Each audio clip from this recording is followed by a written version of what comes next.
You know how they say, it's not the destination, it's the journey? And the journey of 1,000 miles begins with a single step. And you know what? They're right.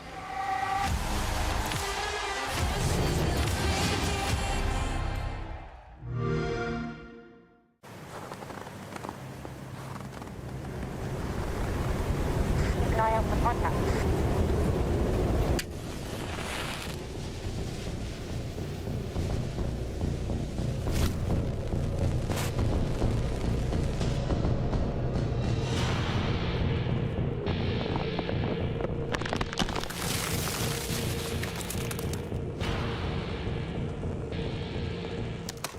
Available now.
Welcome to another day in the South American League, where we are nearing the halfway mark of our group stage, and our leaderboard seems closer than ever in certain of those areas. Today is a very good day to really set yourselves apart from the others in our group stage. My name is Anne, I'll be your host for today, and joining me, we have Fresh and Alpha. Guys, I feel like it's been a little while since it was the three of us on this desk here at the SL. Fresh, you decided to ditch us, I feel like, last week, but I still hope that we're both doing good and we're excited for today.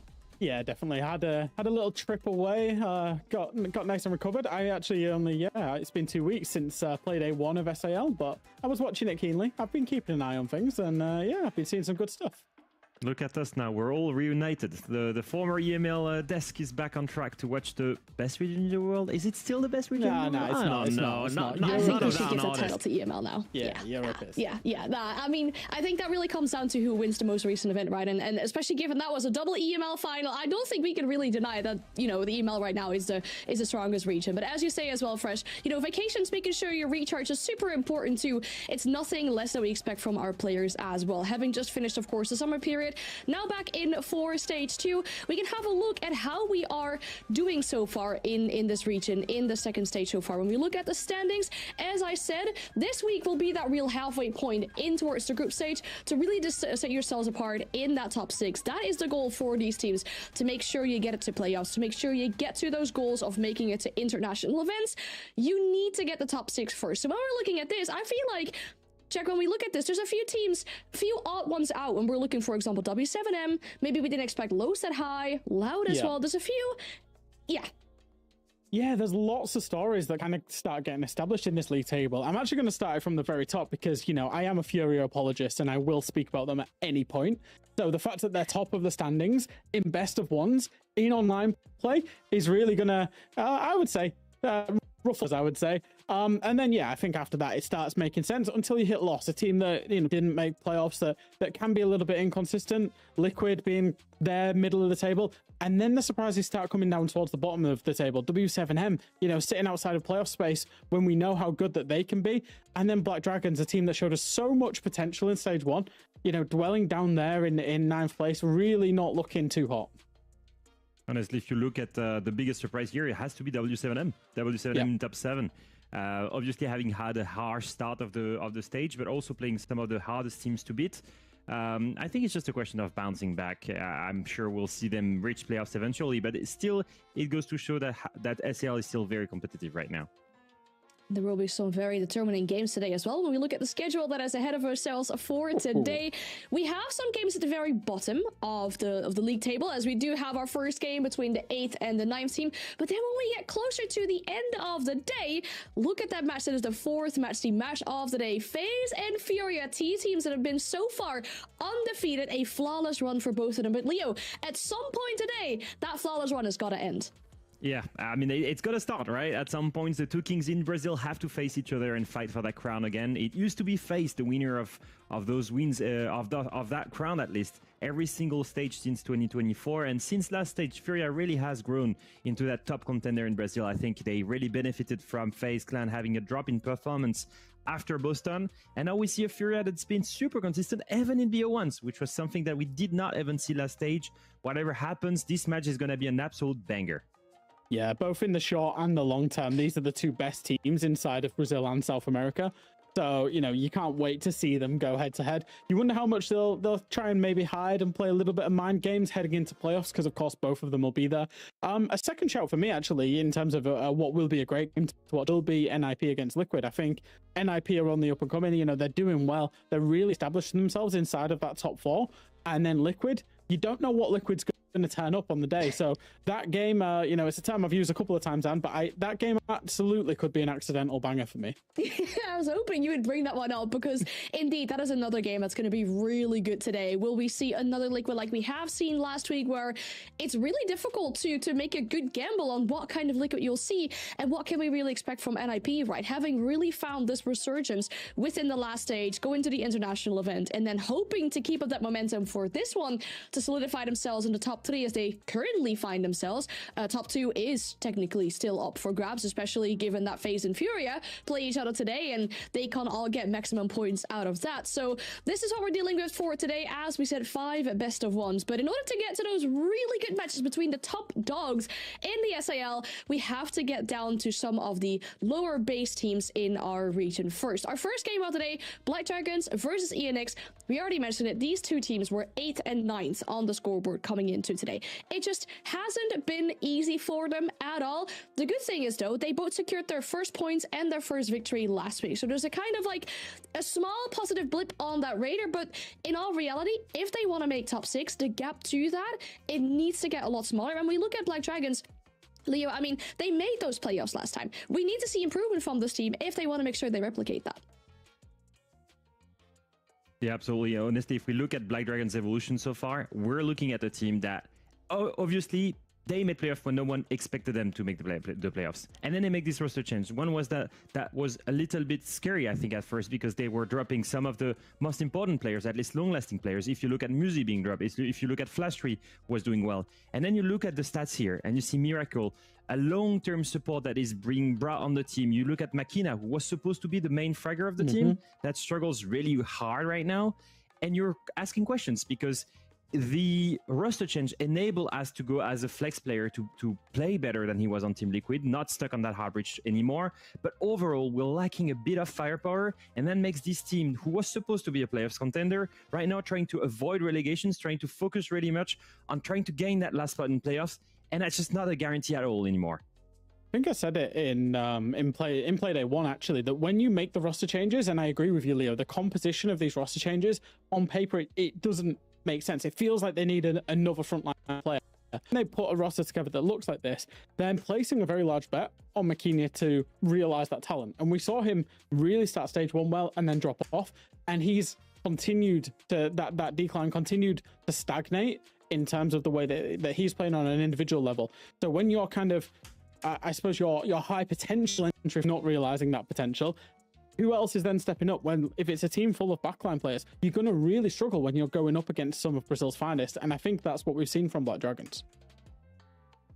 Yeah, it really is that firepower that is lacking. And then we're seeing, for example, one of their 3 supports really they have on that team, a player like Ask, has been really having these step-up moments. He has been carrying some of the logs for this team when it comes to that fragging power. And that could be because there is just too much backline on this roster. I mean, I think it was discussion that we had earlier. There have been rosters where they've introduced more flex players or more backline players. And yes, they have shown success, but I think what we can say so far, Jack, is just not really the current meta that we find ourselves in to have so many support players on a team. Yeah, definitely not. I think what we'll see from a lot of teams realistically is they will have 3, maybe 4 frontline players, and then an IGL / a shield player. And it feels a little bit opposite from Black Dragons, and I do kind of wonder if they lost the transfer window a little bit, and that maybe the targets maybe went to other teams or however that may go, and they're kind of just making do with what was available. But like I say, it is quite disappointing for a team that really did show potential, did make the playoffs inside of stage 1. It feels almost like they're fizzling out a little bit. They just need a spark to kind of reignite their stage. I think the main spark that we were missing is Makina. I think we've hyped these guys for so long. He was supposed to be one of the top fragger, up-and-coming player of Brazil. And since the playoffs of stage 1, I will say this is for me the turning point. That's when we started to see a real drop in performance. Whenever he reached that LAN event, he dropped completely in confidence. And ever since then, he has not looked the same. He doesn't show the same potential. Right now in entries, he's 3 and 8. He's minus 11 in KD. He's the worst rated player on the roster, despite playing on fragger roles. I really need to see these guys step up if they want to have a chance to reach playoffs. And that's obviously their goal for this season, to replicate that, what they did in the last stage as well. But we can talk forever about the team composition and where Black Dragons as a team find themselves right now. But it would be better to hear from the players themselves. We sat down with As to talk about how he feels Black Dragons are doing at the moment, and as well about the changes they've made to the roster. Hoje eu enxergo ela da seguinte maneira, né? Eu conversei com pessoas também. Eu vejo que está surgindo tipo igual uma W7M, assim. A gente está bem estruturado financeiramente, a org a gente também estamos tudo certinho e agora é só a gente fazer o nosso trabalho dentro de jogo. O Miracle é um cara muito sólido dentro de jogo, tipo, não compromete nada, tipo, sabe bastante do jogo taticamente, a comunicação dele é bem boa. Então a gente criou um projeto sólido, a gente tem poder de fogo com máquina, com Harry, com Hornet, tem inteligência comigo, com Harry, a gente tem várias chaves para poder jogar o jogo. Então isso, se a gente conseguir se entrosar como equipe, realmente ser uma equipe, eu acho que a gente tem tudo para dar muito trabalho e ser o top 4 do Brasil. Top 4 in Brazil is the goal, as we hear from Ask himself, having joined this roster back again to go to where he was 2 years prior to that as well, for 2 years before he had that quick step out to Liquid there. Having heard from him about how the team feels going into this game and going into the rest of the stage is always a really good thing to have too. And then when we look at their opponents for today, ENX are kind of in the same boat, right? I mean, if they want to make it to playoffs, they really need to get a series going on as well. When we look at their last week, a 5-7 against Liquid, it could have been an overtime. I personally think it was a very questionable game, but if you look at the end, not getting any points out of that is really unfortunate for them. They did make lots of improvements. They had their first win, so there is progress, but I think, Jack, you've noticed some changes going on this team ever since they started playing with this lineup. Yeah, I think so. I think ENX are kind of this fixture has so many similarities, by the way, between these two teams, because I think ENX, again, they clearly made their roster changes for a reason. But again, compositionally, it doesn't feel like it works for me. I think that their shift has been to put Sexy Cake on a kind of flex support kind of role, maybe a bit of a lurk role. A lot of variation in operators, but significantly the big change was taking him off the shields. They've then put Mitrix on the shields. Now, that's all well and good, but again, I very much judge Siege a lot of the time as a straight up FPS. Now, Sexy Cake is a very experienced player, is a very good player, and is, a leader for this team. But ultimately, in a one-to-one kind of gunfight, he often loses it against a lot of players inside this league. So if you've got one player on shield, Sexy Cake, who sometimes or very often will go negative, you're really putting a lot of strain on the other three players of this. And I think fundamentally that's a problem that ENX do need to try and solve. Whether that maybe is to put Sexy Cake back on the shields, I don't know. We've got to see how it plays out. Yeah, honestly, if I look at ENX, I'm thinking that the roster change they've made really enabled a lot of things. From the interview that we had with Sexy Cake, he did say, like, I was the only one calling for these teams. I liked the comms, I liked the vision. With Mitrix coming in, playing all of the shields, that's great. But on top of that, he's someone that communicates a lot. Someone at the forefront of the team that can call all of the things that he sees when Sexy Cake sometimes, most of the time actually, is either baiting a little bit or playing that lurker role under the KB, and so he cannot see everything. And so we see a team that's a little bit more complete. And I think looking into this matchup versus Black Dragons, yes, they are at the same level right now, 1 win, 3 losses, but they're not aiming for the same thing at all. One team is aiming to make it to the playoff. The other team, they're aiming to save themselves from the relegations. That's the real story here. With Lost performing better, with Loud performing better, all the teams that did not make playoffs last stage are doing better, except 9Z. So they really desperately need to try to win some points, especially against a team that lacks the momentum, like Black Dragons, a team that's struggling a little bit more this stage. Yeah, I feel like every time we talk about these teams, and especially the ones that are potentially going to get relegated or in danger and risk of relegated, I feel like, Leo, you're always that devil on their shoulder, like, keep in mind, the relegation might be coming up. I mean, it's good that we're mentioning it for those teams. I mean, it's true. It definitely is true, because the stage, as we say, it's only halfway there. If you finish the group stage out of top 6, that's also the whole stage done for you. And then good luck in trying to survive in this league in general, because it really is going to be difficult. But as we said, for these two teams, survival is on the line. Making it to top 6 in general is on the line, and it has not been easy for them. But to further illustrate how difficult it has been for these teams, when we look at attack win rate and the defense win rate, finding these teams, Leo, on 8th and like 9th, it just isn't like adding anything positive to what we can hope for to see from this team. No, I think it's a clear example of how much they're struggling, and that attack win rate will always be a testament of how team can perform and how well they are coordinated. But the biggest thing for me is the defense. With the defense win rate, you expect them to be a little bit better on that side. It should be a little bit simpler. When you look at it, they went from 8th and 9th to 8th and 10th. Black Dragons especially dropping to 35% win rate in defense. That's insane when you look at a team that is so experienced, that has some really incredible players, where it's supposed to be one of the easier side. And I'm just not seeing the potential here. Yes, Ask is doing better individually, but the whole team is just lacking an overall firepower and collective unit, and that's something that has really disappeared since last stage. Yeah, it's difficult to see for these teams. We're looking for some improvement. As we say, there is still half the stage to do that. But we're going to have a look at the map veto as well, because these two teams will have to fight it out on one map in this best of one. Very important. As we say, every point is so welcome for these two teams. When we look at it last stage, it was a really close game. It was an 8-7. Black Dragons eventually went away with the victory with that one on Cafe. Is there another chance that we see a Cafe today? We're going to have a look at the map veto, and that will tell us if there is a chance. ENX actually banned that one out, so we're not going to go to a Cafe. We'll be ending up on a lair, and Jack, I think you'll have some stats for us to say what it's like going to lair for these two teams. Yeah, this is both of these teams have played lair this stage, and neither of them have won it. In fact, ENX, they lost it to FaZe. I mean, everyone will lose to FaZe at some point in their lives. That's kind of inevitable, I would say. BD have actually played it twice. They lost it to Furia and Nip. So neither team has a winning record on this map. In fact, neither team has actually won an attack on this map this stage. And we've just seen from Leo that both teams are struggling on the attack as well. So it's really going to come down to, on lair, in my opinion, who can win out on the attack. So on the graphic, it says here that ENX are starting on the attacking side. So it'll be, first move to them in terms of winning those attacks.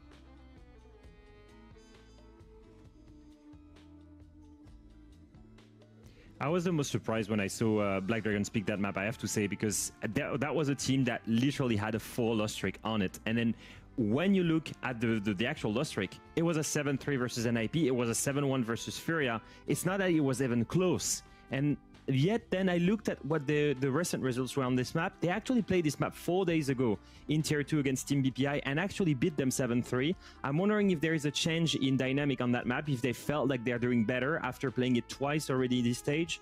One thing that's for sure, though, that they're not showing a lot of maps, because that will be three times that they play lair in, 5 play days. So that's actually a good way for them to try and preserve some strats, I guess. But then what are we really preserving strats for if we don't end up making it to the playoffs? I mean, that's the main question I have for these teams. Sure, you can try and hide some maps and actually try and keep any stats on other maps or something behind, or any strats. But if you don't make it to the playoffs, then what have you really saved these for? Especially given that if you don't make playoffs, you don't make the international LAN, it's going to be a very long time before we see you back in action come the next competitive year, if you're still in the SAL by that time. So the pressure is at an all-time high for these two teams, given the scenario that we painted around it, with the goal to make it a top 6, the goal to not get relegated from the SAL. There's so much on the line here. And for this best of one, we'll bring in our casters as well to talk us through this game. We're joined by Intero and Jesse. And guys, I wanted to say to you two, I was almost going to welcome you back to the region with the more quality gameplay, after having been on the NAL. But I feel like with this game, I'm not so sure if we can just say that yet, or, if you have to wait for the later games on this night. Yeah, I mean, I'll take this one first. When you've got two teams that are in the bottom 3 competing against each other, you're either going to have a really good game just based on how close they are. Like, if both teams are a 3 out of 10, at least you know it's going to be 2 3s out of 10 colliding and it'll be competitive. Or you're going to witness atrocities that most people with eyes would, don't deserve to see. So I don't know what we're going to get. I haven't particularly enjoyed the siege these two teams have been playing, but maybe together there's some magic to be had. I also think, this has been a bit of a break. We've had a week off since the last time we saw these teams competing. So there's a good chance that they've been working on things. They've been trying to improve over the last week when they've been playing in those tier 2 leagues, as well, as Leo was just mentioning. So there's always a chance they come out stronger and better than we've ever seen them before. Parker, I haven't cast with you in a week, but one of your favorite phrases, you can't jump out of a basement window. So I'm hoping to see some improvement from both teams. It's true. It's a true phrase. Well, I'm glad you're bringing some positive spin to this, with hopefully some improvement that these teams have made over the course of last week. But whatever this game will bring, the game is ready. We're going to find out. It's Black Dragons and ENX. Oh, thank you very much. We'll jump right into things, Jesse, with the ban phase here on Lair. A lot of Lair in Brazil. When you talk about the maps and what's been picked, Lair still sits as the most played map in the region, but both Bank and Clubhouse are catching up here in the South America League very, very quickly. Clubhouse? Is that just the background's Clubhouse, but we're on the layer. background? Yes, but the game is in layer. Okay, well, that I was led astray for a second there. I was thinking, I was like, there's no way I missed that, right? I was staring at that ban phase screen for like 45 seconds. No, we're all good. We are on the correct map. It is layer, and bans have been very standard so far. Kaid and Bandit for the defense. That is by far the most common pair to see banned out on this map, especially in South America. 58% through the games that we've seen so far. And then Damos plus Monty. Again, I like to say that Lair is a bit of a wild west when it comes to the operator bans on attack, because there's just so many strong operators. There's no real solid meta, but Heartbreakers are being left up. Instead, it's going to be one shield. The Damos very strong on this map, playing from down below on that top floor. So totally makes sense to remove both those operators. The Des did touch on it, but for these two teams, this is not a very good map at all. Neither team has historically looked comfortable on Lair, really. They've had some real struggles with both teams going 0-3 up until this week, where both teams actually played it in the Tier 2 League, Copa Sul-Americana, and both teams got victories. Now they beat Team BPI, and they beat I Love My Ex. And if you don't know those teams, there's a good reason why. So I wouldn't read too much into those results, but I think it's promising that both teams have been practicing this map. They've been playing it in other leagues, and hopefully they'll be looking a little bit better than what we've seen in the past. Yeah, I mean, the gameplay towards the bottom of all of the regions is, well, what the numbers would paint this as. You know, when we looked at ENX, we'd been a bit hopeful. I think Black Dragons, to me, is the team that surprises me more. I don't know how this Black Dragons team is down in 9th place, but again, I mean, we've had great teams that have looked fantastic on paper, or at least looked adequate on paper, and then still failed to perform. The one that I remember probably most vividly, and this will date me, of course, was back in the NA League when we worked out of Poland, and it was that Obey Alliance roster. On paper, they had a terrific team, and yet they ended up getting relegated. So, I mean, just because it looks like you got a good lineup doesn't mean it's going to materialize here. It's been a bit since I've seen Clash, Jesse, because due to one of my best friends getting married, I've had to miss the last 2 weeks of shows, but there's a Clash back on the board as she's been let out of quarantine. And Jesse, you've watched a lot of Siege. How has Clash factored into these matches? Strong as ever, and especially when you're playing her aggressive like this. No fear of the ops window right behind him. Gets a drone for his troubles. This is very forward for Mitrix to be playing, but doesn't look like it's going to go punished, chasing them out of that side of the map, and now could maybe open up some space for his teammates to be aware of the push. It's largely coming towards Green Hall. You've got a player that'll eventually drop down on that display window, so I think this has been read into really nicely by the attackers, and we see the Clash sprinting her way back to this side of the map. Really just be everywhere at once, providing so much good pressure, always stalling out these clears. You're going to need some real strong utility to get her out of this hallway. Sprinting is not a word I would use to describe a Clash in almost any circumstance here, but enduring for the time being as Mitrix takes a bunch of damage. Bach shutting down Machina, and that's the first pick. Black Dragons had that Buck down below trying to take some of the safety and security of the defenders away. It did not end up working out, and now they have no choice but to tussle with the Clash, who's repositioned to slow down the advance of the 4 remaining Black Dragons attackers. 45 seconds now, and they really don't have a good answer at all. The smoke will last to about 30 seconds, and you've still got the Clash as well. Somehow Sexy Cake has been downed, but they have no real entry points still, Parker. Yeah, a rough one. I mean, Black Dragons will get the pick on Florio, equalize on numbers, time running out for this BD offense that has been sputtering for the last few seconds. Angels and Bach both on the board, and it's just 2 that remain from BD. A nice single tap to shut down Miracle, who will bleed out unless Rare can retrieve him. The Blackbeard with 10 seconds left. ENX are sitting quite comfortably. They've got Sexy Cake bleeding out on their own, but plenty of forces to slow down this Blackbeard. Chief among them, the Clash. Angels, Bogzera get the final 2 kills. That's 2 apiece. And ENX wins round number 1.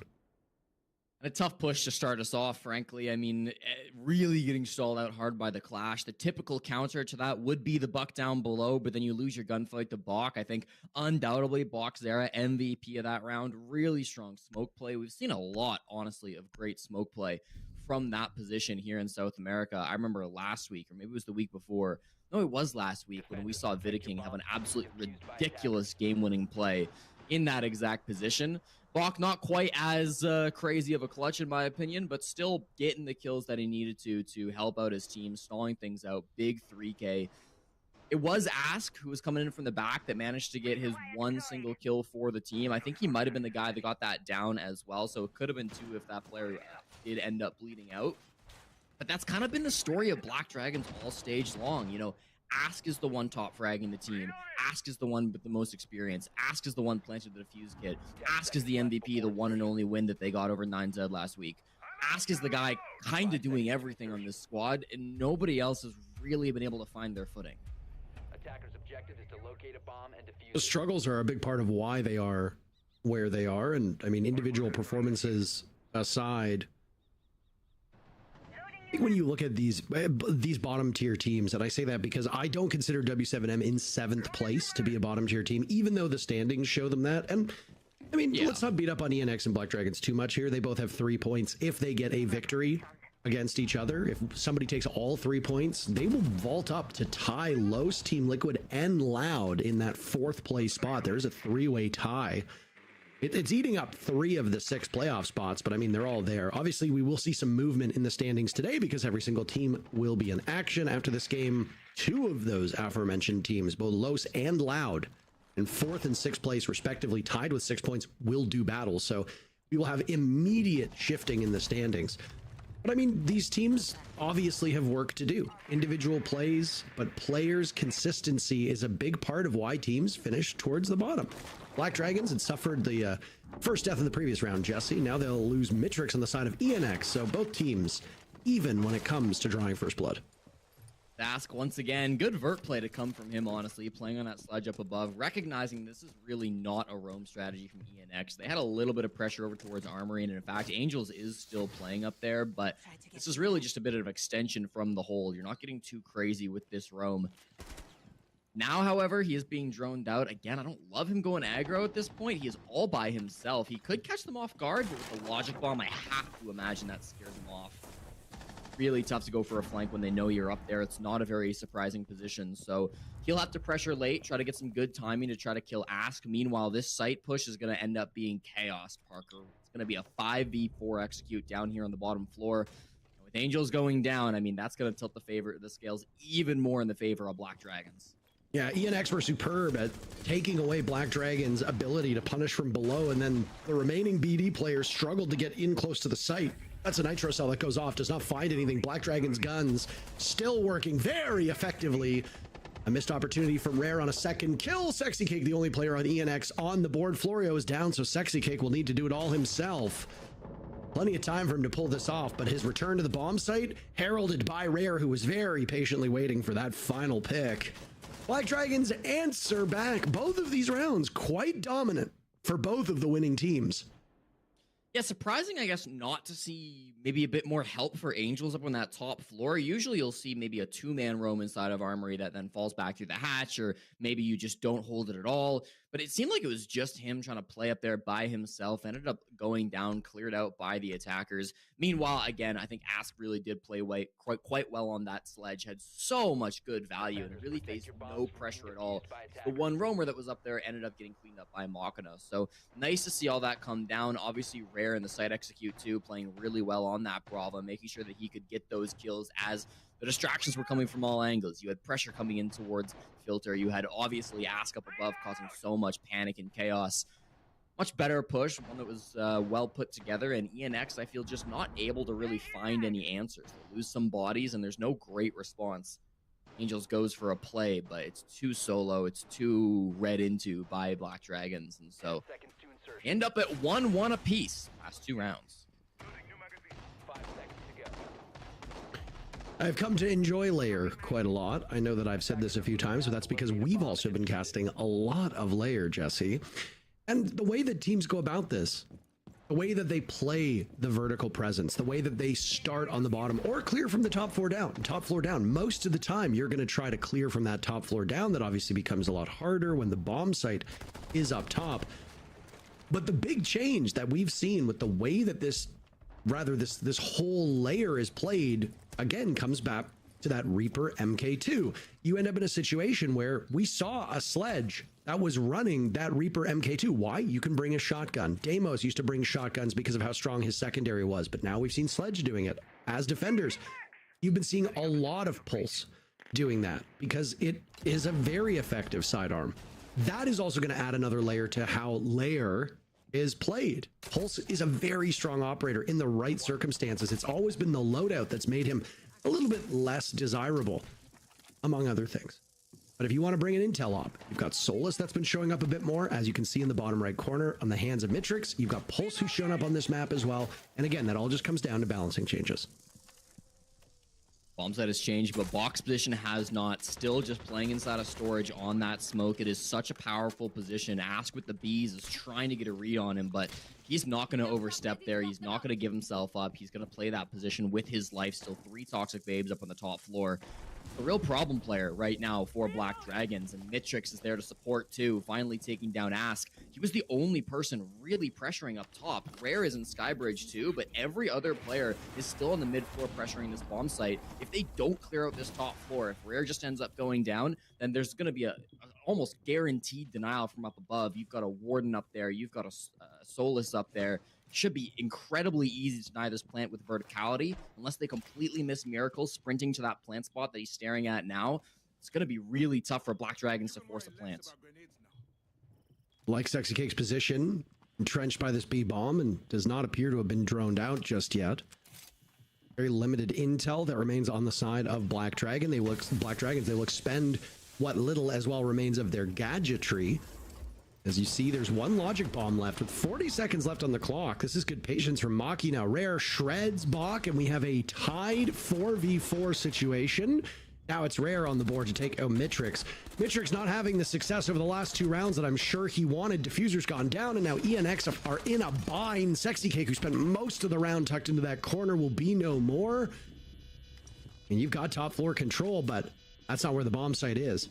Florio will drop an anchor on the heads of Black Dragons. It does not seem like that C4 connected at all. He and Angels upstairs will now have to work their way to the bomb site, but most of those ways involve areas watched by Black Dragons. Machina shuts down Angels, and now it's Florio about to run out of time. In the same situation as Angels, he wins the duel against Machina, but with just a couple seconds left is finished off by Miracle, who was waiting under the only way that would have gotten him to the bomb fast enough. Nice round by both teams, but ultimately Black Dragons in full control of that attack.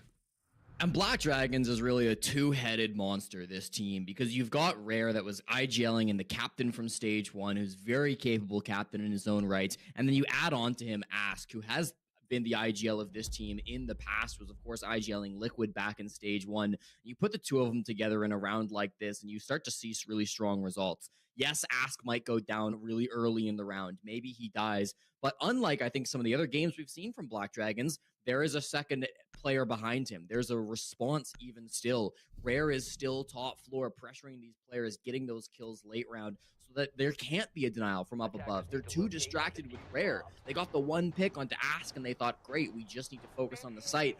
Not to be. Bach ends up going down. Mitrix on the Solus, the most important operator to deny that plant, also goes down. It's a huge impact round from Rare, who now sits at 5-1 after a 3K in round 2 and a 2K in round 3. Feeling really good about this game so far.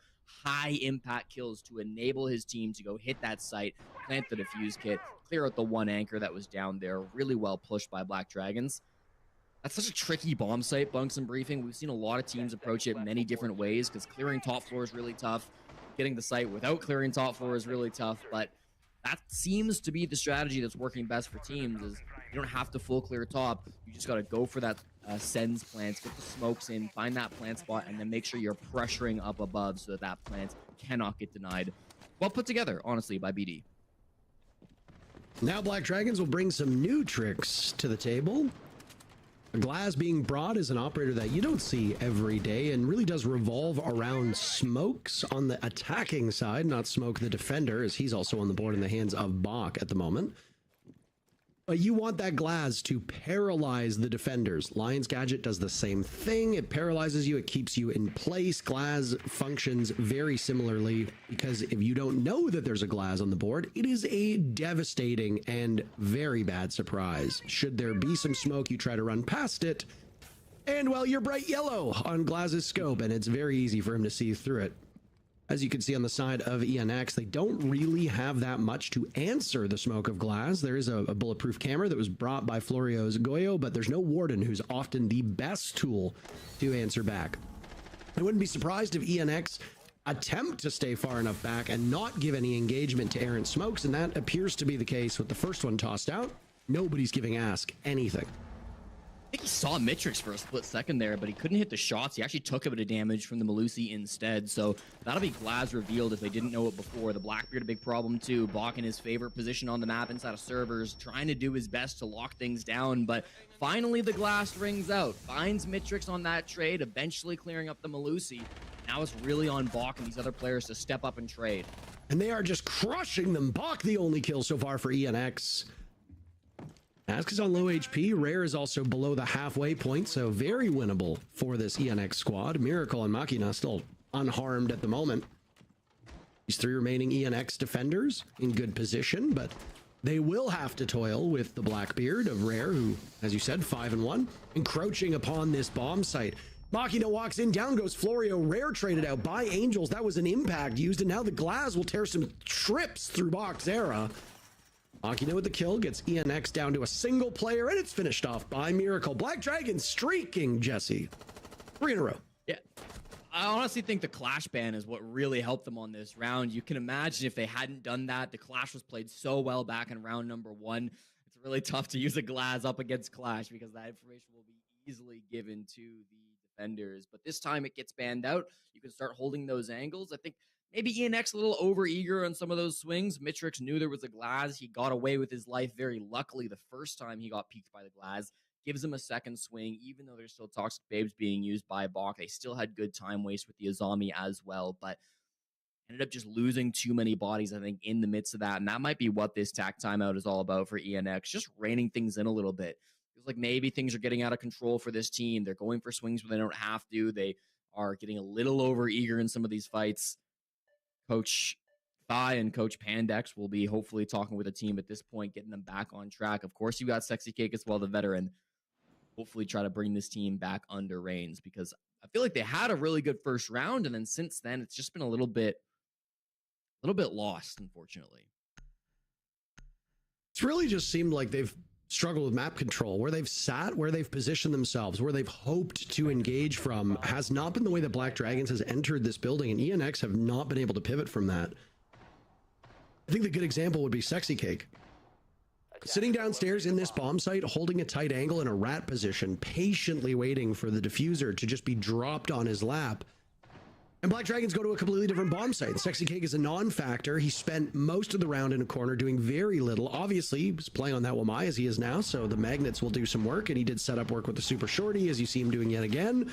So his impact on the round is not zip. But I mean, you tailor an entire player strategy around where he's going to enter, where the attackers are going to enter from. And then they don't enter from there. Does Sexy Cake rotate? No, he literally sits in the corner until I think he got killed from a direct on gunfight. And at that point, ENX had retaken the top floor, or well, the middle floor, the floor over the bomb site. And what have Black Dragons done? Lock them out. I don't know. I have to wag my finger a little bit at ENX reading into these executes from Black Dragons because over the last 3 rounds, it seems like it's been quite woeful. It's tough to read into it too when the execute keeps changing. I mean, we're on round 5 and it's our 5th different strategy from Black Dragons. They are not repeating the same ops. Maybe we do have a Glass back, but it's a different site and a different player rocking the sniper this time. Funk's wall should have no problems getting open, no mute, and of course Bandit Kaid both banned out, so this should have no issues. They might be trying to go for a surprise play, breach this open, and immediately have the Glass ready with the smoke. I think that is the idea. Could be exciting. We'll see what pops up for them. You see all the fray happening right in front of you. Sexy Cake, the first one on the board, having immediately more impact here, Jesse. It looked like this rush strat from Black Dragons might catch ENX flat-footed, and it has not done so in the slightest. They've lost both of the hard breachers on the side of BD. At least you've got the top fraggers still alive for the Black Dragons. I think the push is over, Jesse. Yeah, you lost your diffuse carrier. You lost your breach players. This does feel like kind of plan B. I like the idea, right? You're coming in from bottom green. You're coming in from the main breach. Meanwhile, you're using Candelas to pressure up above. But I think there was just too much control towards the green stairs, and it was too easy for the vert players on ENX to stop that diffuser. Didn't quite catch them off guard fast enough. So now you're in a real recovery mode for your Black Dragons. You kind of have to walk at these players' top floor. The angles will be favoring the defenders in this round, assuming they don't overswing like crazy and give you opportunities. But even still, Rare missing his shots and so can't capitalize on some of these swings. ENX just got to sit back, hold their positions, and this should be a 3-2 game. We'll see. I think that's the last Candela that goes off, and Miracle was fighting shadows. Rare looks the other way as well. Machina in a 1v5, and Bach will sweep through the final two players and give ENX not just a win, but a flawless win. Everything about that round was quick, Jesse. The first little bit of action, pushing in, losing two players in the side of Black Dragons. That was a quick one. And then there was a bit of dithering in the middle before Black Dragons said, you know what? Let's just push the bomb site. And then they immediately get swept into the dustbin of that round. ENX just holding firm. And the main point that I'd argued over the last couple rounds, map control, reading in to where the execute is going to come from, has not been very good for ENX. When there's a rush strat, there's really only a couple ways into the building quickly. ENX can be a little bit more prepared for that. And unfortunately, Black Dragons didn't do their due diligence. It cost both Ask and Hornet their life. And you end up with a round where you are outmanned and outgunned for over 2 minutes.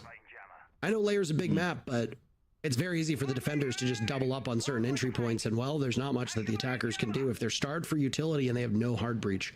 So, rough going from Black Dragons. Not sure it was fully on ENX to win that round. More so on Black Dragons dropping the ball, but a win is a win. Both rounds that ENX have gotten the win in as well. It's been 3Ks from Box Zera, round 1 and round 5. And it's good to see Box stepping up for a big game today. He is the youngest player here in the South America League. And it's interesting to see a young player like him come in and play this kind of support flex role for ENX.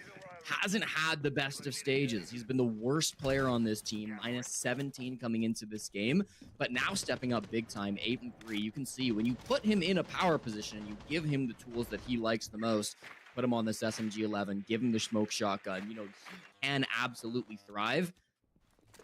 Unfortunately, you can't really win a game from just playing inside of storage with one operator. You do need to be able to perform in other areas of the map, but looking at bright spots for ENX, I do think he's been really solid. Was one of the guys to shut down that push and then got 2 kills late round as well. One strategy for Black Dragons might just be let's avoid this guy because they are all going in towards ops for this round. Parker completely avoiding storage. Sexy Cake lines up Hornet. Rare dies as well. Hornet is far too good of a player, especially on a lot of the ops that he plays, to be going 1-5 at the moment. This is dragging down Black Dragon's chances if he dies early.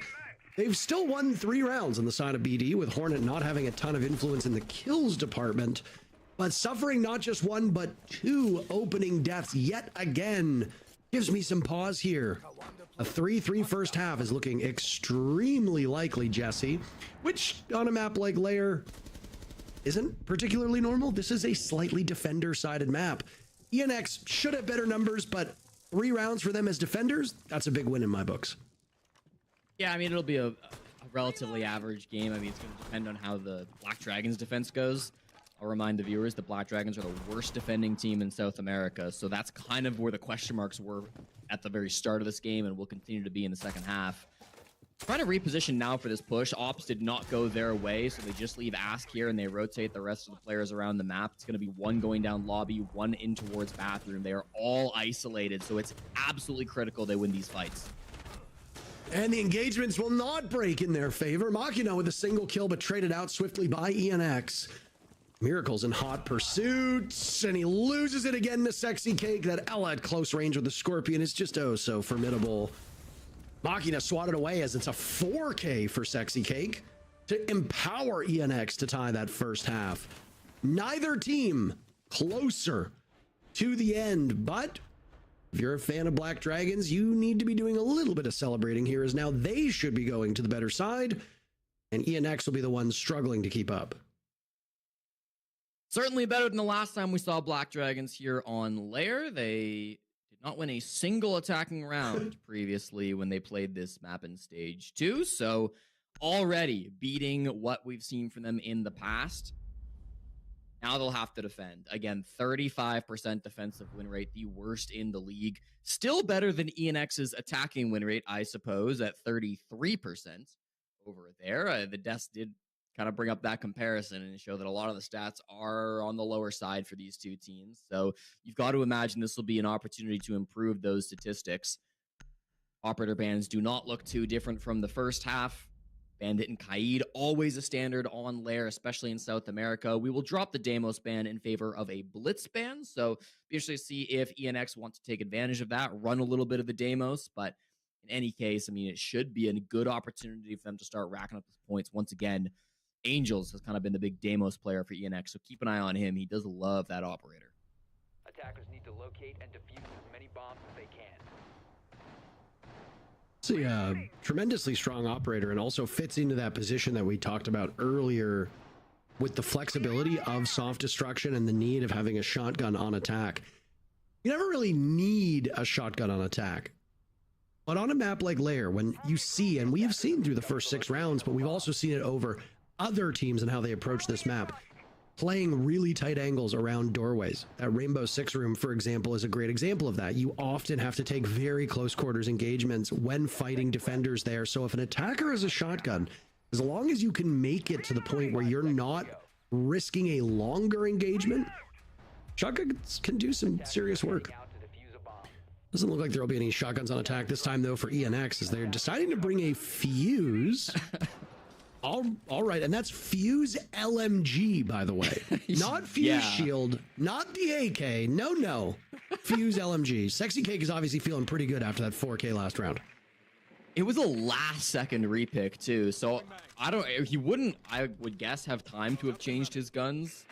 Not sure if this is the gun he meant to bring or not, but, I mean, this is what he's got, and so he'll have to play with it. Not a common operator gun combo to see by any means. Certainly the first time I've casted at this stage. See what it does with it. It's not a particularly great bomb site for Fuse either, I have to say. I mean, I'm not sure where the cluster charges will go. You could put them on the wall, I suppose. Try to get the mute jammers, maybe, if you can place it far enough away. I hope he's got some great strategy, Parker, because I'm not seeing the vision, but I'm no Sexy Cake. So I'm very intrigued. I'll say that. I'm not really sure. I mean, I'm not smart enough to look at this and immediately know what they're thinking here. But I mean, maybe when you are in the bottom 3, maybe sometimes your thinking is not as optimal as it could be. And we can see a Fuse Shield get brought sometimes. Obviously, this is a Fuse LMG, but we'll see a Fuse Shield get brought and be like, clearly they have an idea, but the idea doesn't seem very good. And then we'll watch it get absolutely blown up. And you're like, yeah, it wasn't a good idea. I mean, if they wanted double shields, they would have had to go Blackbeard Fuse, right? Because they did ban out both Monty and Blitz. Whatever. They're here on the LMG. It's the game we're playing. They've got control of operations, which is good for them, but that was kind of conceded by the defenders. They wasted a lot of time just trying to get in here, and now Mask is still going to be the real objective. There will be a mute jammer on that wall, so Angels will have to be able to get some help from his teammates to open that up. Somebody's going to have to go down below to get that jammer. Looks like the defuse kit is going to go main lobby to try to walk up the stairs and fight Mezzanine. That is going to be a tough fight. And the shield will get ever closer now as the first round of the second half has flown by. We'll see if ENX can sink their teeth into this Black Dragons defense. BD got a good leg up over ENX despite the scoreline in that first half. Miracle now sustaining some serious damage. Black Dragons cannot really afford to lose an operator with 30 seconds still to go. The execute about to come, and utility being tossed out by ENX as now it's Mitrix absorbing an awful lot of damage. He and Florio playing on their role should probably be doing a little bit better. We'll see. Can they pick these kills up on attack? Mitrix on limited HP is going to try a backwards plant as ENX sweeps through these defenders. A Nitro Cell from Rare is all Black Dragons has to show for this. Mitrix shut down, but his job's done. He got the diffuser planted. Ask and Hornet, last two standing for BD. They have their work cut out for them, though, Jesse. Lots of good guns remain on the side of ENX, and the time now getting to the point where Black Dragons cannot sit and wait. They have to take the engagement directly to the attackers.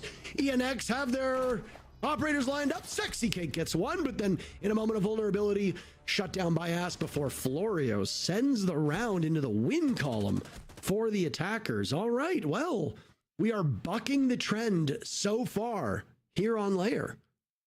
The finest Fuse LMG strat I've seen all season long, I have to say. They really made lemonade out of lemons in that round. Maybe didn't have everything that they wanted, but by taking the Blackbeard in through lobby, they really made a very confusing push that I think started to disorient Black Dragons. It ended up being a very default plant just inside of Mask. Really what you'd expect when you watch the first minute and a half of that round, because that's where everybody's at, right? It's a full operations clear. They go for a Mask plant. Super standard stuff, but I think because there was then pressure over towards Bathroom, there was a shield walking up Mez that kind of caught them off guard. Even though there was still a Toxic Babe, there was still a Nitro Cell, none of it actually went out to deny the plants, because I don't know if Black Dragons were fully aware of where that plant was going down. It felt like they got a little confused in the late round, and that's been sort of the issue we've seen from Black Dragons all stage long. When they're on these defensive sides, sometimes it feels like that communication's not flowing. Sometimes it feels like they're a little bit unaware of what's going on, and that does come back to bite them here against ENX. So something to work on maybe on those future rounds. ENX, they get the job done with the shields, and well, this time Sexy Cake will bring the operator, and I didn't quite catch it, Parker. Looks like it's a shield this time, though. I mean, you have to imagine so. The sidearm is what's been pulled out right now. Yeah. We don't get to see both weapons, so we'll just wait for Sexy Cake to maybe swap things out. I imagine Bogzera is going to be both a nade and a sledge swing, and neither actually got the castle on the first go of it. I mean, he's got 9 kills, so we have to forgive Bach a little bit here, but you see stuff like that, and you kind of wonder, you know, if you weren't doing stuff like that, would the standings maybe be a little bit different? I think Bach is going to be running the loadout I addressed earlier, which is the shotgun as your primary and that Reaper MK2 as your secondary. We've got confirmation now that Sexy Cake is running the shield with the PMM as the main weapon that he'll be using. So he's droning himself in. All right. And clearing the bottom floor right now. It's an interesting push. They've got a lot of pressure around the map. Of course, here in Garage is what we're focusing on, but there's a lot of players up top as well. Not quite in the building, but can pressure in towards Filter. Obviously, we saw the pressure towards Electrical as well, with Bach playing that side of the map towards storage and stock, so I should say. So we'll have to see what this push ends up looking like in the end. Mitrix is the one with the defuse kit, so he'll kind of be the tell as to where the brunt of this push ends up coming from. Castle barricades will still have to be dispatched. This last nade coming out. I've got to say, Parker, nading a castle, it's actually crazy precise. We'll see if this one hits. That looks good to me, but not good to Ubisoft. It doesn't open up, and so he's got to punch this, waste a bit of time instead. It's so tricky nading those out sometimes. It's crazy. Yeah, I have thoughts that I choose not to share here on the broadcast about them, but I mean, that would be a very serious point of frustration, right? ENX getting the first kill now, picking off Rare. That's the Smoke who's dead with a minute to go. There's a Finca on the board. Smoke is one of her best counters. Not only did you lose that SAS operator, but you've lost a gadget that could work so well at rebuffing this ENX and execute. They won't have that, though. Adrenal surges mean that what damage has been done to both Bach and Angels on the side of ENX will be largely undone, providing the Finca can stay alive. The moment after that adrenal surge goes, by the way, Bach takes a ton of damage. Florio and Miracle will trade out players. Hornet and Sexy Cake both in the ground. And now it's Miracle's turn to die at the hands of Angels. That'll leave both Ask and Machina to swing for the fences here, hoping for a grand slam. Florio with one pick on the Machina means Ask will have to swing a little bit harder and with maybe a bit more precision. Mitrix getting diffuser down. That's the Scorpion tearing through Florio. A missed opportunity on another player, and now pick your poison. He picked it. He still dies to it either way. ENX up to nothing. Jesse, do you think we see a Black Dragons timeout now? I would hope so. I honestly feel like ENX have read into Black Dragons extremely well on this attacking side. Doesn't seem like attack timer will come out, but you've got to imagine it's coming soon. Okay, there it is. We'll get a chance for the teams to talk to their coaches, but I think ENX really entered this game with a strong game plan. You know, both of their attacks so far have been extremely multi-dimensional. They've not been linear pushes. They've not been focused on one area of the map. That second one in particular, I mean, you had players pushing stock. You had players in garage. We saw Nitrix with the defuse kit go by himself in through the filter window to push that part of the map. It's a risky strategy because if he goes down, that's defuse kit on the floor. That could potentially ruin the push right then and there. There's nobody with him, but his teammates are distracting from all different angles. And so nobody's even looking at filter by the time Nitrix goes for that jump in and tries to have an impact to get that plant down. I honestly think it's a very purposeful strategy from ENX. I think they've watched the VODs on Black Dragons. They're aware of what works against this team. They've seen Black Dragons fail many defensive rounds throughout the stage so far, and they've come in with a really solid game plan that isn't the easiest to execute. You know, it's tough sometimes if you're not playing right next to your teammates to coordinate these pushes, but having a Finka definitely helps a little bit. You give that free countdown to your teams. Everybody seems to be on sync, on the same page for ENX, and it's really starting to pay off for them. Black Dragons lose back-to-back defenses. They need to get something going now. Otherwise, this game's going to end in utter disaster. Yeah, we are looking at an attacker-sided layer at the moment, which is something that does happen from time to time. But I mean, when you're scrapping it out down here at the bottom of the region, ENX and Black Dragons both entered tied in points with the almost identical record. The only difference is the round differentials. BD with a single victory in regulation, 3 losses in regulation. ENX with the exact same numbers. So you've only got the 3 points to show for it, right? Well, if you're one of these bottom standing teams, you need to start winning against the other bottom tier teams or else you're cooked. BD did that. They beat 9Z, and that was, you know, a pretty decent victory, but one based on the standings they should have. ENX's victory over Loud a couple weeks ago was actually much more impressive just in terms of the pedigree of these teams.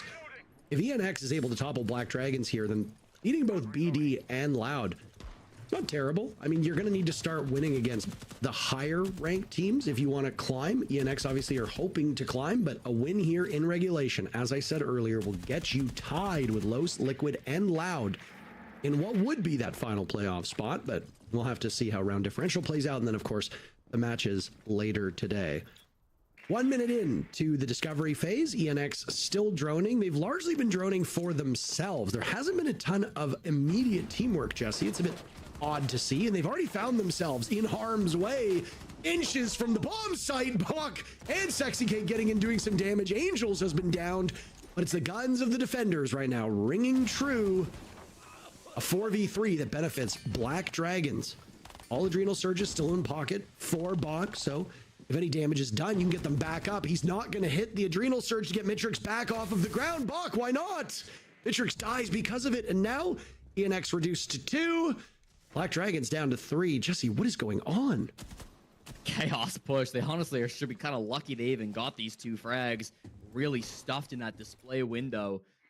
Bach now still outside the building. They're going to take a minute to reset. Bomb site is up above, as are all of the defenders. This clash is going to be a real big problem for you. What you can do is you could maybe go below with this Deimos and try to get a pick onto the clash, but doesn't seem like that's in the strat book for Furia right now. Instead, they're going to group up, start to play together here in the Green Hall, trust their guns and trust their trades.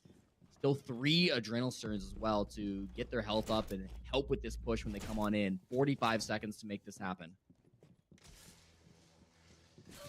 So waiting game at this point. Bach's been found out.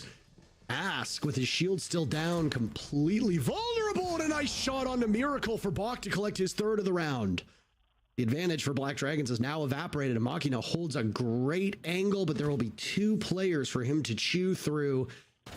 They're going to go to Jiggle Peek at the same time. Draw him out of his position. Machina lights up 1.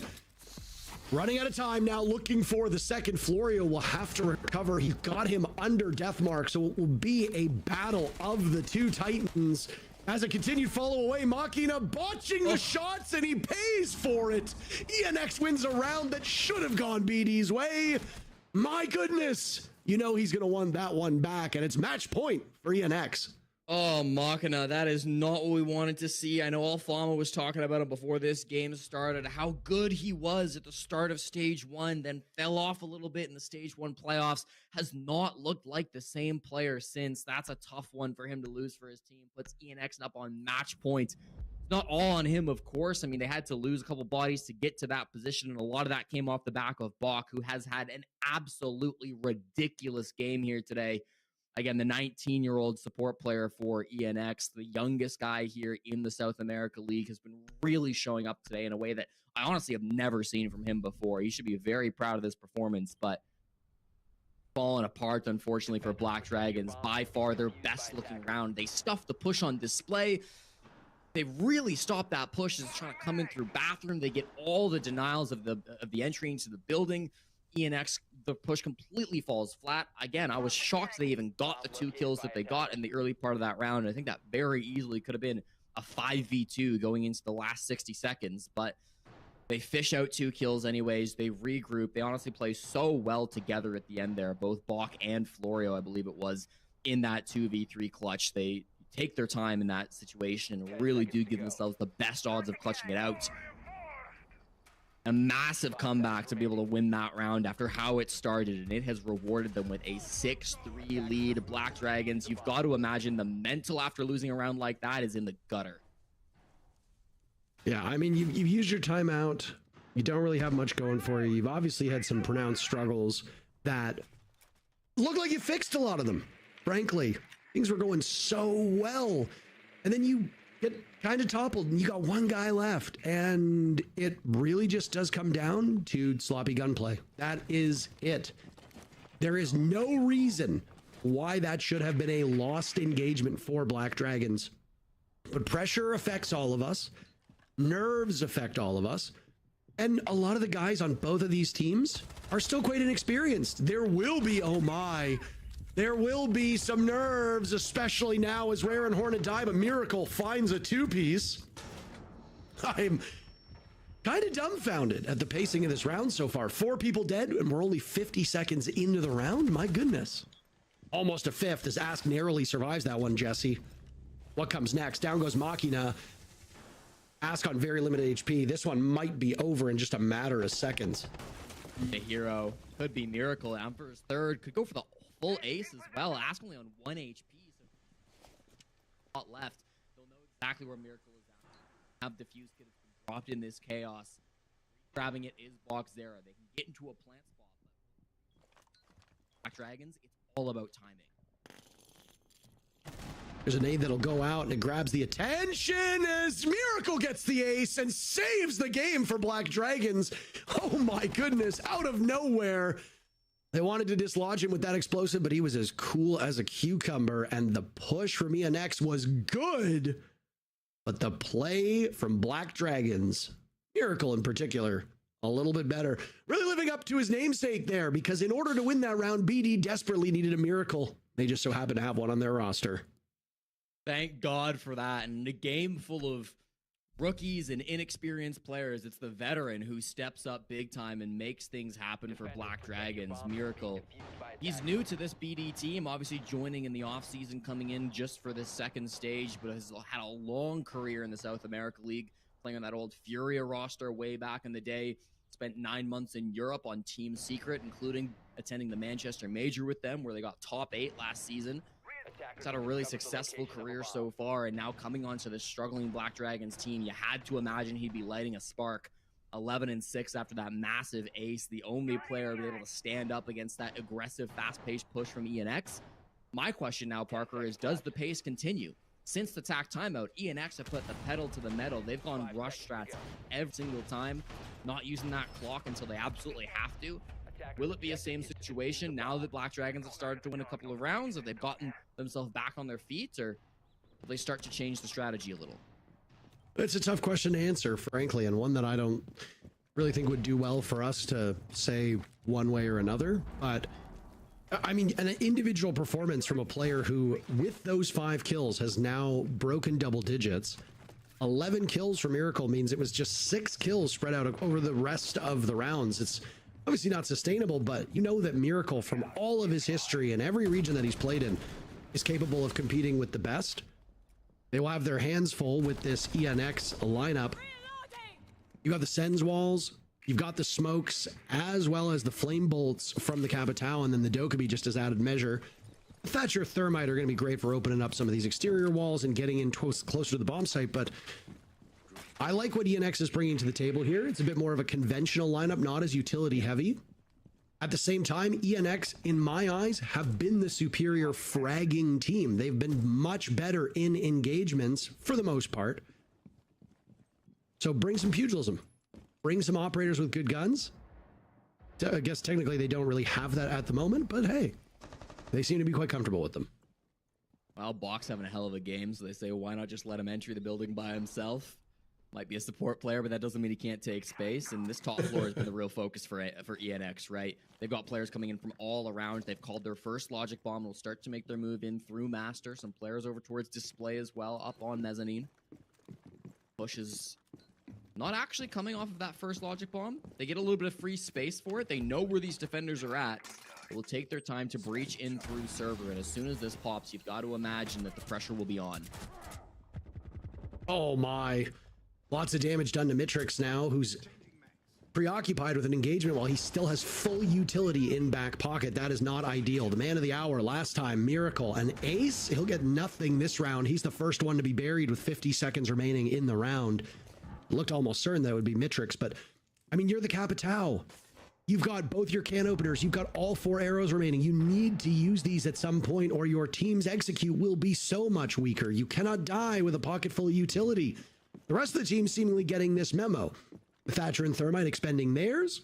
Now the Dokkaebi has as well, but we're waiting on the Sens Capitao combo. I think there's a bit of heartburn on the side of ENX as to where to apply these, Jesse. Bolts out on Mitrix's side, so fire will spread very soon on. There it goes. Both fired out now, trying to isolate these Black Dragons players, keep them from getting into the bomb site as there's only 10 seconds remaining. Mitrix thinks he's got the all clear. Smoke has gone out as well, and now a gas canister. Mitrix was so low on HP. A blunder from ENX. Florio to take up the mantle as Box sweeps through the back. The timer prolonged by Florio, but he gets shut down by Rare, and Black Dragons again stay alive. I fear that ace last round from Miracle has put some fear into the hearts of ENX. What's that push? It's so slow. It's so cautious up on the top floor.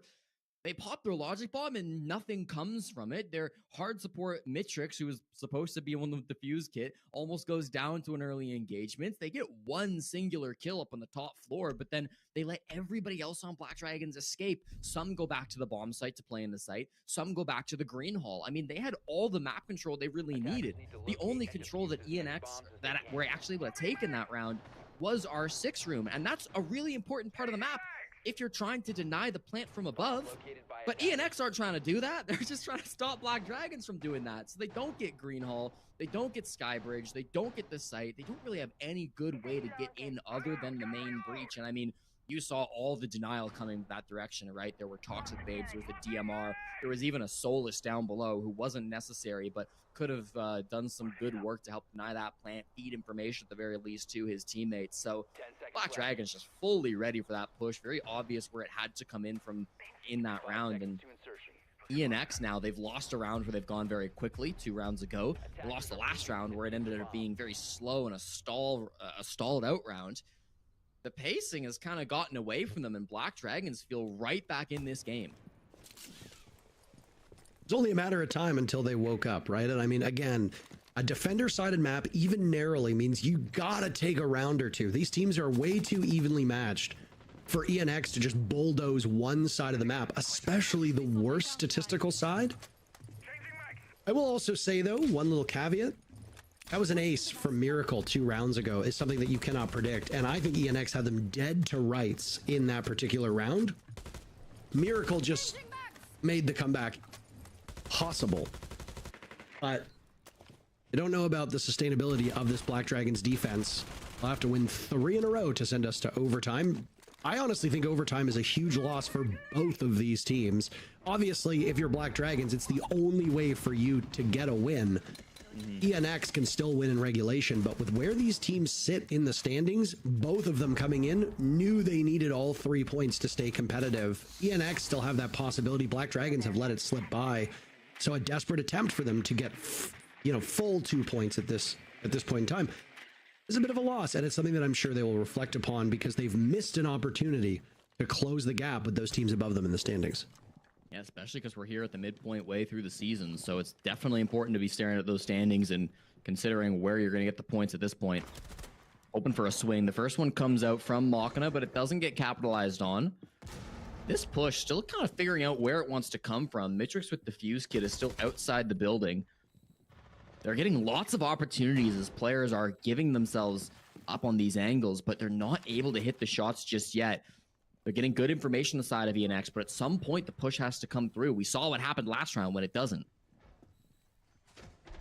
It's a standoff at the moment now.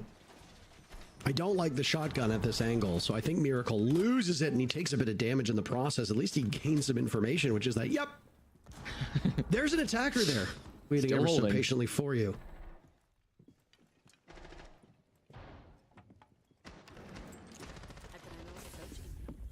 Adrenal Surge will go off, Jesse, and I think that'll herald the sign of this execute as both teams are just waiting ever so patiently. There's jostling going on, not a lot of action. And Sexy Cake will immediately maneuver over to help Mitrix with shotgun out, blasts through what remained of Miracle as they'd isolated him and assessed his situation earlier. Now Machina's in the grave. ENX has had a couple good looks, but have ultimately failed to stick the landing. Rare might be the one to throw this into chaos as he's eliminated Mitrix. That's it for the Ying. Whatever utility remained is now gone. Sexy Cake inside the bomb site.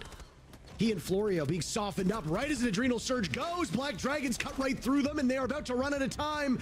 Bach will prolong it as he gets it off, and ENX will win the round by eliminating the final players on the side of BD. But again, a scary result that could have easily broken in favor of Black Dragons and sent us to OT. A win's a win, Jesse, and ENX will get all 3 points. But it wasn't a confidence-inspiring result. Listen, it was not the cleanest game of all time, but what matters is that you get it done in the end, and you get it with 3 full points. Box there, the guy to plant the defuse kit, get the final frag as well. What a ridiculous game from him. Again, worst player on the team coming into this game, and a massive performance. They could not have done it without him. Absolutely crazy game coming out from Bach. That push, I was so worried it was going to stall out again, Parker. It looked like the last couple that we saw from them, but thankfully just at the end, they were able to secure a couple of those kills, get the pressure inside of Office, and then the plant just getting down at the last second. Perfectly played in the chaos. And listen, sometimes that's how you got to win games, Parker. They can't all be clean textbook games. No. Sometimes they're gritty, sometimes they're sloppy, sometimes they're real messy, and sometimes you get an absolute banger no matter whether it's clean or it's dirty. This one, obviously, when we watch from our vantage point, we can see that both of these teams have heaps of things to work on. And the desk will break that down, but not before we go to a small break. We'll be right back.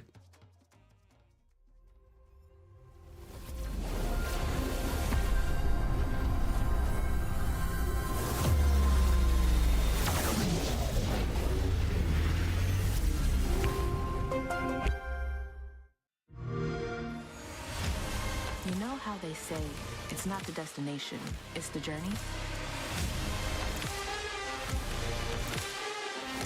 And the journey of 1,000 miles begins with a single step.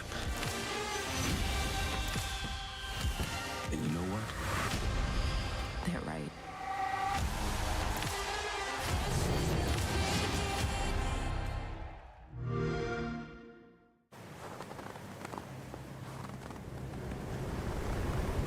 Keep an eye out for contact.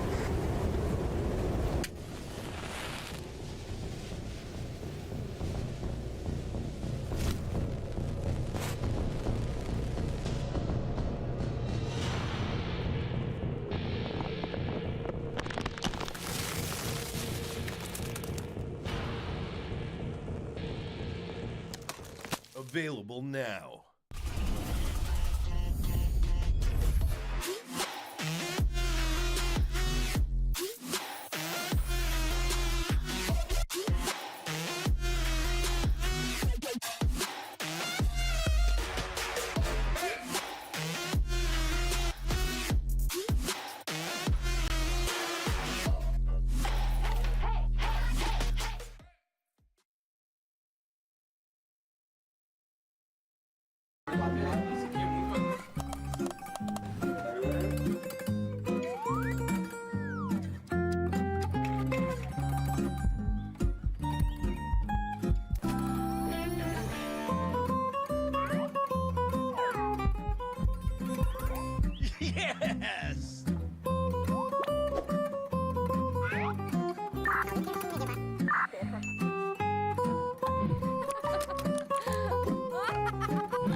full points for ENX. Very welcome points after this matchup against Black Dragons. As you say, the 3 points, very important for not just a top 6 run, but also for survival in the league as well. And after this game victory, we get to speak to the victors. We have Sexcake on the line to ask him a few questions and ask him how he has experienced this game and any kind of opinions on it as well. So welcome, Sexcake. Congratulations on the full 3 points from this game. You must be feeling amazing after that, even though it got a little bit close at the end, I think. Yeah, it got a little bit close, but the game was like in our hands and we were very chill about it. Yeah, honestly, looking at you guys play, it was such a great showing in attack, especially. I mean, you got 3 opening kills, so congrats on that. And I also wanted to check on Buck. Obviously, Buck had an amazing game, yeah. 17 kills. Last stage, I think he was really, for me, the highlight of your team. I thought he was such an amazing up-and-coming player, so much, fragging power. And at the beginning of this stage, I did not see him there. Did you guys do anything to make him more at his, make him more comfortable for him to really turn up today? Yeah, we did. Like, he always said that he is our entry 3 fragger for our team, and then we always say for him like, no, you are soup 2. Just stay behind, be alive, and you win the round for us. And he like put this on his mind, and he's playing better right now.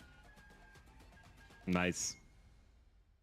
How much counter analysis did you do on La from the opponent? Because they played it a couple of times in the stage and they'd really been struggling with their attacks on it. All I can say is we did like a ton.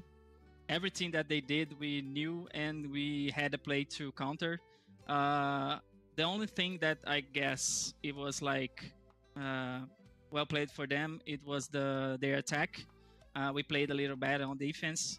And it was okay. We knew we could come back and like be in the 3-3, and then we can make the attacks because we knew everything that they were gonna do. So like the rounds, the attack that we lost like was on us because they played like really bad, and we really know that we could win like very, very easy. So yeah, basically. Oh, it's good to realize that, but you've already got the 3 points, which I think was the main objective from this game. A good start to your week as well, especially tomorrow. You have to play Furia. That could not be an easy game. How are you feeling about that game you've got coming up tomorrow? We're excited to play against them. So, like, we know they're a very good team, like the best team in Brazil probably. So we just want to do like our best game and made it really hard for them to win against us, because we're coming for the win. So just play our better. All right, sound like very strong words for the game tomorrow. Thank you so much for your time today, Sexcake. And of course, congratulations once again on the full 3 points, and best of luck for tomorrow. Thank you guys. Have a nice stream. Thank you. Have a good day. Can I just say, we've spoken to Sexcake twice now on the stream, right? And of course, he's got so much of a big name for himself in Siege, right? A player that's been around since forever.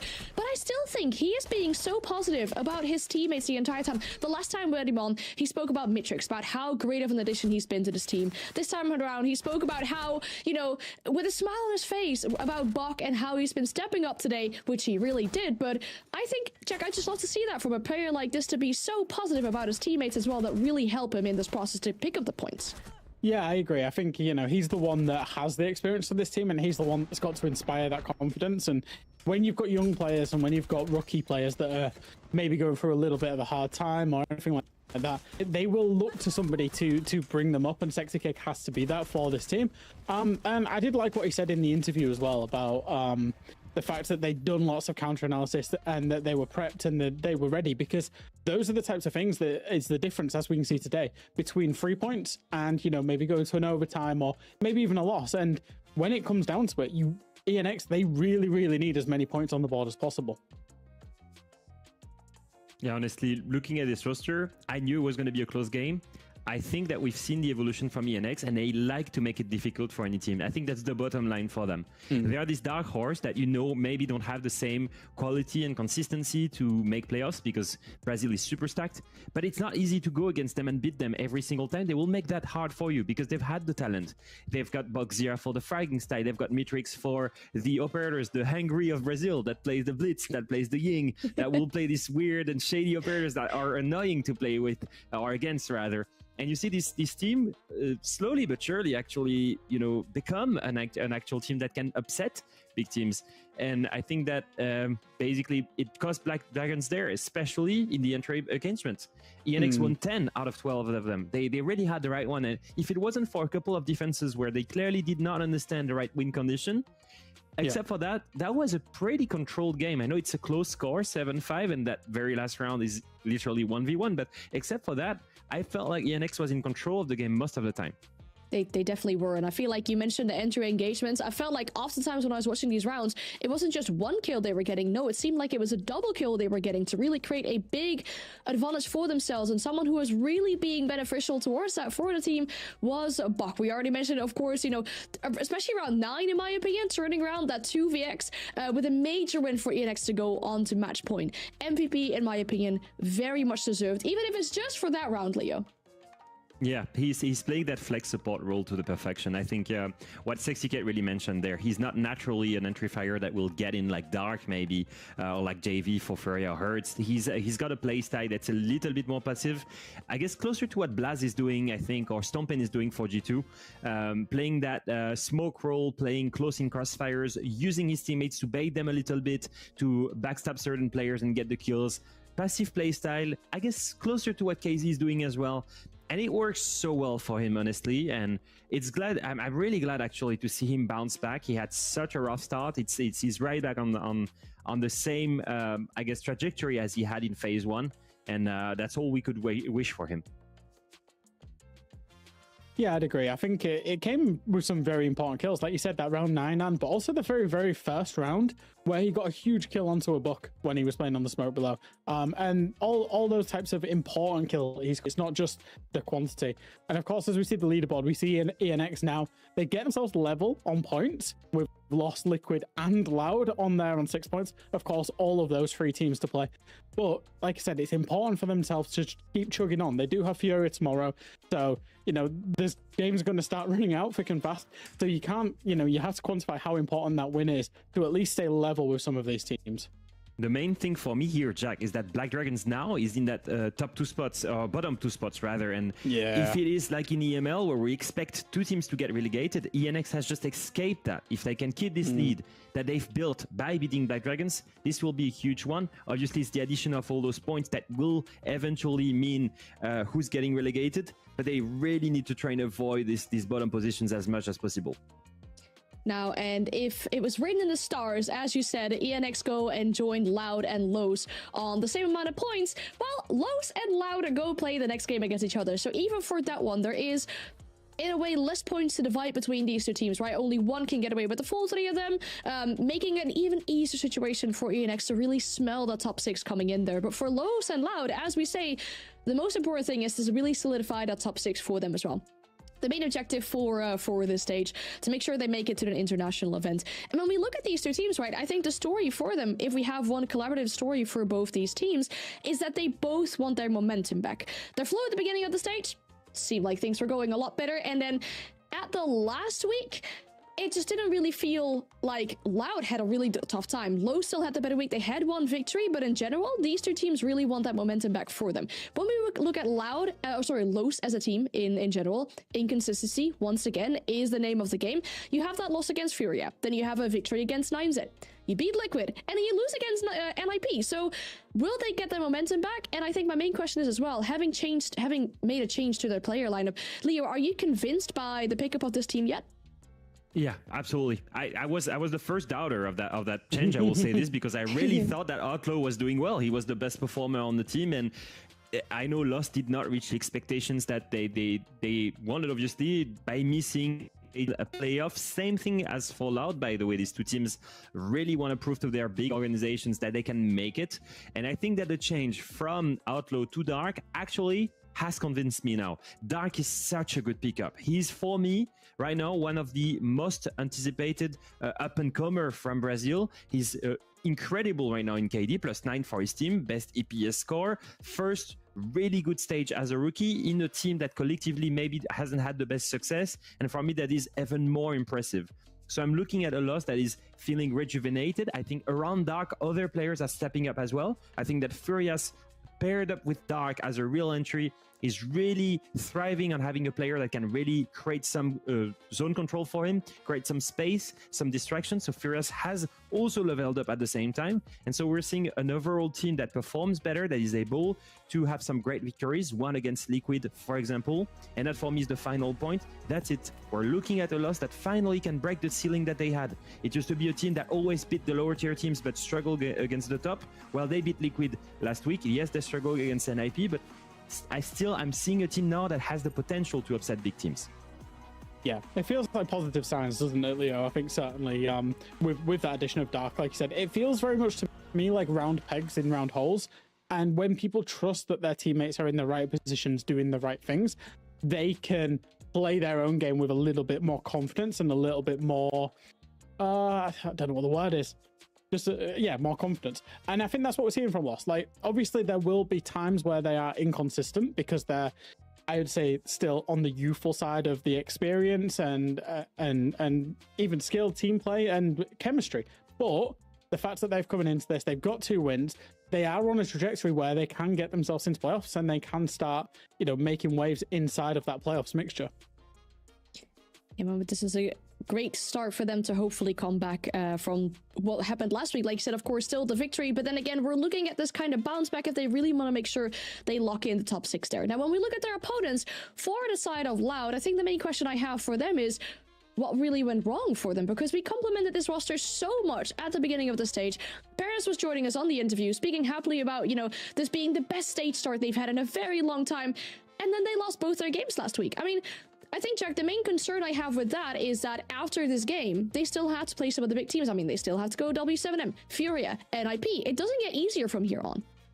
Yeah, I think obviously teams are going to lose to FaZe, and we won't apologize for a lot of teams losing to FaZe or Furia. It's going to happen, right? It's probably more the loss to ENX that they actually suffered, and I think, to be honest, it's maybe a bit of a playstyle thing. They still that kind of slow, methodical playstyle team, which it doesn't really fit within this meta. We've seen inside of Europe, VP still have those kind of issues with that playstyle, with the way bans can be attributed on maps.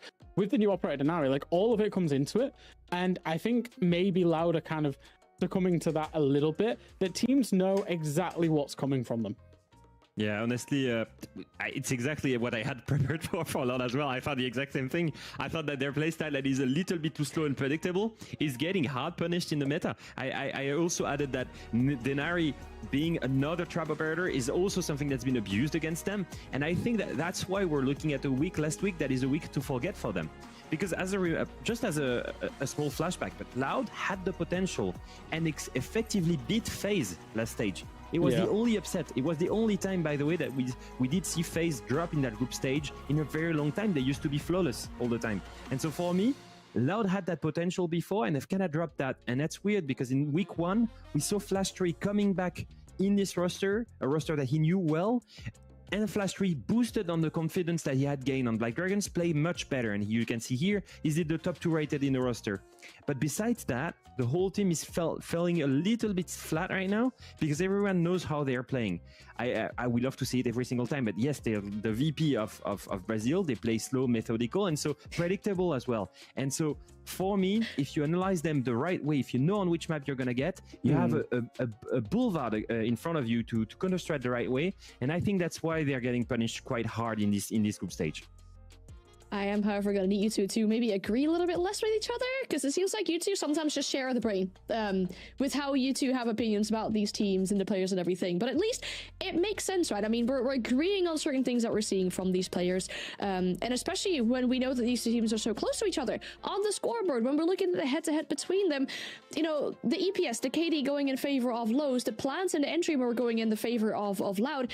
In my opinion, that sets us up for a very good, hopefully balanced match as well. And then when we look at the map Veto as well, given how this game went last stage, a 7-4 for Los last stage. It was on Nighthaven Labs. We'll see if that's still a possibility to be played out today, or whether we're going to a different map. Any expectations or hopes, maybe, Leo, where you hope the series goes to?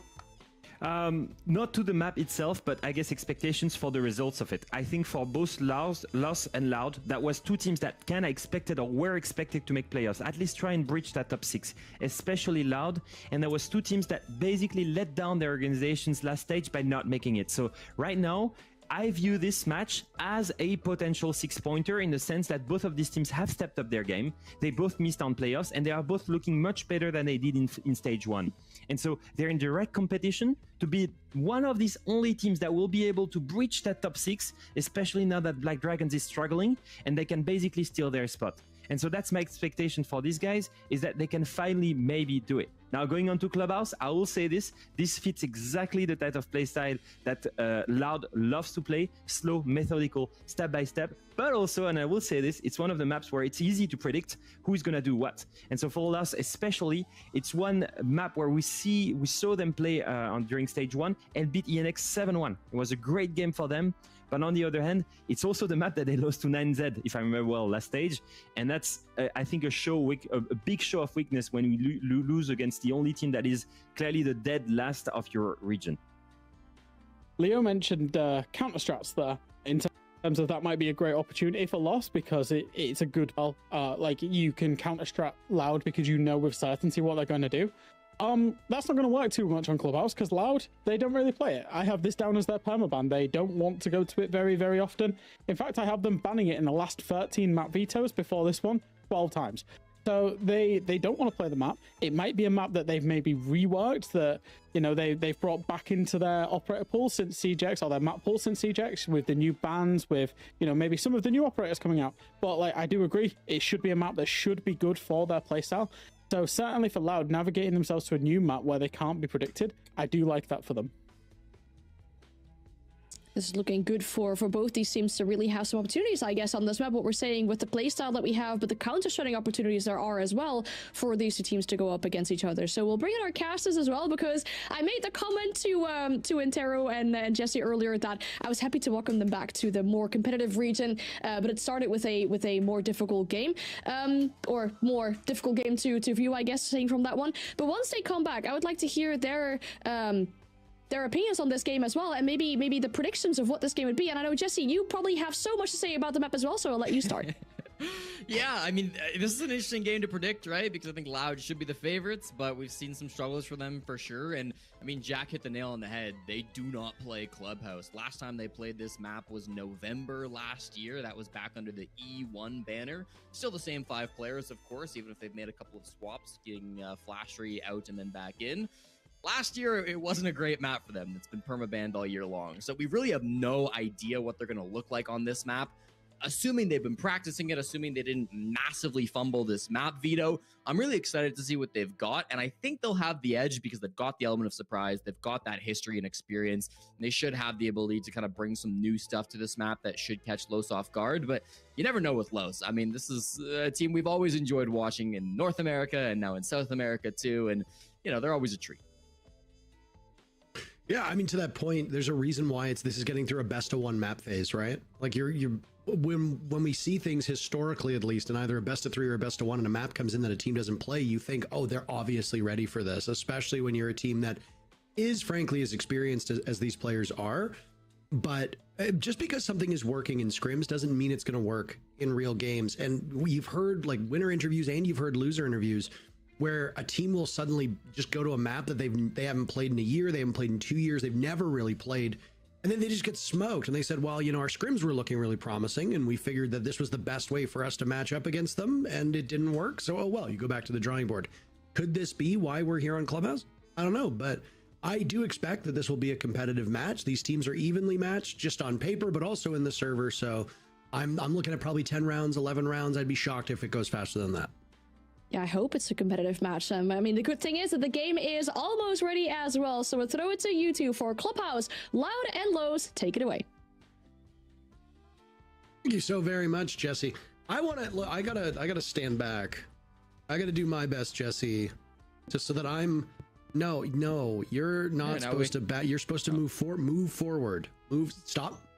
Back up. Nope. Back up a little bit. Back up a little bit. Stop. No, don't leave. Okay. This has been a failed experiment. I apologize on behalf of myself, particularly on behalf of Jesse and you on behalf can't of us. jump these things on me. This should be worked out before time. You got as close to the camera as our first match of the day got, but now you look at Los and Loud. You gave your thoughts known. What do you think is going to happen between these two teams? Spell it out for me. You just be honest. Just be honest. I think Loud are going to win. I think Los, right. Listen, they've had some good improvements. I really like what Dark has been doing on this team. I'm always a big Arthur fan. You know, I think his shield play is something to be watched. So you never know. But yeah, I mean, Loud, if they lose a game like this to Los, it's going to be tough for them to still be looking at playoffs, frankly. I will say, back in stage 1, this was a win for Los. It was their first victory of the season, taking that map 7-4. So there's some precedent here for maybe a bit of an upset for Los to come out strong, and they did get a couple of wins in the first 2 weeks. So they're by no means a horrible team to come through. I don't think they should be looked at as some of the other teams in this league where they really don't have a chance. I think they're better than they get credit for, but we'll just have to watch the game and find out as it plays out in front of us. Operator bans have just gone through, and it's a great day for the Luddites as we have a third double electricity ban so far through 3 ban phases, as we again will see Bandit Kai get removed, and then it's Monty and Thermite getting removed on Clubhouse, which I always find interesting because I feel on Club it's always best to focus in one area. You either remove all the hard breach and make it impossible to open the walls, or you remove all the shields and you really cripple one of the specific shield players in the enemy team. I'm always a little concerned when I see teams spreading out those bans, just because I feel like there's other good options. You can play the Blackbeard instead of the Monty. You can play the Ace or the Hibana instead of the Thermite. There are still other options there, but most of the professionals, I trust they know what they're doing, and certainly it will slow them down if they're not able to use the best hard breacher and the best shield in the game. Jesse, do you think that if they banned Kaid and Bandit, it would be really cool if they also got rid of all the lights in the map and just every room was very, very dark? Like when you shot out all the lights in Ubisoft's other franchise known as Tom Clancy's Tom Clancy's Splinter Cell. Yeah. I almost said Rainbow Six Zero because, well... Oh, because he's in the game. The only real way to play Sam Fisher these days is here in this game because they won't make another Splinter Cell. I was crying in case anybody was curious. Splinter Cell, I think, was the first Ubisoft game I ever played. It is still to this day, those first 3 games. Amazing. Oh my. Down goes Live. You think that Loud is going to win? Well, maybe not this round. Maybe not losing the sledge on entry as Kurt shreds through him and almost loses Basetto. No support whatsoever on these 2 Loud players as they just aggress through that jacuzzi wall. An ITA shotgun does no damage, but Kurtz has never received that memo. 3 kills, a 4th as well. What is STK going to be able to do trying to punish this Frost? Jesse, 3 kills? Could we see an ace in the very first round? Seems likely. He's got the defuse kit, so he doesn't need to go anywhere, Parker. They have to just keep throwing bodies at him. Hopefully these last 2 can group up and take it at a 2v1 instead of a 1v1. He also has the opportunity to just retreat, but I mean, bomb site's miles away, so getting back all the way to site might be a bit tough for Kurtz. He concedes the top floor and does instead just go to the main instead. But I mean, he's wasted so much time, gotten so many kills. It would be a miracle if his team loses now. Well, funny you say that, because it was a man named Miracle who got an ace in the previous map. Kurtz will do it this time. And it's a flawlessly won round from Los. It was a one-man show as Kurtz runs roughshod over every single attacker. Who cares about the other 4? Kurtz, not Los, wins round 1. And there's gonna be, you're gonna look at that, right? And you're gonna say, why are we walking 5? Why are we walking 5 players at the Frost and giving her 5 1v1s? And you wouldn't be wrong to ask those questions, but I do have to say, right, there is some logic that early in that round, 30 seconds in, Live was on a drone and he saw Dark rotating from that Master side back into construction. So you see one roamer in towards Master, leaving that area of the map. And, you know, you don't want to waste all of the round droning every little corner, so you say to your teammates, guys, the roam is gone, it's cleared out, we don't have to worry about Master Side anymore.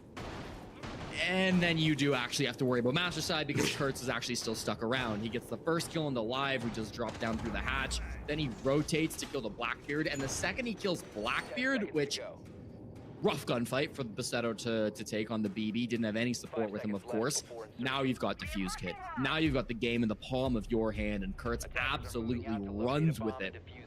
Using all of that information that the enemy team don't have. They're scrambled in the early game because they don't expect him to be there, so he's able to secure those 1v1s. And then in the 1v2, again, what does he do? He just goes to a weird spot. He goes to a part of the map where he's not going to get expected. Still getting eager, it seems, in the second round, hoping for a 6th kill, but does get punished slightly on the spawn peak. But either way, a hell of a start for Kurtz. Really good to see him popping off 5-0. No better way to start a game than that. I mean, if you're feeling it, you're feeling it. Most players that play these flex roles, as you can sometimes see Kurtz inhabit, would love to finish with 5 kills. He's already accomplished that, and he's done it in 1 round, so... kudos to him, and frankly, kudos to the rest of the team for supporting him. But with every ace, there is almost always a counter to the person who gets the aces play. We saw that Loud team trickle in one by one over on Jacuzzi, giving isolated engagements. There was no support for the Blackbeard. Kurtz took advantage of the Blackbeard walking in. There was no follow-up. Loud then scrambled to get 1 player on Jacuzzi, 1 on main stairs. Neither could get there in time to do really anything, and there was no secondary utility that was brought to try to flush out this Frost either. What on earth are we looking at right now? Runouts have been claymored, so if you want to dive out of the gym or bedroom side of this map, you're going to be in rough shape, as now there's a stare down from Jacuzzi into the bomb site. Always a little scary when the Jacuzzi wall gets left soft on this bomb site. With the clash, you can definitely see the logic in it, right? You're getting so much good information. The enemy don't have a good way to walk on in. They could just hard breach it, that's one thing, but you can't really do such a thing when there's all these soft angles that you could end up getting shot from. They'll get some drones in and they will find the Azami, but they're still just fishing for these kills. They're relying on low stepping out and over swinging, but with perfect information from the clash, they have no reason to do so. The pressure is on Loud. They haven't taken much map control. They have 1 player inside of Cash at the moment, but really it's been a very slow round so far. They've not done a whole lot other than information. Good firebolt to force out Farius and get the first kill. It was a great look from Loud using their utility so well. My only concern on the side of the attackers, the time. 30 seconds left, and you just barely established a foothold towards this bomb site. Jacuzzi is still mostly closed. Your window of opportunity to get through is quite small, and your timing of opportunity is also closing that same window. Arthur will be the impediment as he sets down his shield. Oh, thinks otherwise. He's being watched on drone. As Dark is side by side, there goes Flastry. Basetto with a kill of his own. Kurtz will suffer after not doing anything this round. Amidst the toxic gas, Loud sprint on in. Basetto has found a safe place. And Legacy will be last man standing, but Perez is there for insurance to cover for his teammate. Excellently played by Loud as they lock out Los' re-entry to the bomb site and tie things up.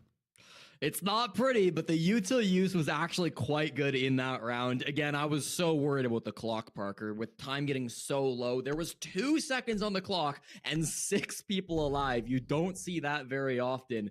Just at the last moment, Basetto was able to get that plant down. He's outside the gym window basically the entire round. So he knows what the clock is looking like, right? He's very aware of his position and where he's going to get that plant down. His teammates eventually do a good job of clearing players out. That Capital bolt from Live, absolutely critical to get the opening pick on Nefarious. Once you've cleared the player out of gym, I should say, that's when the round really begins. And even if it took 2 minutes and 45 seconds, that's all it really matters, is that you got that job done. You opened up yourself for a plant. Pure chaos in the last 10 seconds of that round as everybody hit the deck on both sides. Basetto really taking things into his own hands. It's been hard supports all day, Parker, that have been thriving. In game 1, of course, it was Bach who was popping off on the SAS operators. Now we're starting to see some big plays out of Basetto too. It's been nice to see the little guys step up and maybe be some of the unsung heroes. Yeah, I mean, support plays a very thankless role. I remember it was Goddess ages ago was talking about this and some of the heat that she was getting for her position on Sonics. And she's like, look, I play Thermite. I spend 2.5 minutes drowning so that my team can hopefully capitalize off of those kills. If they fail to get those kills, now I have to fight the entire team basically by myself or what remains. If they do get those kills, then great. My job looks super simple and they get all the glory, not me. But if we get some kills, or maybe we get no kills, after I'm done droning, I need to walk into that Viper's pit. I need to bring in the diffuser and hope to God that there's no utility to kill me. Because think about it. You spend 2.5 minutes droning. You don't find a lot of success. You walk in, you die immediately. Really easy to point fingers at that player. I mean, we've done it. Community does it. Even other pros do it. So it's nice to see that supports can get visible achievements because, as we say with things like bandit tricking and things like C4s and all that jazz, a lot of times the things that you are doing to influence around don't show up on the scoreboard.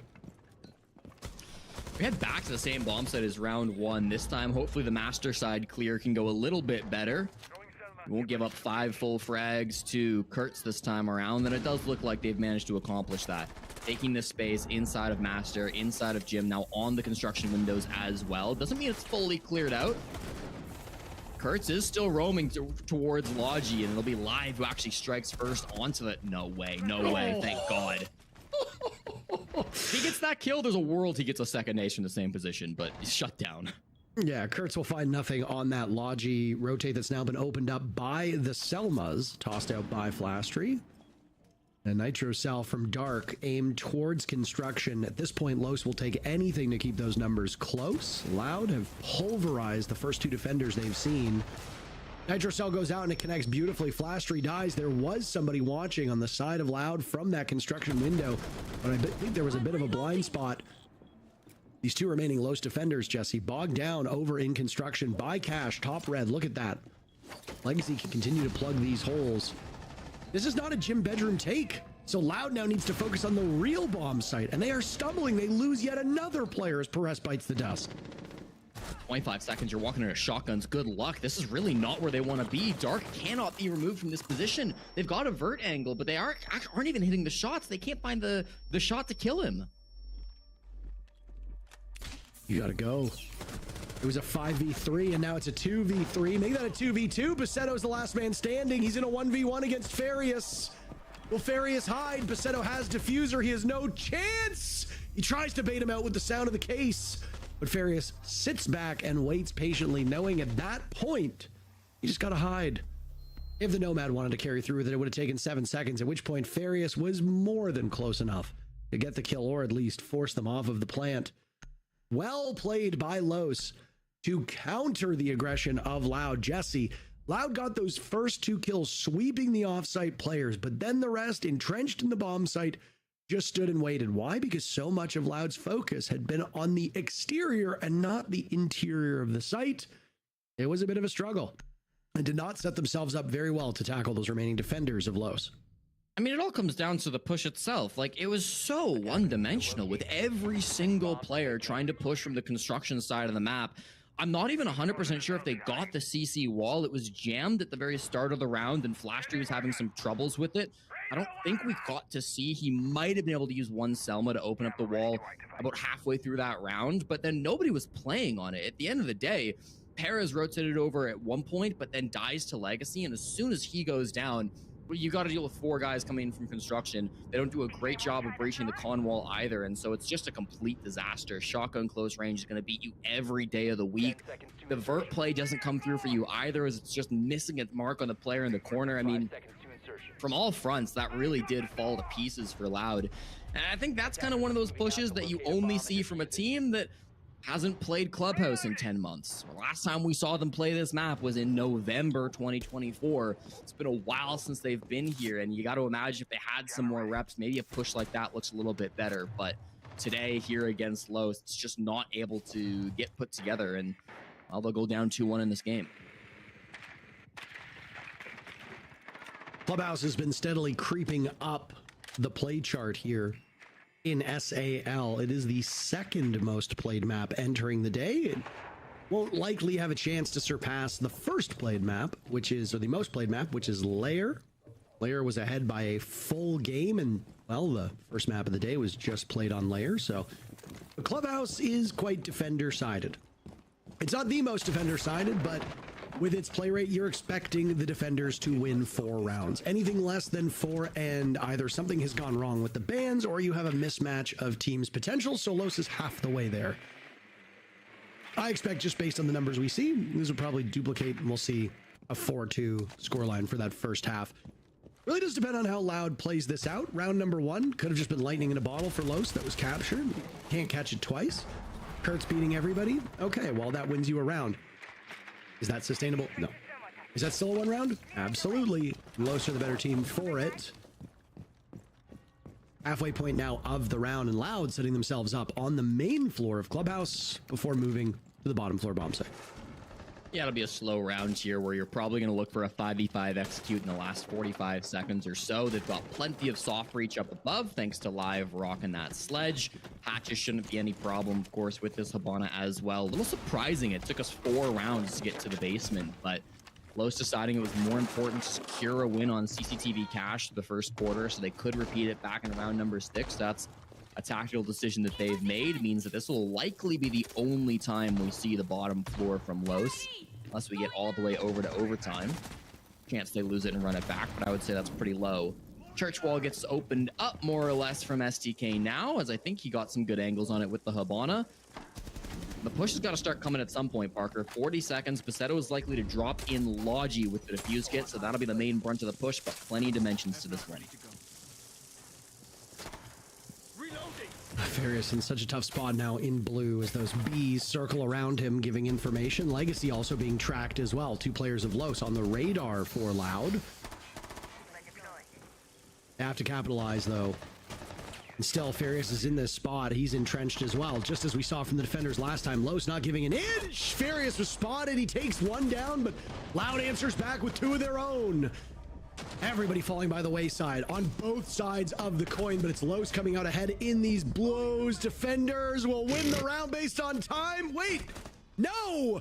Loud getting all the kills in the last minute. What the hell just happened, Jesse?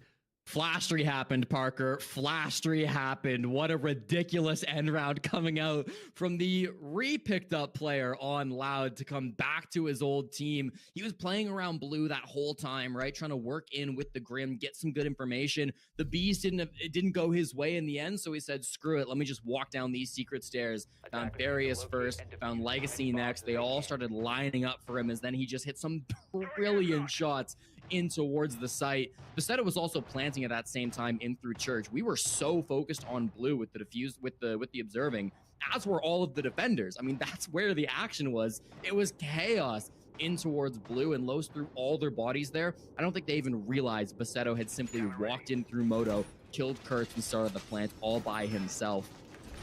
Lots going on at the end of that round. The last couple of players on Los were forced to peek because plant was happening, and Farius ate them up one by one. Perfectly played. Flashtree, I should say, not Farius. Super well done coming in from the Grim and the newest pickup onto Loud. Attacker's objective is to locate a bomb and defuse it.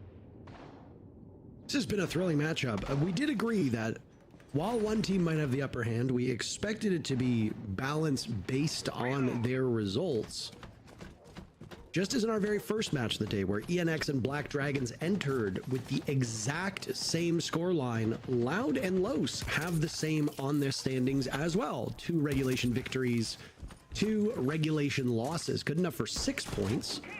In terms of rounds won, Los, 20 rounds won, 19 rounds lost. Loud, 21 rounds won, 22 rounds lost.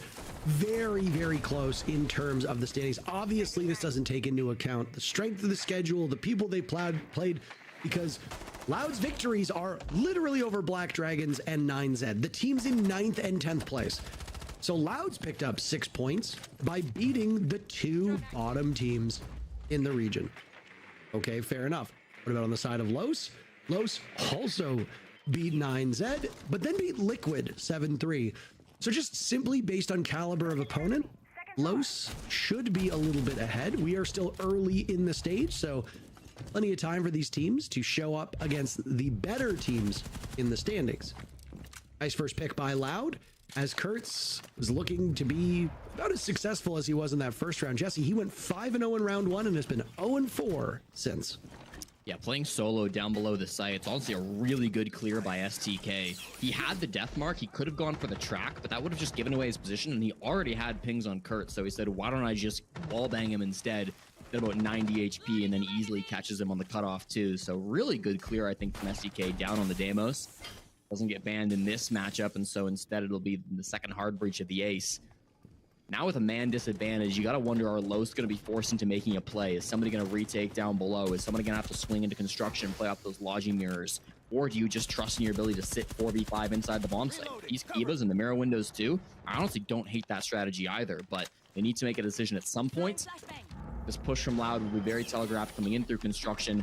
Very classic push to come forward, so they should be ready. I like the patience from Los. They heard that the dread mine went off a number of times. Farius likely giving that information to the rest of the team if they didn't hear it, but they don't want to pressure Loud, give their position away because they're already trailing in numbers.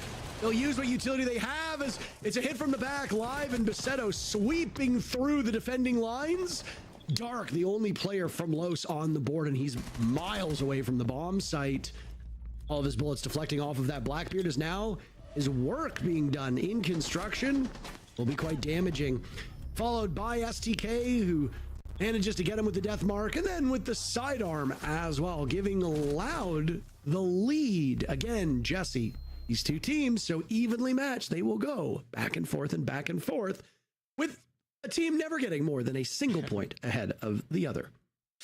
And you can say whatever you want about Loud and maybe the struggles they've had this stage, but one thing about this team is they will stick to their identity. This team loves to take their time in the round. They love to focus the plants. Besetto so consistently using his time and then getting in at the last moment to put the kit on the ground. That was probably the best push we've seen from Loud all day long, and it comes off the back of that first pick down below. I already complimented how good SGK was at clearing out the one roamer down below the bomb site, but then just playing with your utility, taking your time to clear out the dread mines, pushing as a team in through construction, in through the site windows. Besetto, yet another plant in on this game. So far through the matchup, he's had 2 different plants back on round 4 and round 5, so back to back. Could have had that plant on the gym bedroom round 2 as well, where they got the W's. So very plant-focused player, Besetto. He currently leads the South America League with 6 plants coming into this. He'll be at 8 now after this game, and could be 9 if they can get another one in round 6. I always appreciate watching a team that have such a clear identity on how they like to play the rounds. Sometimes makes you a bit more easy to read, but I mean, if you know how your playstyle works, if you're very comfortable playing one certain way, then I mean, why not? You do what you do best, and it can be really tough to counter. Final round of this first half, Jesse, before the side swap comes in. Remember what I said long ago, where I said this is a defender-sided map? Los have lost the plot at this point. Will not be able to win the first half, which means that they are letting the advantage of the better side go to waste. I think that sets Loud up quite nicely, which again goes back to your point about, you thought that Loud was going to win. It's been a very frag-heavy lineup for Loud. Guns that they've been bringing time and time again, hit hard, high rate of fire. I mean, on Clubhouse, you do need utility, but South America's always been a bit of an abnormal region when it comes to approaching utility-heavy maps. You know, I remember watching a Villa game where there were no hard breachers being brought at all. How do you attack Villa without hard breach? I don't know, but it was working. So, I mean, it's definitely doable, especially if you're playing up against a team like Los, who you feel like doesn't have the best grasp on the map. Util's going to be good enough to start clearing through on this site, Util, though. The Habana, the last hard breach that they'll have, I guess, along with the Mav and the cans, but this should get the wall open pretty nicely unless there's an impact to come through with it. They do pop the mirror window, but the impacts, actually Dark's got an impact. It doesn't quite hit though. That reduced radius as of a couple of months ago will come back to bite, and so the wall gets open for Loud. That's exactly what they didn't have last time they went for this push. Now they've got that second angle into the site. It's actually not a way that you can walk in. The impact got the lower set of X-Kairos, so you're going to need to breach that a little bit more if you want to walk in through the wall. You've got an angle, which is nice, but really, if you're trying to plant, you've got to do a little bit more work here. Golden opportunity now for Loud to lead off the killing. There goes Kurtz yet again. 5-0 in round one. 0-5 since. A rough go of it on his roll. Seemed like in round one he knew where everybody was. Since then, it seemed like he's known where nobody was. The duality of man, I suppose. This allows Loud to put pressure outside of the bomb site. Down below, trying to chase off these defenders, as you see STK doing just that. Low suffering through this, but still sitting in a very good position because of the time. A botched nade from Loud will go out. STK punishing Farius. Nades going over towards red stairs to push one of the defenders off the last mirror window. Legacy on the board for Los. Time running out. Los still holding true. There's only one of them remaining, and Flastry will get both kills before the diffuser can get planted. Welcome back, my friend. Loud takes the first half 4-2. And I mean, it's the same round every time, Parker. It's the same strategy. It's different bomb sites, it's different operators, but they're going to take their time. They're going to clear the map. They're going to go for a push in the last 20 seconds. Bassetto's going to hold F. Flastry's going to be holding the cutoff to get all these powerful kills. I mean, it really is just the Loud playbook over and over again. And even though this is a map they're not familiar with, even though they haven't played Clubhouse in 10 months at this point, they're still looking so good on it because they can still keep playing their game. This is a team that has consistently maybe struggled if they don't get to set themselves up. This has been a long trend for them for the last 2 weeks, where currently they have a 10% win rate when they don't get the opening pick. Their recovery has been abysmal. But in that first half, Los didn't do a whole lot to disrupt Loud getting set up for their push. Every time it felt like it was going to be 5 players that were going for that execute. The one time they were able to disrupt it, it was a Kurtz 5K. But then after that, Kurtz disappears from the scoreboard, doesn't find a single kill through the rest of the half, and it's Loud all day long. Now they get to swap the defense. You're right in thinking this is a little bit better of the side for these two teams. So you've got to imagine this game could start to spiral out of control. Both these teams slightly better on defensive side than they are on attack, but honestly, the percentages are pretty close. So I wouldn't write this game off for Los, but it's really important they get started early in this half. You cannot let Loud go up 5-2, 6-2, and then just be able to rotate through all their bomb sites to close out the game. You've got to put pressure on early. Make sure that they can, you give yourself a bit of a buffer, because it's likely there's going to be 1 or 2 sites you struggle with on this map, and you can't let it get to the point where that's all Loud need to win. Scary spot for Los to be in for sure. Attackers are moving out to locate a bomb and defuse it. Clash did not last very long on that first half. Go figure. We will have at least 3 rounds here to witness the newly revamped Defender. We have not seen a Denari today in either of our matches. Are you correcting me? No, I'm agreeing. No, we have not seen the Denari. Oh, and now we will not see a Ying this round, as STK pulverizes Legacy at the secret window, and immediately Los is down by 1, and not just 1, but a heavy utility operator that was certainly a major contributor to an execute. Los will be a 4v5 for the remainder of the round. Another big entry kill for the primary entry player on Loud, Stroker, better known as STK.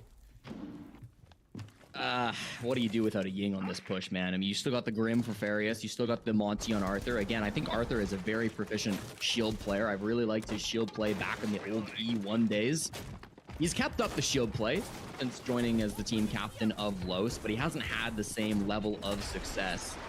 Now with the hatches opening, it's going to be kind of telegraphed where he wants to go. It looks very similar to that last push we saw from Loud on this bomb site, where a shield took the defuse kit in through Moto, and then everybody else was focused over towards blue.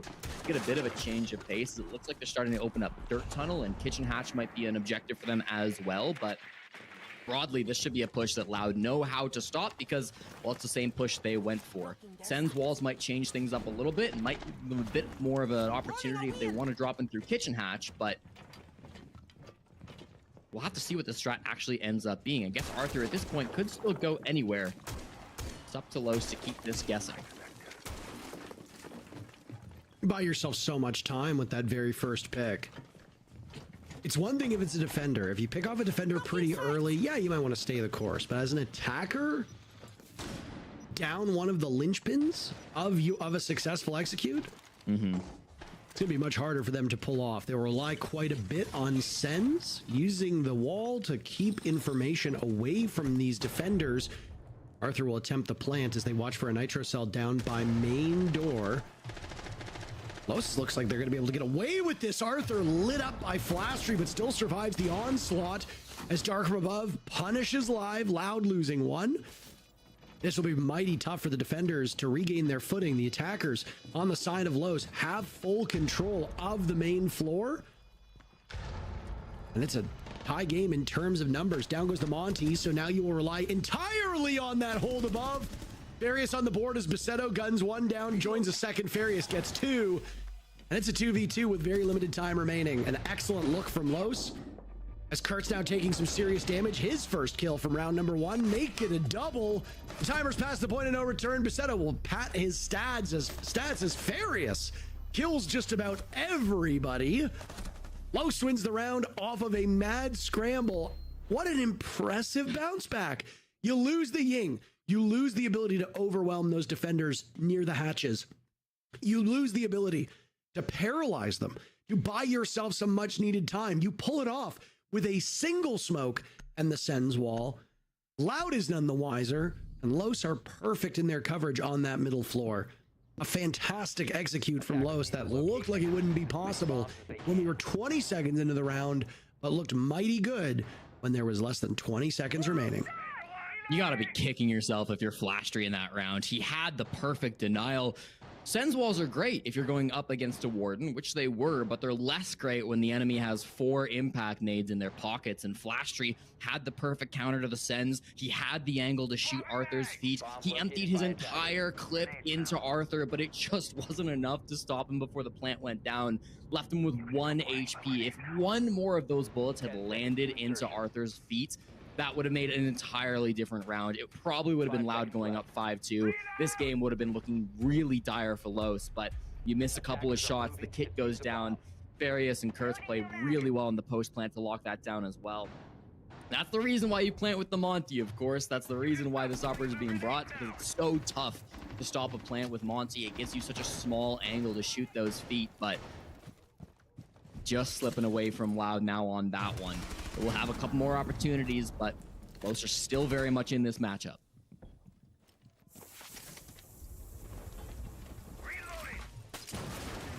Nice to see a Jaeger make an appearance. We've been seeing an awful lot of Wamai today as teams determine which of these operators they want and think is best for the job. Jaeger's ADS gadgets receiving a change when C-Jax came online a couple months ago. ADS now catches Gridlock's track stingers, Capitau's fire arrows, things that used to be only in the wheelhouse of Wamai, so making them a bit more even. It has bumped Jaeger's pick rate up from about 0%, where he was sitting for much of the previous years. Or, well, year, I suppose. Wonder when they're going to give Jaeger his ACOG back, Jesse. I think it's coming the next update. I think it just made a bunch of people mad, and I apologize for that. You say you think that's going to happen after they just took his ACOG, well, not his, but everybody's ACOG away, except for, what, DMRs and slug shotguns, so. It's going to be DMRs, slug shotguns, and Jaeger. I think that's where the game is going, direction-wise. Oh, a rare Zofia sighting here on the side of Los, so how has Farius applied those explosives and those concussion mines so early? Just past the halfway point of the round, and it's Los knocking on the door of this cash bomb. We're loving the con takes today. I guess with the Capitao ban, it's going to be pretty tough to get in through Garage, but all of these teams loving the idea of just pushing in through Master. Again, the real key with this is that you do have some kind of a second dimension. Somebody's got to be on that wall. We saw how good Flastry was in that position in round 6. Looks like it'll be Farius taking up that spot this time around. So he'll be there. Kurt's down below to walk up red stairs eventually. With some Grimbees, they will get a freebie, and that will be the 8th frag for Kurt's now, doing much better on the attack than he was on defense. Opens things up for the initial frag, but 35 seconds gives Loud a chance. It's still a good gun, even if Zofia's received some nerfs. Loud having some serious problems now. Looking Flastry cook up. Looking for an exploit over towards construction, snapping onto 2. That's all he'll find. Dark will shut him down after that and look for a second of his own as Los breaks free of construction. Over towards Cash. Basetto missing Arthur, punished for it. Now it's up to Live with a Blackbeard chasing him down, and Arthur will get the final kill to tie things up. My goodness, look at that cry that we see rip through the Los bench. Two very swift victories and an attacker-sided clubhouse unfolding in front of our very eyes. Both of these teams back on even footing, and it prompts Loud to take their time out. Honestly, Los look a lot like Loud did on their first half. They're taking these attacks really slow. They're getting a lot of map control without being contested, and so they're using that space to work picks, work themselves an advantage. I loved the use of Grim in that round. Such a powerful operator. I think maybe Grim the most underrated operator in Siege. The pros know how good he is, but I just feel like we don't see him enough when we're playing in ranked. Either way, gets great value in that round. You get the vert pick from Kurtz down below. Then in that push, yes, it gets a little bit derailed by the flank from Flash Tree. I thought that was going to completely turn the tides, but he only gets 2, and that's not quite enough to stunt the push in the end. The clash play from Basetto I wasn't a huge fan of. He had a teammate right behind him, so if he plays a bit more aggressive, keeps the shield up, he's probably able to enable more kills for his teammate, but instead he puts the shield down. He tries to take the game into his own hands. I don't know about that decision in the end. It doesn't pay off for him. And then we get down to about 7 seconds where I get really nervous because Arthur is not planting, but Arthur says, I got a Blackbeard. This is the only gun my team ever lets me play. I need to use it. Hunts down the final frag, and it's all fine. Los do win the round in the end. Every single round today, Parker, between these two teams is going the full 3 minutes, and I kind of love that for here on Clubhouse. I don't think we will have a quick day today. For those that are watching and wondering what is coming next, we've got 2 other teams right up next that are on the outside of the playoffs looking in. It'll be 9Z, who entered the day in last place, going up against, yes, you're going to hear this and think to yourself, what is going on? W7M, who are in 7th place, the team that won the Montreal Major about a year ago, finds themselves on the outside looking in. Based on the numbers, they should win that match, but anything can happen. A newly revitalized Ninjas in Pajamas sitting just outside of the top 2 will go up against Team Liquid, and then we have the teams in 1st and 2nd, at least for now, in FaZe Furia to round out the show. That will be a thrilling contest. I have no doubt there are always fireworks set off when those 2 teams do battle. That'll be coming in a couple hours, probably like 3-ish hours, give or take, if you want to set a timer, but let's get through Los Loud first. Yeah, you don't want to leave this one at 4-4. Los have started to crawl back. They've tied up the game after getting a real deficit in that first half, and now have been doing a good job to make things happen on every different bomb site. Gym Bedroom is our newest battlefield, and what an interesting lineup with the Collie coming out from Farius. We've got the Monty still here, Kurt's down below on the Deimos. They've got a lot of tools, but still it's been a pretty slow cash clear so far. Basetto is on red just with this clash, and you've got to really wonder what is their plan to deal with this guy. Could toss an air jab at him, could try to walk up red, but no matter what they do, it's not going to be easy. The clash will reposition now as Basetto with 9 kills tied with Flastry on the side allows. These support players still really racking it up, both outnumbering every player on Los as Kurtz has found some fire. He's back to his killing ways. Basetto's attempting to draw them out as now shields will collide over by this cash door. A nitro cell gets tossed out on the side of Loud, finds nothing, and they will have to retreat. It looks like they'll mostly all bail away. A goofy looking Kiba barrier, but one that still works nonetheless, as that clash had blasted Basetto's, or rather the Kali blasting the clash of Basetto's shield, but unable to follow up on that. Loud has managed to get their way out of a bad situation and buy themselves some serious time. Yeah, they've really wasted a lot of time on that cash extension, but my problem is you've let Los get set up with 5 players once again to go for a late round execute. One thing both teams have been doing expertly all game long is late round 5-man executes. The fact he didn't get a kill on the cash extension worries me a little bit. I do think Loud are in the better position, but the history in this game says otherwise. Continue to chip away at those walls with the bolt action sniper brought by Farius as Los only have 20 seconds to pull this one off, and they'll decide to go for the windows live, punishing Kurtz. Basetto gets dropped. Arthur will follow shortly thereafter. Loud winning the way as they come to blows. Legacy bleeding out outside, leaves Dark with 9 kills to do something, but STK will show both of them the door. Loud takes the lead after Los had put 2 rounds back to back, blowing Loud's timeout in the process. But hey, finally, a victory on defense for Loud. Not sure if I'm so sold by that collie pick from Farius. He uses 1 lance really early on, and then it feels like the sniper rifle is much more of a hindrance than anything else for the rest of that round. Great job from Loud to be able to sit in the site, play around their Kibas, play around their shield, and stop that entry from happening. You knew where they were going to come from. They were all mostly on the windows. They do have a player walking in through construction. That's Dark, who gets the one and only kill onto Basetto. I'm honestly kind of shocked we get a clash ban. I guess it was quite powerful in that cash extension where we were just watching. I do think late round, Basetto he's very addicted to putting the shield down and swinging, which hasn't worked for him at all. But regardless, it gets them great value in the early game. So I do think it's the right operator to ban in the end. Gets answered with a Monty ban, so probably expecting the Clash would get removed. While you've been countering the Monty really well through the 3rd quarter, without the Clash, it's going to get a lot tighter. It's going to get really difficult to respond to Arthur on that operator. So fair enough to remove both from the field. And Parker, you were asking for it. We finally got Denari. Well, I wasn't asking for it, Jesse. I just said that the newest operator had not shown up yet. So you hate Denari? You didn't want to see him? You hate Denari? Okay. That's You're putting words into my mouth here, and I do not appreciate that, okay?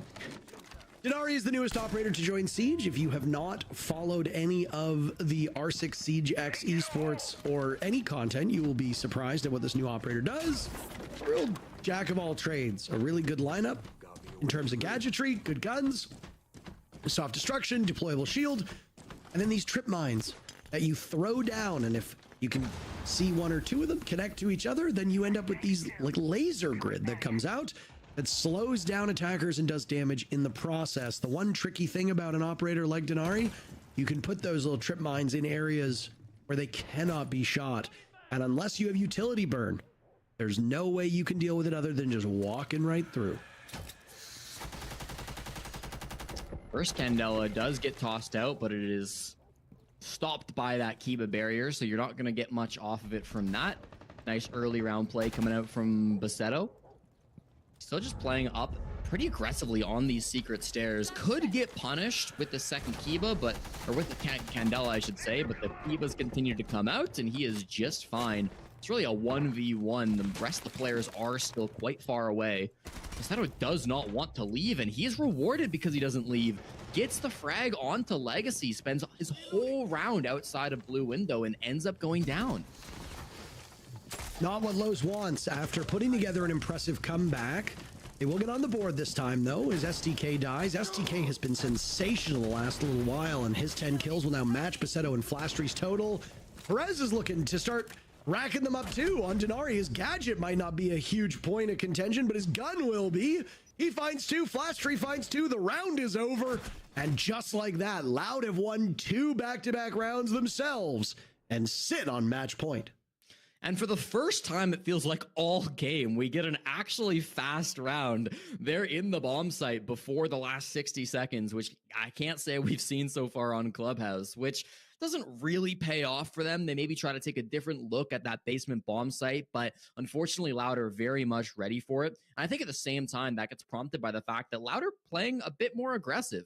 Maybe they kind of read into the fact that, hey, they were letting Los get set up for 5v5 executes pretty consistently. Los, despite what happened in round 9, we're doing a great job at winning from those positions. So you say to yourself, let's get aggressive. Let's play over towards secret stairs. Let's get that opening pick on a Legacy.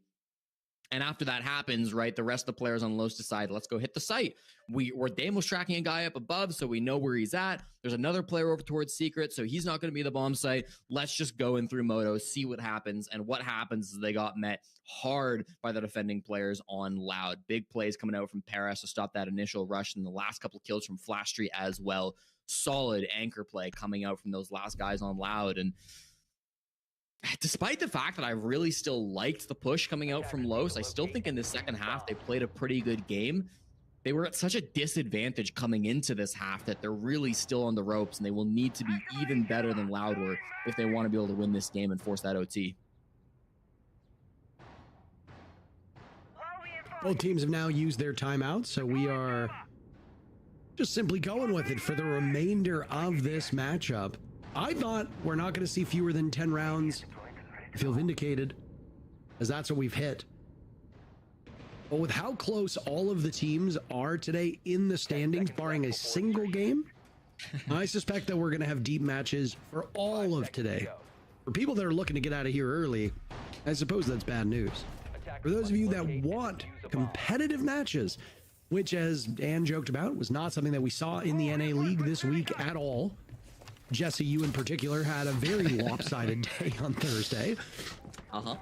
But we are being treated to the spectacle that is Brazilian Siege.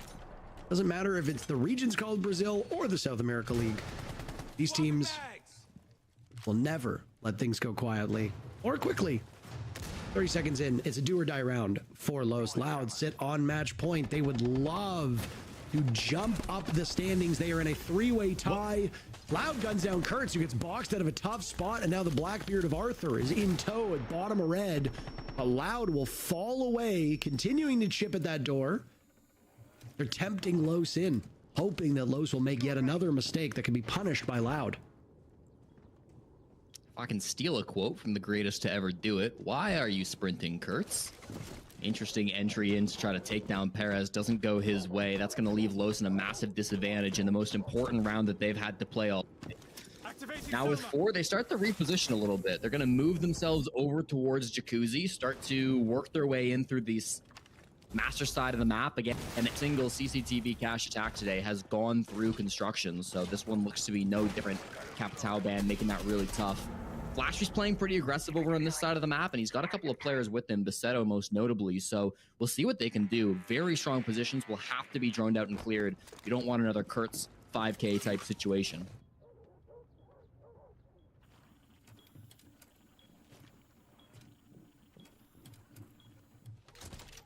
Los is just sitting and waiting now. Loud's giving them nothing. Perez takes down Furious, yet another roaming play from the castle, and there goes Legacy as well. Jesse, I think this might be curtains on this series. All 5 still alive on the side of Loud. Dark and Arthur will need to make this work. Dark leading the way with 10 kills on his team, but Los has struggled on the offensive front. Arthur shut down. We started on a flawless ace from Kurtz. Are we about to end on a flawless game on the side of Loud? They sure make it seem like that. Some not so pleasant words exchanged in chat as the final 30 seconds for Dark will determine whether we go on or whether this is it. And Loud will collect all 3 points. It was a bit of a scare for Loud at the beginning. Los took 2 very quick attacking round victories. But Loud's been playing the side correctly. Besetto will send us home as Loud wins 3 rounds in a row. The last one flawlessly to take all 3 points and in 11 rounds topple Los. Fantastic game coming out, and I think an important bounce back from a Loud team that has had some significant struggles both this stage and in the last stage. Much like your hair, Parker, Loud are looking great. And I think it really comes off some strong support play in particular. Flashtree and Besetto were absolutely lights out today. Flashtree top frag in the server, and Besetto some really important plants and also putting up ridiculous numbers. So nice to again see those support players really step up big time for Loud. I think they made all the difference to help them win this game. 3 players on the side of Loud breaking double digits. You don't see that all that often, but even in the rounds that they lost, there was still some fragging going on the side of Loud. Kudos to them. They will jump up the standings with 3, I want to say desperately needed points, but points that are very welcomed all the same. That'll be it for our second matchup of the day, but as usual, the desk, as selfish as they are going to want to talk about it after this break.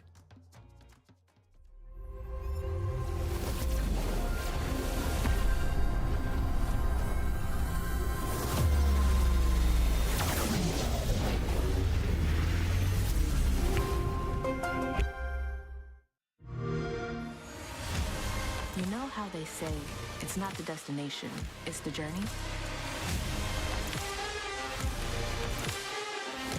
And the journey of 1,000 miles begins with a single step. And you know what? They're right.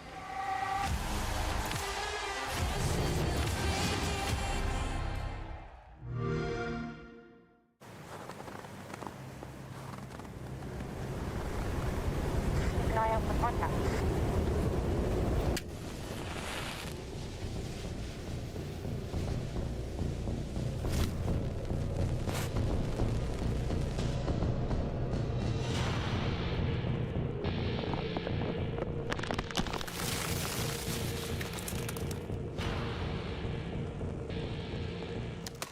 Available now.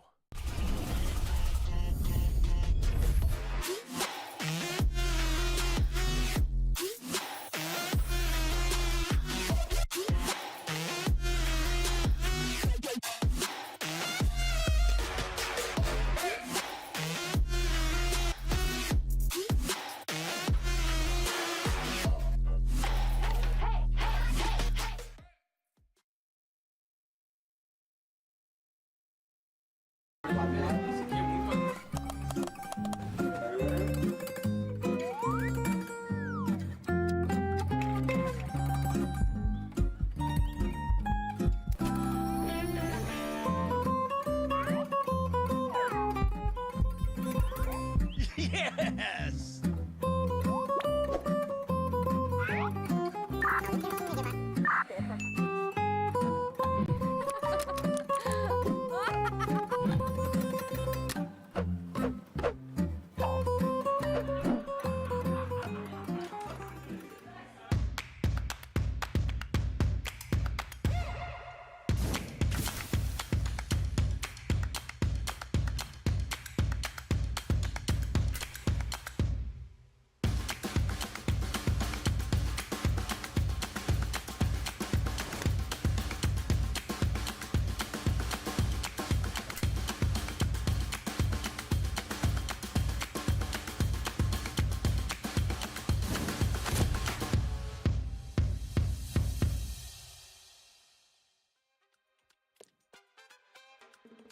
A good game for Loudest. Momentum is back in their favor. We talked to them having had a really good start off the stage. Last week was a little bit of a dip, but they're back now with those 3 points. Very well deserved after this matchup as well. And that means we get to talk to the victors. We should be joined by Paris to ask him a few questions about this game. Good afternoon to you. Congratulations on the 3 points. This must be feeling a lot better after last week. Hey guys, yeah, definitely. Last week was a little bit tough, but we started better this week. Paris, we were so surprised. We had not seen you guys play Clubhouse since, like, I think E1 roster. That was long ago. Oh, so what was the choice? Did you just hide it? I mean, we were like trying to put the Clubhouse on your pool, and we didn't find the exact moment to play. And today we found a good opportunity because Lost Clubhouse is not that good, so it was perfect. Seems to have worked at least. Yeah, exactly. Did you expect them to play the way they did, Paris? Because they played for you guys executing really late into the round and the plant denial. And some of those rounds, like we had opening kills happening in, with 10 seconds to go, for example.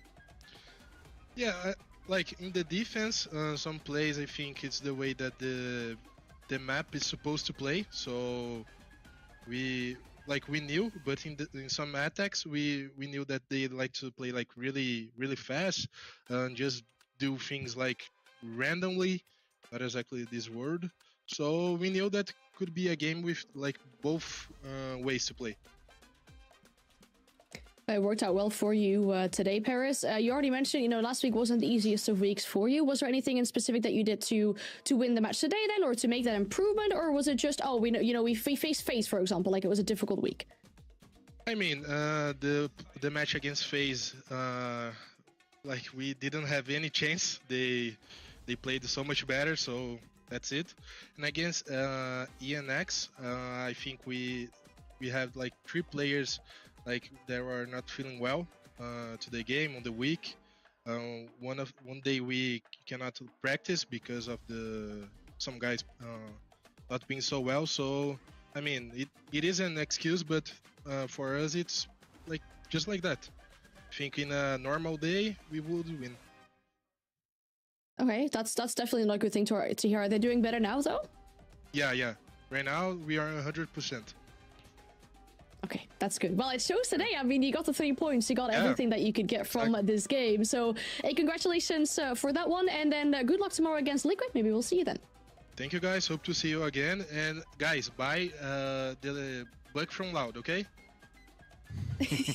Awesome. A very well media trained Paris. Thank you so much for your time, and we'll, as we said, we might speak to you tomorrow. Now, looking at this game here and hearing from Paris as well, you know, it was a difficult week last week, but we really made sure that we are feeling 100% today, and they definitely did. I mean, that 4-2 split on attack shows us a lot, but I think, Jack, on the defense, it showed again how they were the stronger team in this matchup. Yeah, I think so. I think a 4-2 split on paper on the attack, actually, it looks really, really good for Loud. However, I will probably add a little bit of balance here and say that if they were up against a better team, I actually think that was probably a 2-4, maybe even a 1-5 split, just because of how late the executes were going down. And I think Lost misplayed quite a few rounds in their own defenses. They were trying to play for the late round, play for the plant, play for the denial, and they messed it up. The pressure got to them a little bit. Fair play to Loud, they held the nerve and they got those attacks over the line.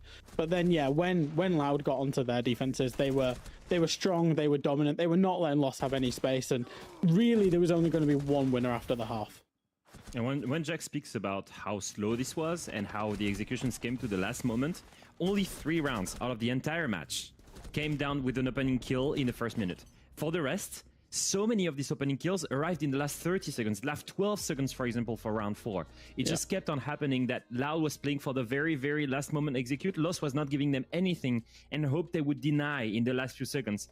And that's what happens on the church bomb site in the very first round when one might shoots down one of the players that's planting. But if you think about this, it cannot be a consistent scenario or winning scenario, win condition, unless you play the utility for it. And I did not really see that on the side of Lost. Yes, they played the smoke, but that was basically it. I did not see the real abuse of the C4. I did not see Intel operators to try and, I don't know, retake in the very last moment just before they execute. And so it can be a win condition, but it cannot only be peeling away and trying to deny the defense. At some point, you've got to have something else in your bag to try and deny that execute. And I don't think I really saw that from Laos. And that's where I can agree with Jack here, is that if you play against a better team that maybe have redundancies, so you have a smoke and you have maybe a Tachenka, you have a C4 to deny the plant, but at the same time you have a Valkyrie that's going to go and retake upstairs as the execution goes down. Something like this would have been good for Los, and I think it really cost them in that 4-2 split for Loud. It could have been abused in better ways. Overall, though, it's a good surprise to see Loud perform, and I will say this once again, Flashtree. Look at his statistics. We're seeing him really step up.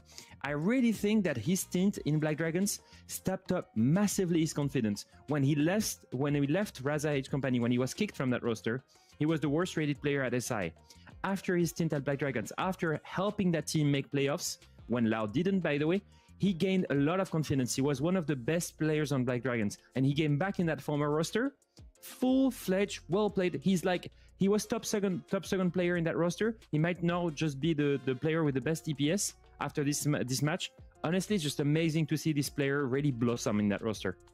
Yeah, it sounds almost like a Cinderella story, the way you're putting it, you know, having had poor performances and then really focusing on that personal growth and actually being quite successful in that as well. As we're seeing here with the MVP, it's certainly not his first MVP for the stage of the SAL as well, because I'm sure we have seen this one before for the likes of Flashtree. So good stuff for Loud, and as we say, the momentum kind of back in their favor. Very good, especially in that race for the top 6. We can have a look at the standings as well to really show where this puts Loud at the moment. In third, but don't be fooled. Of course, they've already played their game today, and teams below them have not played their game yet. Teams below them, in this case, we're looking at W7M and 9Z. Very close to the bottom of the scoreboard, something we didn't expect for the likes of W7M, but they are going up against each other for the next match of the day.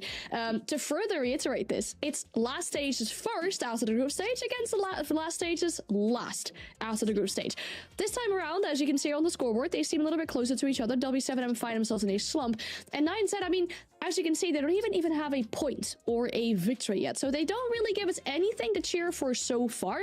But when we look at Mindset as a roster, you know, dead last in the league, no teams, this is not going to be easy either for them. I think my main question is, Leo, what is the main thing that's going wrong with this team? Is it not having enough fragging power, or do you think the issues are more severe?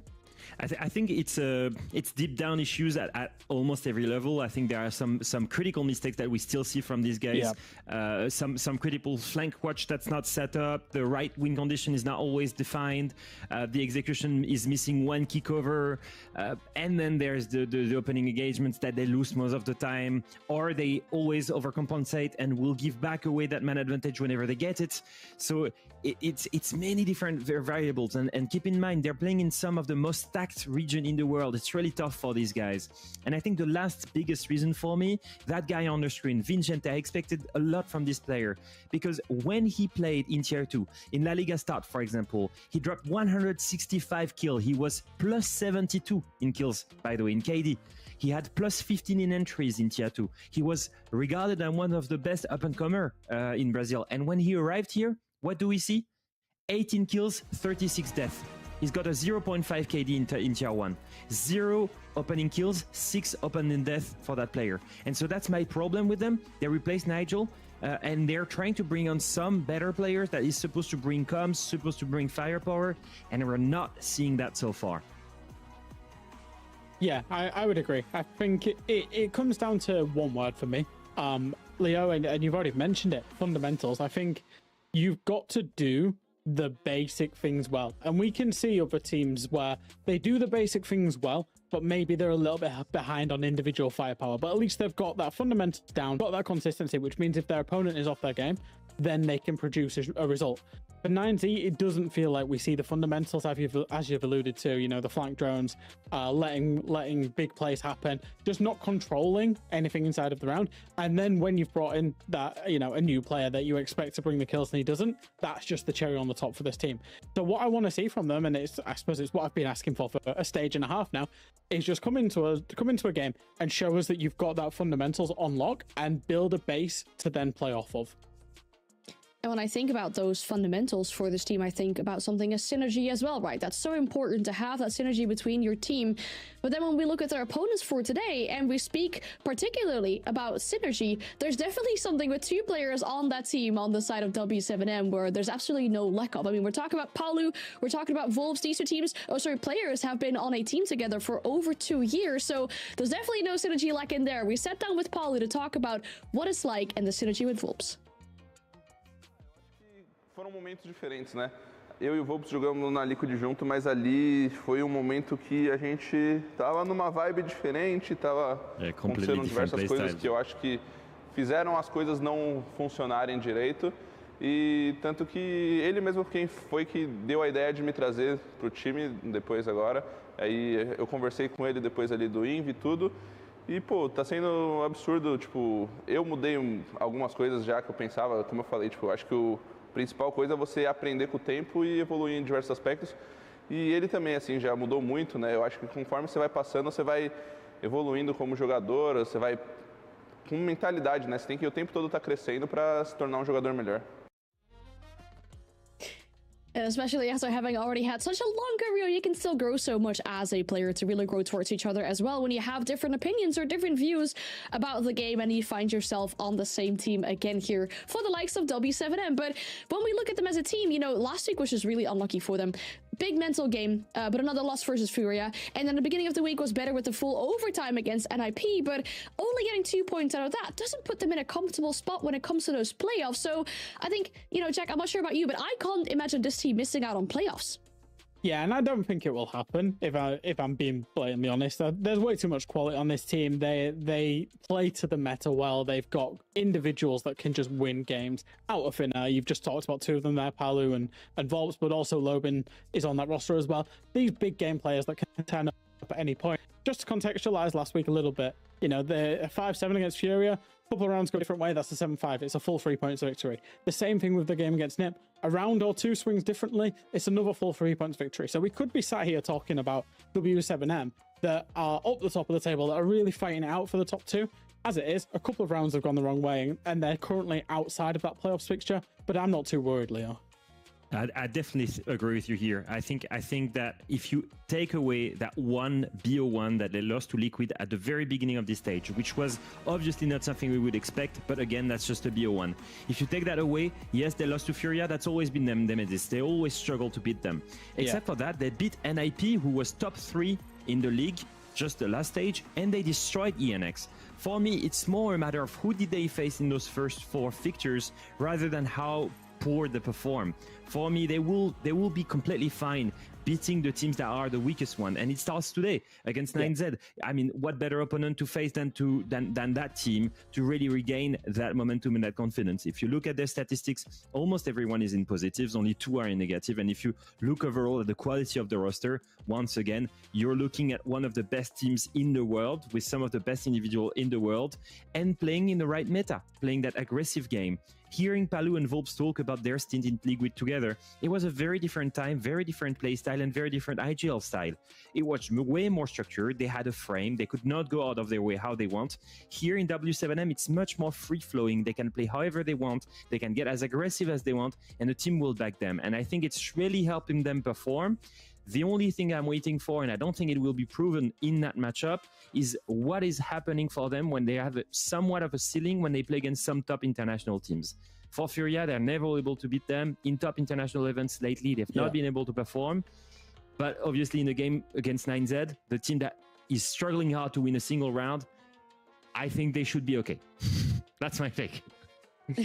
And now when both of you say that these two teams this team rather has so much individual power, right, we can put that into perspective as well. When we look at their EPS, their average EPS in comparison to the other teams in this league, we find them on 3rd. So yes, there is potential on this roster. We talk about big players that have definitely gotten these big international moments before as well, especially when we look at the opening kills as well for the likes of W7M in comparison to all the other teams in the region. So I guess, Leo, with these small blips they've had on the radar so far, there's no need to worry. W7M will probably or likely make those players as well. 9Z in this case should just be a small hurdle in the road to that.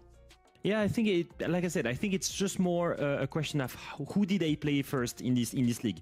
They played a Liquid that had probably prepped for a whole week to counter-strat them and really take them off by surprise. That's okay, they lost that one. But except for this, honestly, I'm looking at WSNN that was competitive against some of the best teams in the league and that has still the same level that we expect from them.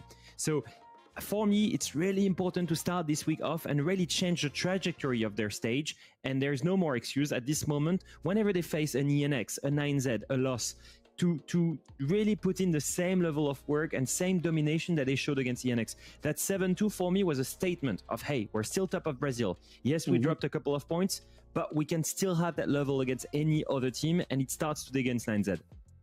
Yeah, it definitely does. This best of 1 can give them 3 points again, which are very welcome for a team like W7, but also for 9Z. I mean, they haven't even got a single point yet, so any point they can get is very much welcome. We'll have a look at the map feature to see where this one will take us to, because when we look at last stage, it was a Chalet map. W7M came out victorious with a 7-4 on that one. Chalet is still a possibility up for grabs for this map. Veto, W7M betted out of this last. We're going to Clubhouse. Jack, how do you feel about this map for these two teams?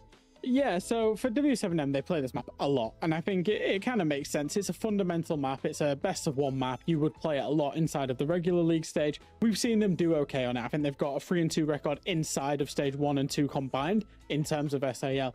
But that's not where the real story lies for me. Where the real story lies for me is 9Z across stage 1 and stage 2 have only ever accumulated 1 win. Leo, do you know what map it was on by any chance? On Clubhouse against Loss, right? It was on Clubhouse, indeed, against Loss. So actually, where there's maybe an element of risk being introduced here by W7 by allowing 9Z to go on a map clearly that they like, and is actually the only map they've won in this competitive year inside of Tier 1. And if I add a little bit of layers or additional information to that, they did play Clubhouse this stage 2 against FaZe, and I don't know if you remember, it was a 7-4 loss. But for me, putting on 4 rounds against FaZe that has been dominating everyone, and by the way, that destroyed completely Loud, and it was not even close to a 7-4. Doing that on a map like Clubhouse for me is a good testament and a good show of proof that it is a good map for them.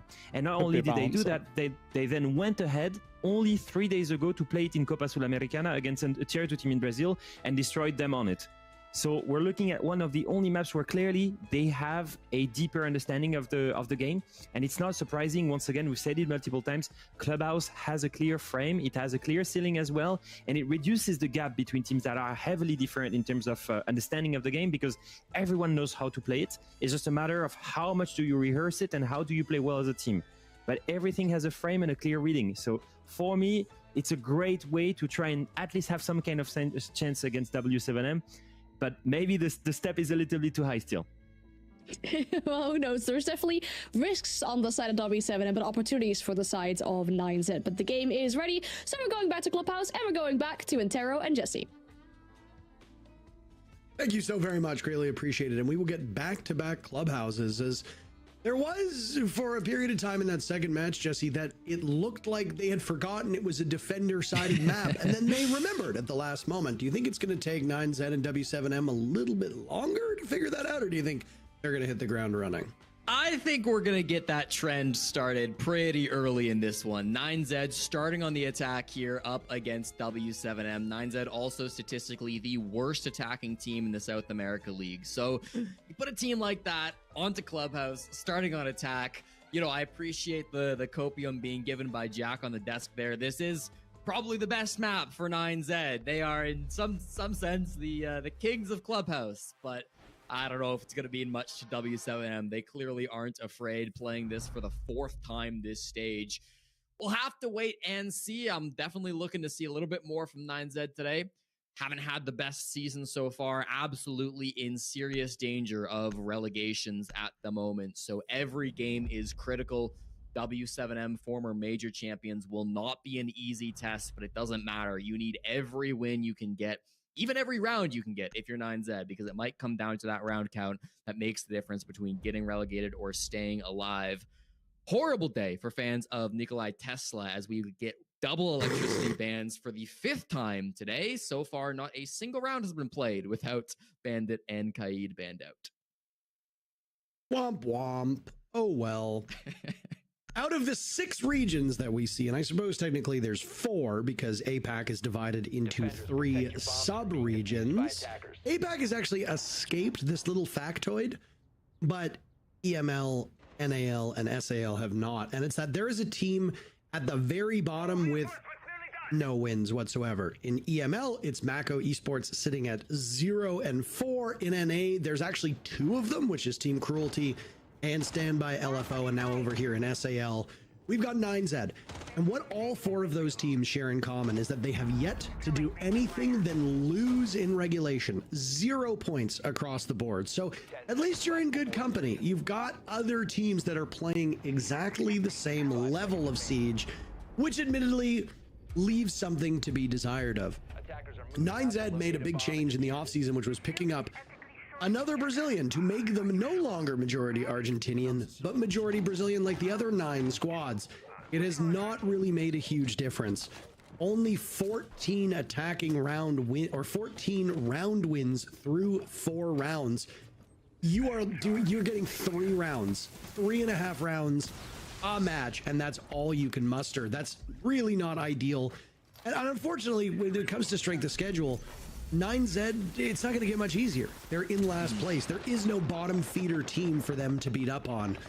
W7M will try to survive this early onslaught, Jesse, as 9Z have opened up the panel leading into construction and will now be off to the races, led in turn by Will, as there goes Zhao in the ground. Palu firing away. Loban had taken some damage earlier on as Palu makes that work. Dotez finds 2 very quickly. Vicente's gone. Nitro now will die as well.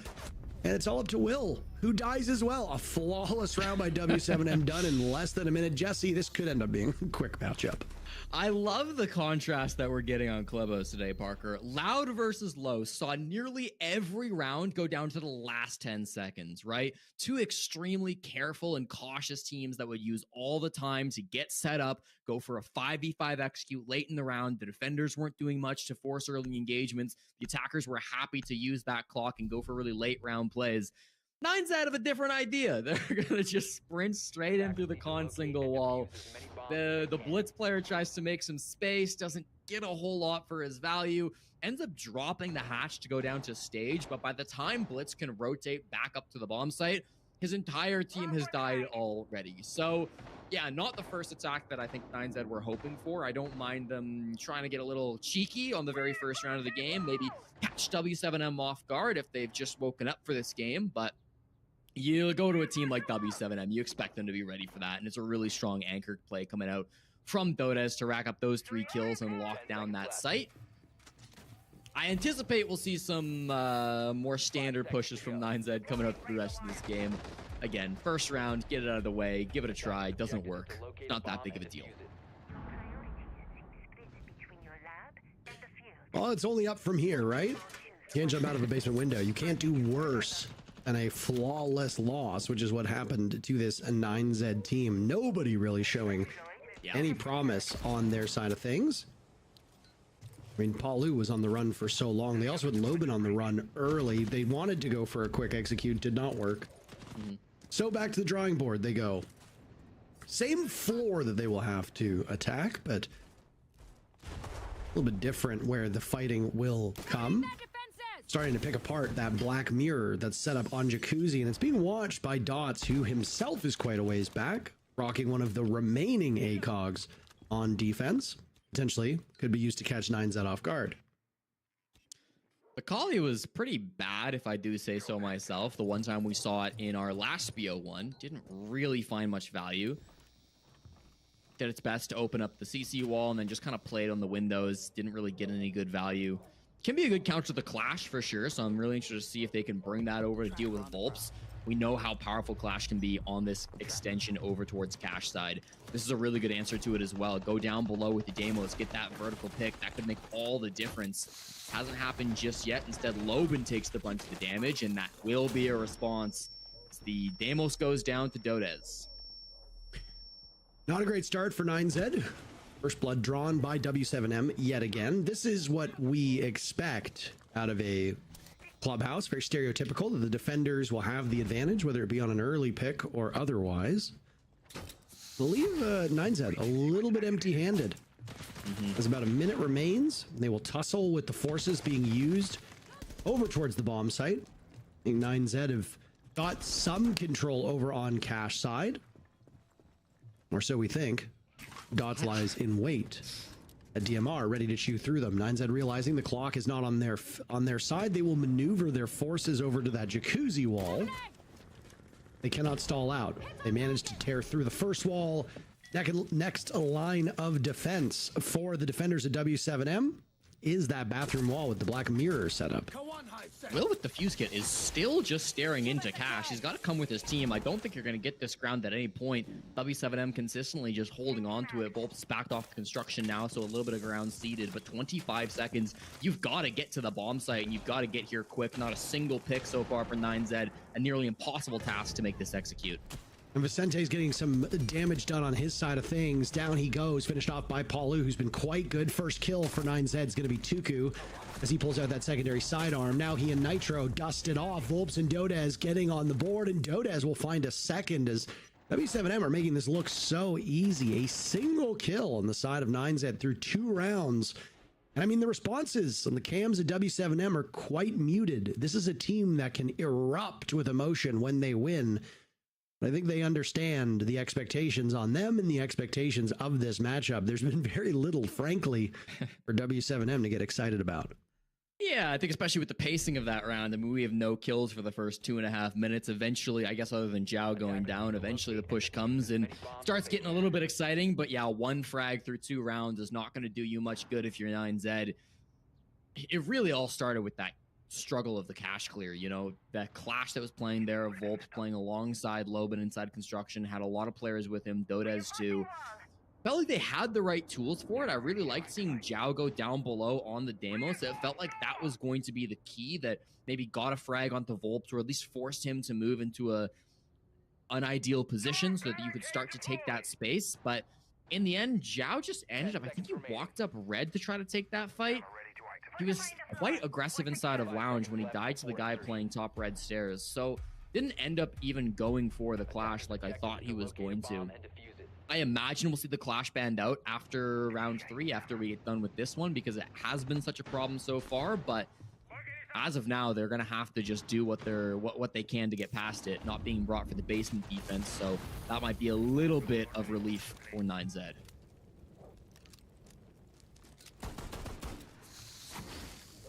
At this point, you got to throw everything at the wall and see what sticks.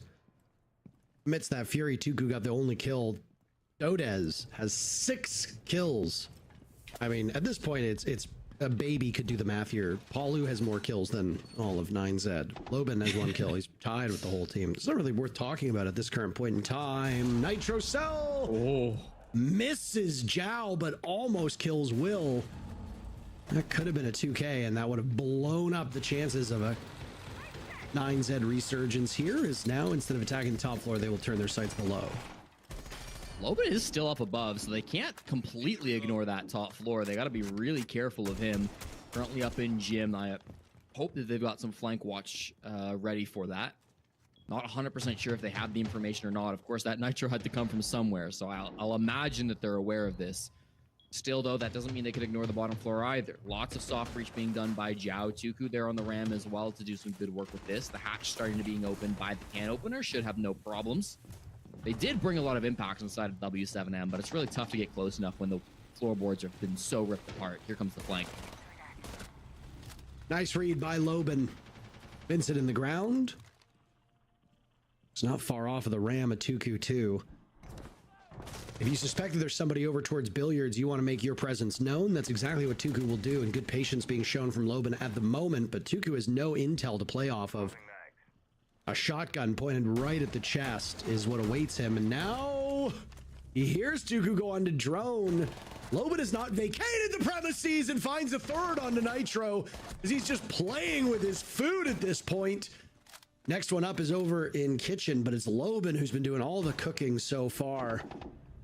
Zhao and Will without a single kill to their name. Will break that and will need more as Volps has dusted off Zhao. And the Ying, who took some damage earlier in the round, trudging their way towards the stairs, hearing that a defender is in the vicinity.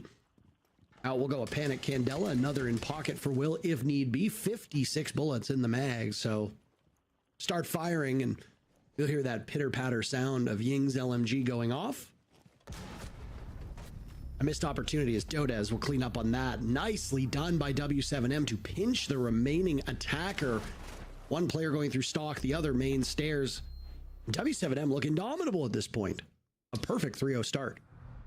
I didn't want to call it before we started to see some action, Parker. I wanted to give 9Z a chance to show what they've got in the server, but this game has got it's got 7-0 aura. I mean, it's looking tough so far from 9Z. There goes the clash ban. Obviously, last round, huge performance coming out from Loban. Loban yet to have even a single positive performance through the SAL stage 2.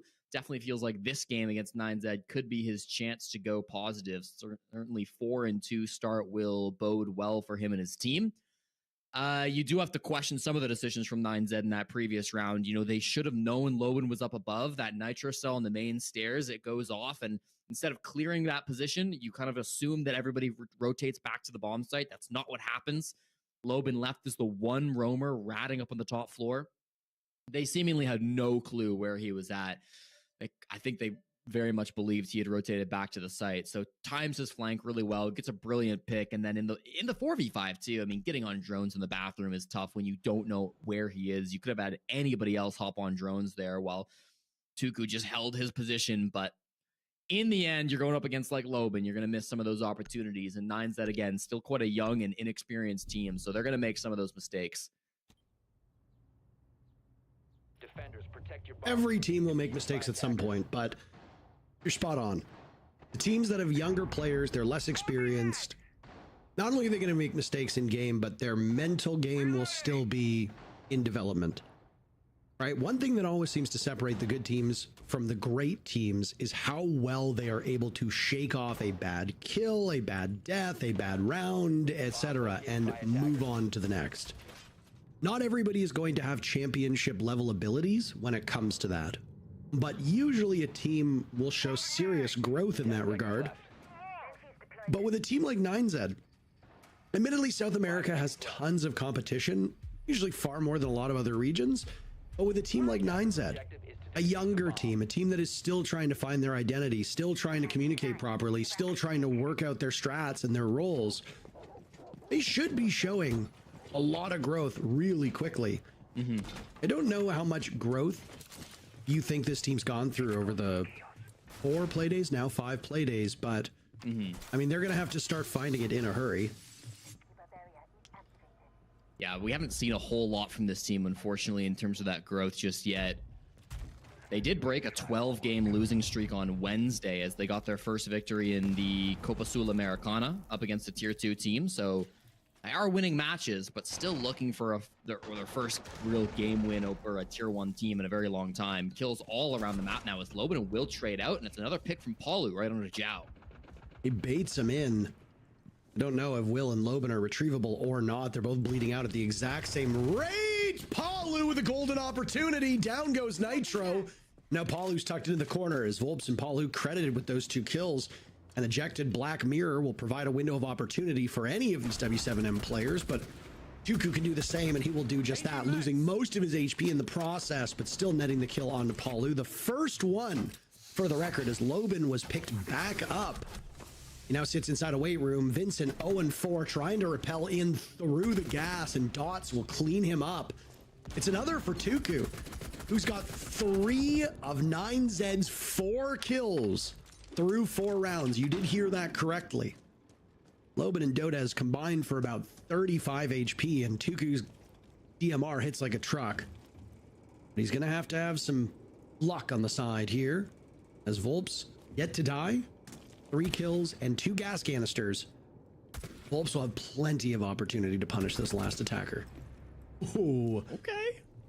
This is possible, Parker. I mean, 2 defines. They should be playing quite close with each other, so Tuku can expect that they'll be over on the site. He does not have the fuse kit. No! The toxic babe! Oh, they predict where he's gonna be. I don't think they even expect that to kill, but they're like, wow, we can at least stop him from getting on the window, but he's 1 HP, so it does enough to get the kill. Nothing Tuku could do there. That's a tragic way to lose that round. Yeah.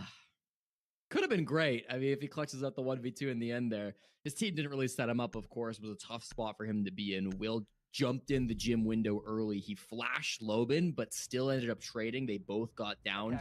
And it just feels like nobody's really there to support him. You know, there's no good trades to come through from that. Loban, the roamer on the other side of the map from the bomb site, has a partner, Palu, to trade him, but the attacking team don't have anybody there. That's really, I think, a problem of miscoordination coming out from 9Z, and it's been a common theme for them all throughout the stage. I don't even know what you do at this point in time if you're 9Z. I guess you just wait and hope to God that it's not a 6-0 first half for W7M defending here on Clubhouse, and at that point you will have no wiggle room whatsoever. You make one stumble and that's it. It's gone. Doesn't really bode well for their chances now, as W7M have put together an incredible body of work against a team that, you know, in theory and in the standings should be somewhat kindred spirits. Nice shot there is an early spawn peek by Dodez. Almost takes Will out of action, and that would have been the only primary hard breach. We say that because Nitro, as Grim, has a secondary can opener available. 5 kills through 4 completed rounds for 9Z. Tuku with 4 of those, Will with 1. They've all been completely impactless. Yeah. Certainly struggling so far. Nice that they can get the wall open over towards Jacuzzi. They were working over towards cache side too. I think without the clash, clearing that cache extension should be a lot easier. I thought Zhao going down below was a smart decision when he did this back in round 2, even if it didn't find success. I liked that position from him. Loban just tripped up on the wall there. It doesn't impact low enough. That probably would have been a free kill, but didn't quite find it in time. Instead, it's still a distraction. So now that's another thing that 9Z will have to be worried about. They know Loban's down below, and it's going to be really awkward trying to clear him.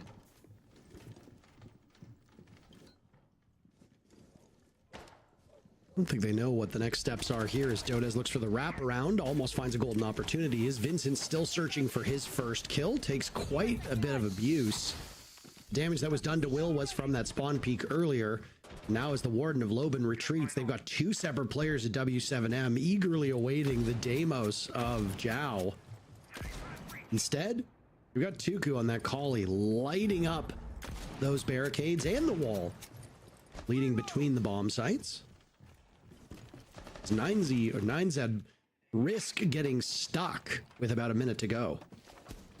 Certainly feels like they're starting to stall, and this is kind of what we saw from W7M the last time they were on this site, right? At least we have a full 5-man team from 9Z, so they'll get their chance to go for the full execute. They'll have a shield in terms of Vicente, who can try to make his way in, probably going for a gym plant, which is what we've seen most teams go for from this position. Vicente starting to move over towards that angle, and then they'll have a really strong cover happening from outside these windows. Keep an eye on Zhao, too. Currently down inside of Lounge, will hopefully be hunting for Volps at some point in this round. The first pick will come through 5 rounds. Nitro yet to find a kill. Will Vincent have any better of a situation? No, he won't. Loban dusts him off. Down he goes. Dot's down 2, and suddenly it's a 3v3, the most winnable round that has been here for 9Z, but will it be squandered? Zhao gets on the board. He and Tuku working together now as Vincent's gone, Tuku's gone. It's just all Zhao in a 1v3, and he's outside with mere seconds left, watching windows, waiting for a foe who will not appear, surviving the round. But his team's fortunes no better off. A 5-0 start for the Bulls. Really like how aggressive they were getting in that situation. W7M recognized that, like, hey, there's 40 seconds on the clock. It's a 5v5 situation. This is kind of losable for us. So what do? Well, they start to get aggressive. They start to make moves. It's the opening pick from Loban, who finds an angle onto the window, and then once he gets that frag, Loban does what Loban does best. All right, he just keeps on getting aggressive. And one of the most aggressive players we have in the South America League. So fun to watch both online and international events. Jumps out for some big kills. Causes so much panic for 9Z that they're all worried about this zombie that's jumping out and killing their whole team. Nobody is thinking about the potential flank from Volps, which is walking up those east stairs. I said Zhao might be the guy to hunt down Volps, but unfortunately they didn't seem to know that the flank was coming in from that direction. Zhao actually rotated back up to be with his team over towards the windows, so he actually had no real chance at stopping that flank from happening, despite his initial position down inside a lounge. Second time we've seen a really big flank catch 9Z off guard, and while I don't think it was as impactful as Loban's flank a couple of rounds ago, it is a trend where consistently 9Z aren't really having the drones set up. They're not having that information to catch these aggressive plays that W7M are going for.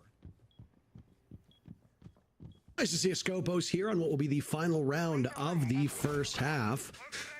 One of those robots set up downstairs in church, the other one on rafters, and looked like there might have been a collision to be had inside of that part of the map. Alu will hear his window go as he's playing over by Secret. And 9Z have very quickly taken the rooftop just outside of Cash and CCTV. There was a run out as well. Did you happen to see which operator it was? I did not, Parker. I was looking at my stats. Sorry. I forgive you. I appreciate that. It's a good angle by Vincent as he sees the Scopos of Dodez walk back up the stairs. So at least there's information now. As part of that garage wall has been opened up, in a minute has elapsed in the round. A 6-0 half, a perfect half for W7M, very much on the table. Previous round, 9Z gave some serious licks to this W7M team and showed that they can actually hang in terms of fragging power, but it was what? It was 3 kills, with the third kill happening in the final moments before we saw the outcome. It's not just strategy that 9Z is behind on, but it's fragging power too. This time they're at least aware of the roaming players above them. So last time they were on this site, they got completely caught off guard by Loban's position. This time they absolutely know where he's at. They know where Dodez is too, because they had him on a drone earlier. So they know 2 players are above them. That doesn't make it any easier of a problem to solve. These positions will still waste a lot of time. So many players on 9Z have to worry about this. Dots actually finds the opening frag onto Tuku, so you won't have your Lion if you were trying to use that for the roam clear. You're just fighting vert angles. I feel like somebody has to go above and deal with these threats, Parker.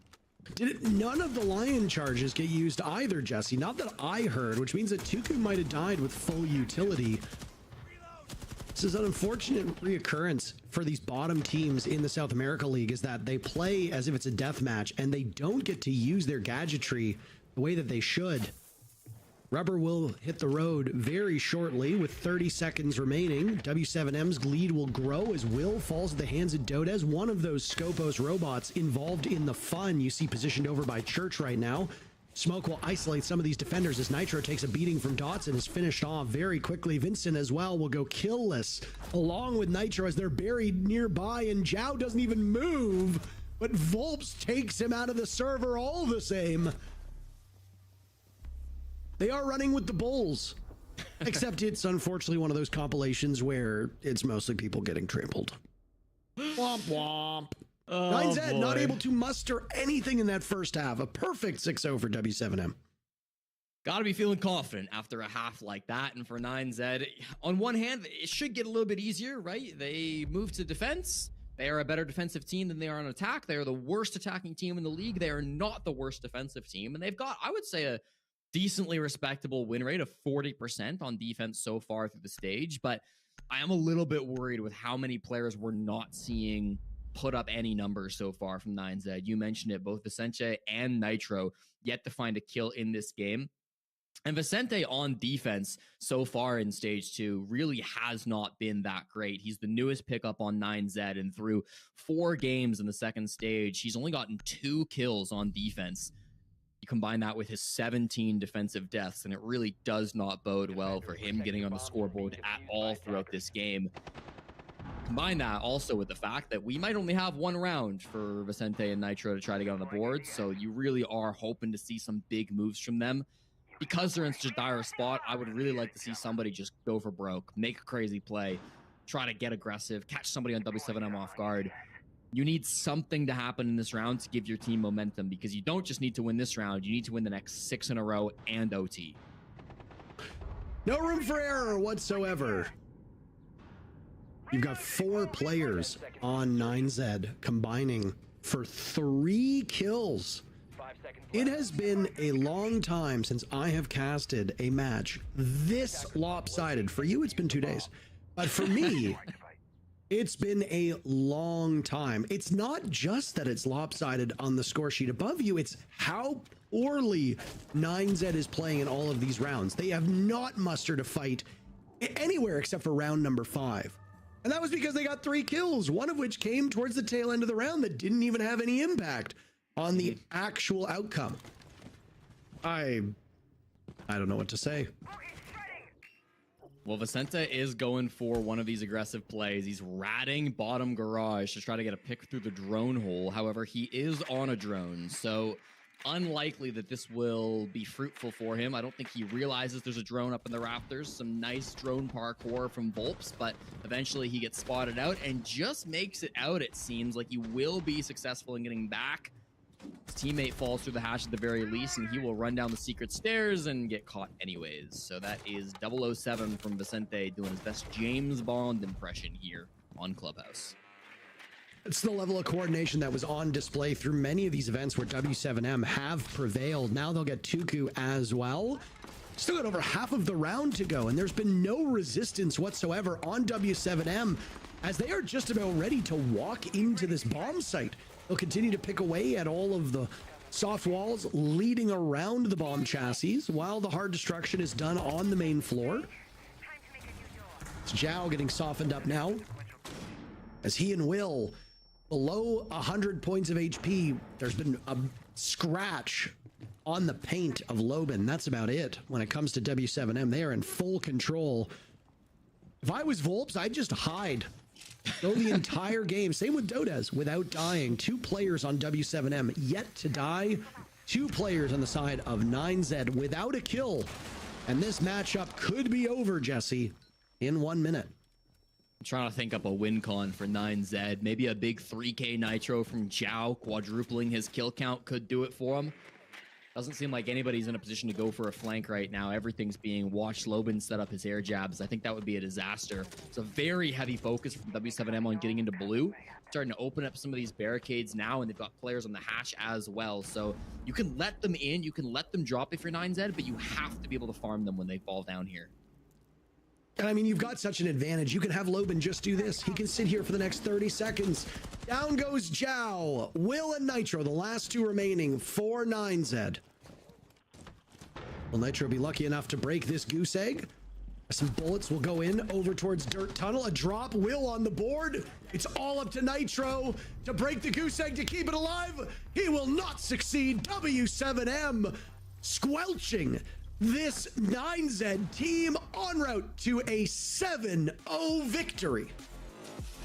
Not what you want to happen if you're 9Z. This is their best map. Again, the only map they have ever won on Clubhouse, and now you get 7-0'd by W7M, a team that you had 3 VODs on over the last 2 weeks to go back and see exactly what they did. Not sure W7M needed to do anything too crazy, break the strat book or anything like this, but some really good flanks coming out from Lobin, some strong defensive play coming out from the captain of Volps as well. Both he and Dodez, I believe, did finish without a single death. So strong game from the Bulls, bouncing back as we expected them to do so here against 9Z, and looking really good to go into their future matchups. Yeah, I mean, the desk will probably talk a little bit about the greater strategy, but the one thing that, without diving too deep into the how and the why, it honestly looked like W7M were just fragging, running around the map, not playing like any coordinated team. It looked like a gold level ranked game where 5 players were just doing their own thing, listening to music, not really talking. On the side of 9Z, they also looked like a bunch of individuals, but they looked maybe a cut below what we saw at a W7M, and the results really do speak for themselves. This was one of the rare occasions where it is actually a much deeper gap between the 2 teams than a 7-0 scoreline suggests. So again, the desk does like to break this stuff down, and I'd love to hear what they have to say, but not before we go to a break. We'll be right back.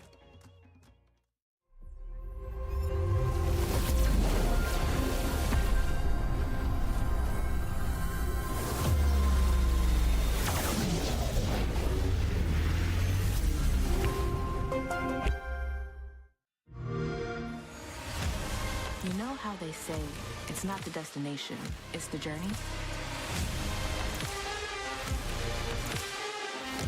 And the journey of 1,000 miles begins with a single step.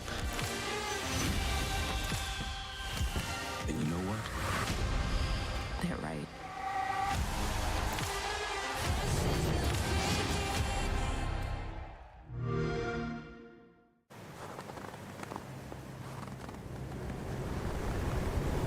An eye out for contact.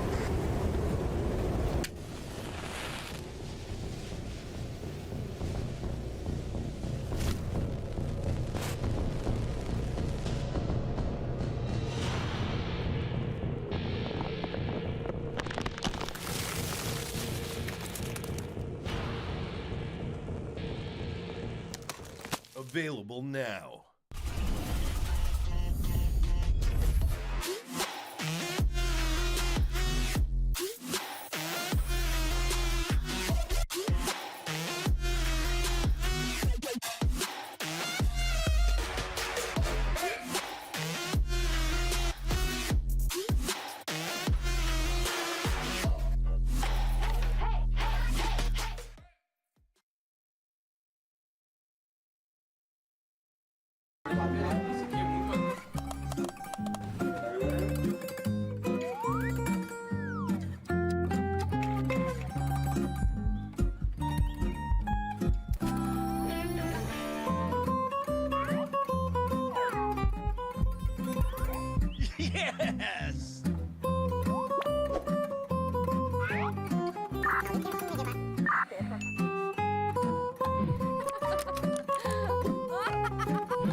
A 7-0, and that's the first time we've seen a 7-0 this stage. Not just a regular 7-0, but a very, very dominant one coming out from the side of W7M here to collect all 3 points. And for that reason, we get to speak to the winners as well. We should have Lobin on the line to ask him a few questions. Good afternoon to you. Congratulations on the 3 points. You must feel absolutely mega tired after this very difficult game, right? Oh, so long, so close. Yeah, fun game to play. Lobin, I need to ask you, obviously it's gonna be tough to speak a lot about this game because this was clearly like a real big gap between the two teams, but more focusing on the rest of this stage too. I guess you had a little bit of a slower start than most people could expect, you know, coming into this this match. You were 7th in ACL. What do you think went wrong at the beginning of the stage? Do you think it was okay because you eventually did play against some really big teams, or did you expect more of the start for this stage? I think the only bad thing from the start of the stage was the game against Liquid, because we started like really slow. We didn't play like ourselves in that game, and I think it's normal because like one good example is Furia. They started pretty slow in the last stage and they terminated like to win it. So it's fine to have that. And the next games we win the game against NX, we win against NIP, close game. And Furia was a close game against one of the best teams, if not the best team in Solid at the moment. Yeah. So we were pretty sure about it because we saw how many teams like Liquid last time too, like they were pretty low on points and still got to playoffs. So we don't struggle about those things because we know like there's a lot of points still in the game. So yeah, just focus on the next. Do you feel like you guys are progressing throughout the year? Because ever since Palu joined, I've seen you guys maybe not achieve the best things in the international events, but at the same time, you're growing, you're maturing as a team. Do you see that progress in the team throughout this stage? Yes, I think from every tournament we have something to learn because still like the same time that we took when we had Dasho and we did make the roster change from lows to W7M. Is the same gap that is happening right now, like 6 months or 5 months, something like that. So we are pretty, how can I say it? Like, we understand that those things that happen is normal to a new team. Of course, sometimes we can go to a grand final in WC like last year, but sometimes you're gonna lose to Furia in a really close game and that's it. But there's a lot of things that we are growing. Even so, I'm starting to help folks with a little bit of shot calling too. So things are trying to get better and better. And yeah, very confident throughout the year now. That sounds really good, especially if you say there's still improvements that you're making in the roster as of right now. It's a good start for you for the week, but tomorrow I think the game will be a little bit different, right? You play against FaZe. How are you going into that one? I think we are going with the same idea that we're going to like Furia game or NAP game. We know it's going to be a really hard match. It's not going to be a 7-0 or something like that. It's probably not going to be border like last stage, so it's not going to be that easy. And yeah, it's gonna be a tough match. We understand like that they are one of the best teams in Solid 2, and if you make any mistake, they're gonna punish. Well, that makes sense. And unfortunately for you, Louis, not every match can be a 7-0 as easy as it was today for you. Congratulations on the points, though, and best of luck for the game tomorrow. Thank you so much. See you guys. Thank you. All right, as we say, some games are easy than the other ones. As we said, tomorrow will be more difficult, but this one was definitely a very dominant game for the likes of W7M. When we look at this matchup as a whole, I mean, Dotas and Volps, they didn't even die this whole game. Nitro Vicente didn't even get a kill in this whole game. That just speaks volumes, Jack, in the way that even in the first round, with the failed worst that we saw from 9Z, it seemed like the small sparks and hopes that we had were already gone.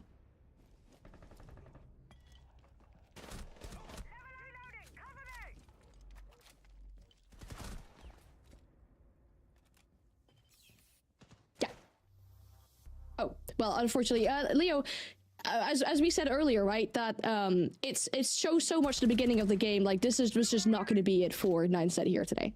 Yeah, I mean, you saw the gap in almost every single aspect of this game. I had this meme the whole time that the game was going through, like, oh, you know, 9Z are good. They just need to work a little bit on team comms, aim, map training, game knowledge, game sense, and I had this meme in my head. That's a tough one because I feel like they have potential. I feel like they showed us some really good things in stage 1. And I'm just not finding it in stage 2 yet. I wonder what happened. I'm sure they had plenty of reasons to make this roster change with Nigel, and I'm sure Vicente has some potential as well. It just, It's just that I feel like the rest of the teams, everyone in ACL stepped up. Everyone in ACL is progressing, trying to get better. Lost and Loud that did not make playoffs are each other improving. Everyone else next to them is improving. And these guys, they're just not going on pace. And that's why we see this gap like bigger and bigger every single time.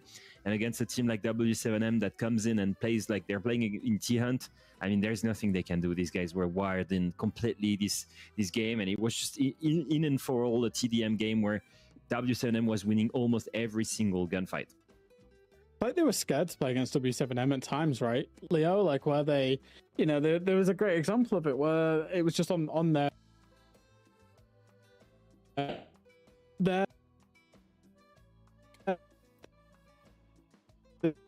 and they know about all of the players, and they don't take the 5v3 onto the basement, they don't take the 5v2 upstairs, and then they just flatline and just lose the round. And unfortunately, you know, that's one of the problems that 9Z had, and that's the talk about fundamentals. You want to see just fundamentally right calls. Even if they went and cleared the 2 guys upstairs and then lost on time, that would have been the right call, and it's something to work on. But where you do nothing, then you've got no substance to improve on, and it's really hard, and it leads to results like this. And we're looking at our MVP for the day as well. I mean, there's 2 players who this could have gone to. Like we said, the players that had not died at all. But this is something that we don't often see when we look at a competitive game at this level, right? A player that doesn't die for the whole map. Look at that. 100% cost, 100% survival. And then, you know, the kills I was getting with that as well. 78% of those were a headshot, 9 kills, 0 deaths. Check, these numbers is just unheard of. Yeah, I think so. I think these are the type of the numbers, obviously, that you will see during a 7-0 victory, and that's what happens. Is the story of it, and as a result, Dodes has ended up as MVP. The story of it is that W7M was just absolutely outclassed 9Z, and you know 9Z didn't turn up. They didn't really have a good game plan. W7M didn't have to do a lot. They weren't facing a lot of resistance. All they had to do was be productive, be a team, play with the freedom, play with the confidence, and play with that aggression that we saw them play with. And Dodes, you know, you really can't get better numbers than that, really. Like, if the one thing we're picking out is, oh, he could have got a slightly higher headshot percentage than 78%, you know he's having a great day. Yeah, my main issue with what happened is that I did not see a reaction from 9Z. Like, I did not see a change of pace. I did not see an adaptation. I did see them trying to bring the Grim and the Demos and the Shields to try and control the aggression of W7M. But they were still playing to spread.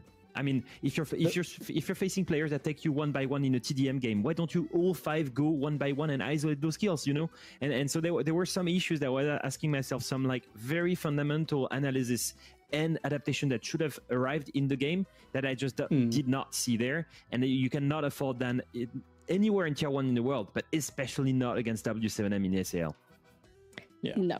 No, definitely not. And my main question is where does this put W7M? Because we were talking about that they were 7th before going into this game. Now they find themselves on 4th. Not only did they get the 3 points, but that round difference must be absolutely amazing for them right now as well, given that this was the first 7-0 of the stage. Very impressive by them. They sit comfortably inside of the top 6 right now. That was their main objective for this game. And what Lobin was saying as well, you know, to make sure we get back to winning those games and making it into the top 6. But then when we look at our 4th game of the day, I think we do have our heavyweight boxing match with this one, because I want you to focus your attention to the top of the scoreboard. Furia and FaZe will be going up against each other. Now look at the right side as well. Both teams on 12 points, meaning they've been flawless so far, having maximized their points, but only one of those will be able to continue that today. Could potentially be even the 2 of them losing that flawless streak if it goes into an overtime. But when we look at these 2 teams, when we look at FaZe in particular, being at the top of the scoreboard, right, having been flawless, we praise FaZe for everything they've been doing so far in these best of ones. And then when we talk to FaZe and when we hear from them, specifically from Cyber, he says, well, you know, FaZe isn't even playing their best yet. And when I read that, when our production said we were going to have a clip about that, I was like, okay, well, I'd love to hear it. So Cyber, go ahead, tell us, why isn't FaZe playing to their best yet? Bom, acredito que sim. Eu acho que a gente alcançou o nosso ápice ali, né, no Invitational. Pode ter rolado um pouco de... No Invitational a gente está querendo se provar e querer ganhar realmente por causa do que aconteceu no outro ano. Eu acho que agora a gente não relaxou, mas acho que a gente tirou um pouco do pé. Eu acho que a gente mesmo se acomodou, assim, achando que tudo daria certo da mesma forma que a gente tentou. Mas, querendo ou não, o Rainbow Six é uma questão de evolução constante, né? Então, sempre tá evoluindo, buscando aprimorar algumas coisas que você já tem e se aprimorar também, né, como jogador. Seeing out from FaZe there, and especially when they're looking to keep improving, right? We heard from their analysts as well. We want to get back to the kind of momentum that we had during the SI. When we were winning everything, we want to get back to that. That's what matters to us most. And for FaZe's roster as well, last week for them, I think they got away playing Lair. Basically showed everybody in this league that you should not be playing a Lair against a team like FaZe. Very good improvements that we're seeing from this team over the summer break. And the main thing that really stood out to me as well, Leo, was that they were having Cyber on this more flex or supportive role sometimes, and it is working really well for them. Yeah, he's been a standout player for this team, and it had been a long time that we had seen Cyber as the real standout. For me, it used to be KDS, it used to be Handy. Handy's still the best rated player on that roster, but Cyber has really stepped up for his team. But I will say this, I'm not surprised to say Cyber, or to see Cyber admit that they've reached their peak at Invitational and that they're struggling a little bit. As a flashback of this team's results in 2025, it's a team that used to be flawless in SAL, and last stage they dropped to Black Dragons, they dropped to Loud, they dropped to W7M. They don't win SAL, they lose it to Furia. When they reach Esports World Cup, they lose 7-3 to Dark Zero. They get eliminated by G2. We still see a trend of this team showing cracks, and we're wondering, what does it take for these guys to really bounce back? How bad have they dropped? And all of these questions, I think we're starting to see the answer in stage 2. Because yes, they're flawless. They're 4-0, Jack. But they struggled to beat Liquid. It was a 7-5 victory. Most importantly, and this is just to put in perspective, they struggled to beat 9Z. The same team that we just saw got destroyed 7-0 by W7M. That team took them 4 rounds on Clubhouse, the exact same map on which they just got destroyed by W7M. And it just goes to show that no, FaZe, they are not invincible anymore. They're showing some cracks. Yeah, they're consistent. They still have the same level, okay. But they're definitely beatable right now. Yeah, and I think it takes getting shown that, right? It takes having those losses at the international events after the national. It takes having some of those struggles, think back to stage 1 and even just losing out the grand finals to Furia. And it takes having some of those losses to kind of respark and recreate the hunger within FaZe Clan, because you don't become a bad team overnight. You don't become a bad player overnight.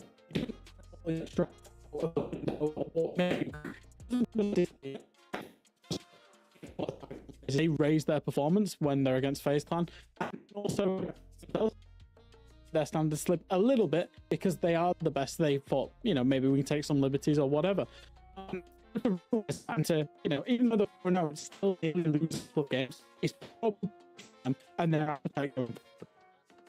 Now for their opponents, as we said, a very important game today. They're going to go up against Furia, and whilst FaZe has incredible individual players, that definitely is the case for Furia as well, right? We talk about KC having had an amazing game last week against W7M, and before that it has kind of also been the JV92 show, I feel like, with having so many MVPs and so many of these standout performances from him, and that Furia has these standout individuals, we know that. But I think the most exciting thing is that they are building further on important fundamentals to secure more of those best of ones. And I think we talked about this a lot, Jack. Having these important fundamentals like that risk assessment has been working out wonders for Furia.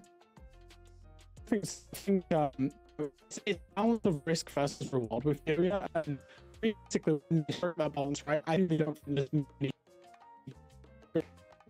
there's inconsistency where they have that balance inside of the ones, but it seems to be working for them now.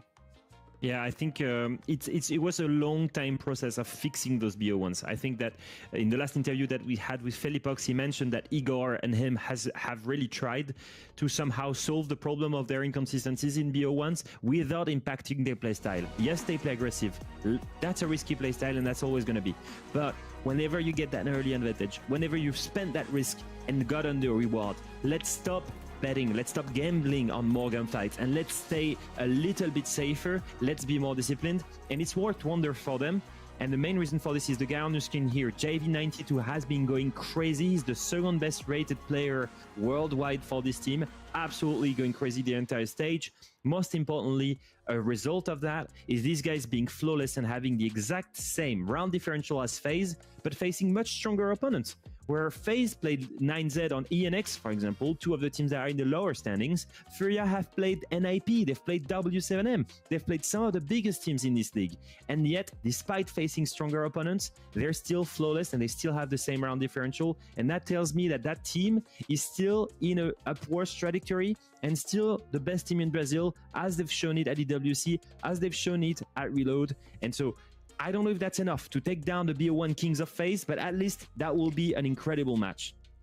No, but I like how you're bringing that up. I mean, having already faced these more difficult opponents really does put a difference to both these two teams having had a flawless run, right? It really depends on who you get that flawless run against, on whether you could really claim yourself to be, at this point, maybe a best of one king, which Furia can still become, especially what they've been working on so far. Now, for this matchup in particular, to show you how good these two teams are, especially within the SAL, we have a few of the stats to show you how many numbers these teams are putting up as of right now. Because when we look at the top 10 EPS, the average EPS of these two teams, Furia and FaZe find themselves at the top. But it's not just that one. It's so many more stats. It's the kills per round. It's the KD for individual players. It's the attack win rate. Like, these teams absolutely excel in every kind of aspect, Leo, that we have in this league.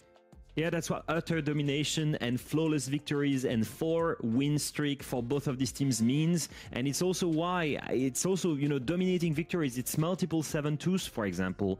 A 70% attack win rate for me is completely crazy and unheard of. If you compare them to the rest of the teams in SAL, the third best is 50%, so they're 20% above any other competition, and that's just multiple examples to show you how far that gap has gotten between these top two in Brazil and the rest of the teams. And I think it's really shown at every international event, but even more so in this regional league. And it's no surprise these two teams were the SAL Grand Finals together.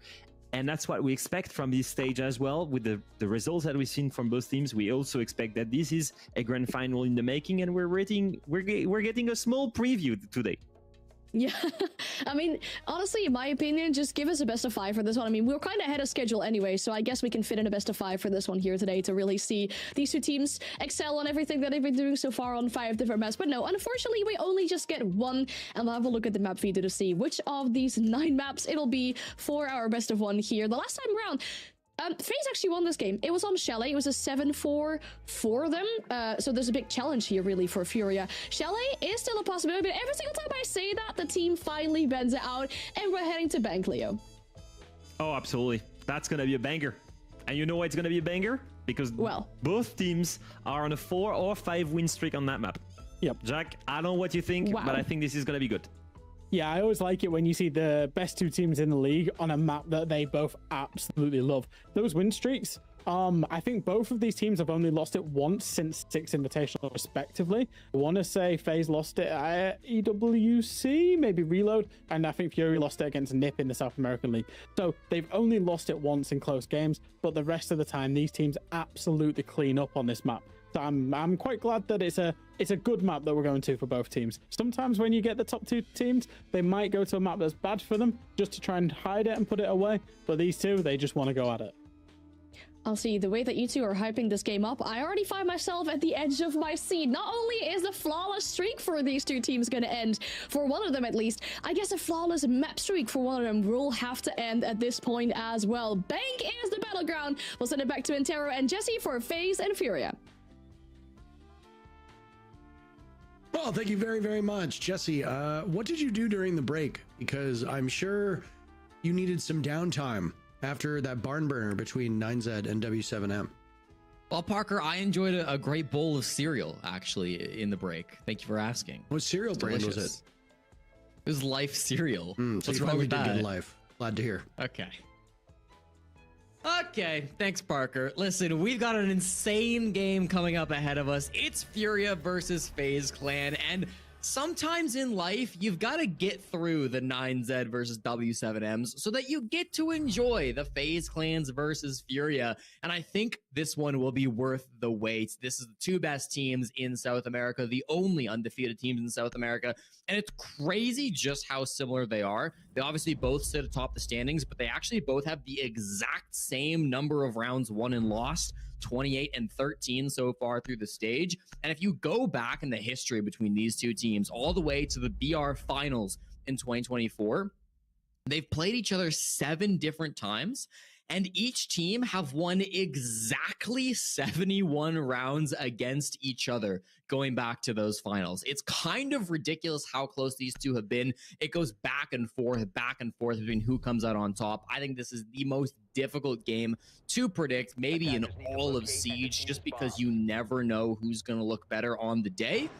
Operator bans have absolutely kept us on our toes. This is generally a permaban map for Kaid, but this time around, it's Smoke and it's Castle from Furia to take out on the defensive side.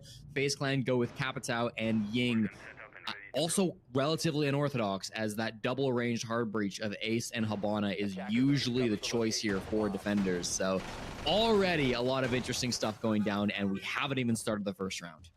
One of the greatest games of Rainbow Six ever played was between these two teams on home soil in Sao Paulo. It's almost 2 years ago. We're fast approaching the 2-year timeline. Dear Lord. Time is accelerating. It has been so long, but it doesn't matter where they're playing. It doesn't matter what year they're playing in. These two teams always rise to the occasion. As you pointed out, neither has dropped a single point. One of them will do so today. Best case scenario for both teams is likely a overtime finish or an overtime finish for them. That means that one team still gets 1 point. They've got quite a lot of breathing room, Jesse. They are 5 points ahead of Ninjas in Pajamas in 3rd place, which means that even if NIP wins in regulation today, NIP will still be a full 3-point victory behind one of these two squads. One of the key components for Furia and things to watch is how Herds plays. He already has the leadoff pick. He's punished KDS. He hasn't found Handy, though. Drone will go into Lone Office. I'm not sure if it spotted him or not. Handy's in a great spot to catch this Furia attack off guard. Yeah, this will be absolutely huge for Handy if he times this correctly. They've got no clue he's here. It's like disgusting rat play, and there it is. Right under the Maverick. JV92 will be the first to fall for Furia. So now on Repel, you try to get the trade. This is not the easiest gunfight for KZ. He's got to be careful with it. Knows that they will be looking straight to his direction. Handy has not left. He's facing fire from all angles. It's Herds to get the kill. Cyber on the board now for FaZe Clan. He's going with a kill as Handy was buried after his surprise attack. A 3v3 with that fuse on the board. Yeah, a bit of an odd shield choice, but we'll see how Nade makes this work. 4 players dead in the first minute and 40 seconds of this round is quite a fast pace for a map like Bank. Bank's a huge map, one of the biggest in the entire map pool. And at the start of today, it was a single round under Clubhouse in terms of play rate. That would put it 3rd most played map in the South America League. We've seen 2 Clubhouses today and 1 layer. So the 3 most played maps have all shown up today. Nothing else beyond that. It'll be fascinating to see the way that Bank does play out. It skews towards the attackers, but we'll get into that a little bit later. Bush has got to come towards the back. You've got Nade dropping in through the elevator when he has to. Everybody on FaZe still kind of over towards square. Vidiking starts us off with a kill and a nade. FaZe Clan now looking to ride high as they've slaughtered everybody but KZ, who takes a serious amount of damage, and Souls will get the job done. What an anticlimactic finish. They were all shooting at each other, and then there was a ceasefire before they decided, let's kill again. And it was FaZe Clan who came out on top. Furia had a strong start, but that was all she wrote after they failed to drone out Handy. The rest of the dominoes all fell. And the defending world champs win the round.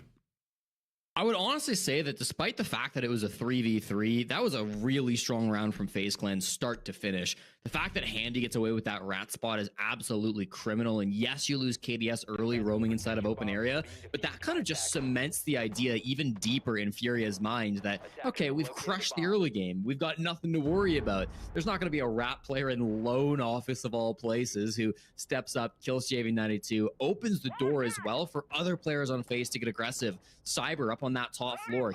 He stayed up on the 2nd floor of Bank for essentially the entire round, right up until the end.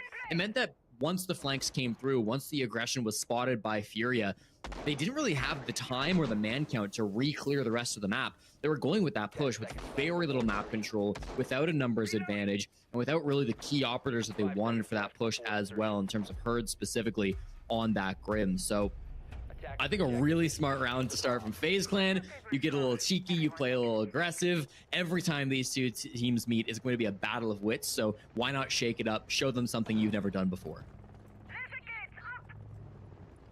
And Cyber's going big here. Felipox taking more damage from that Nitro Cell, but not too much more. Cyber has 2 kills. He must be feeling good, Jesse. And that roam last round was huge for him, and he's just trying to ride that high. Why not? JV92, after getting ratted on in round 1, goes to the Deimos for round 2. I think this is a smart call. He's been one of these players that has really popped off this stage. Cyber does get cleaned up, was playing over towards ATMs, finished off by KZ, but even still, I mean, that's 60 seconds off the board. That's Felipox down to 1 health, and now playing on that Aurora, he's going to have a bit of a trickier time. Util work is still going well for Furia. They can start to clear out these player positions, but I still really feel like FaZe Clan have done a good job early. That will hurt quite a bit, though. Maybe a small reset now, as the pacing of that first round was a little bit bizarre. It seems to have been carrying over now to the second round. As with FaZe staring down, a disadvantage in numbers will open up greater lines of sight. That caliber-based destruction from the DMR is working as effectively as you can see. It will give Handy a better viewpoint towards Square, towards that skylight area.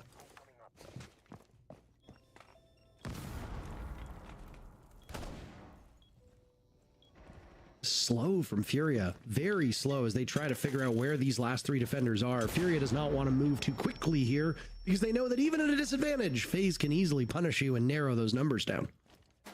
Yeah, they're kind of expecting FaZe to do something risky to try to reclaim the numbers, but so far FaZe haven't done a whole lot of that. They've got really strong Kivas being set up here inside of stock. KDS knows you've got to come to me, not the other way around, and that will begin as the Deimos track comes his way.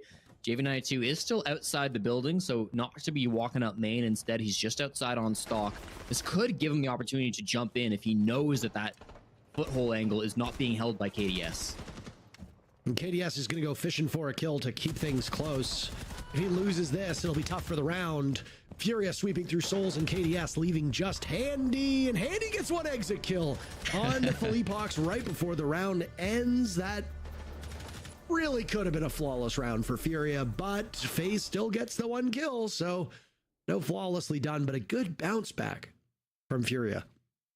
Flawless in our hearts, you know, we can consider it more or less, but yeah, I think this is a really good answer. Furia know what they're up against. They know how aggressive FaZe Clan can be. FaZe kind of showed their hand in the first round. They said, we're going to play this quite forward.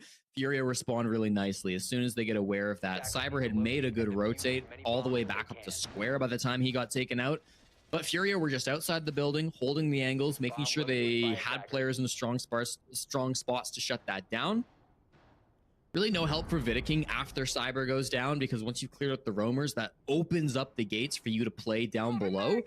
Vidiking dying inside of Janitor was really the key position. From there, it just didn't feel like FaZe Clan were able to do anything to regain that man advantage.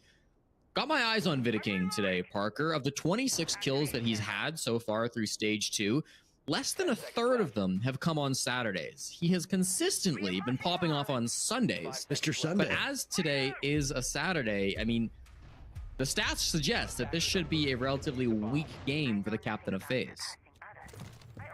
Okay. I often wonder...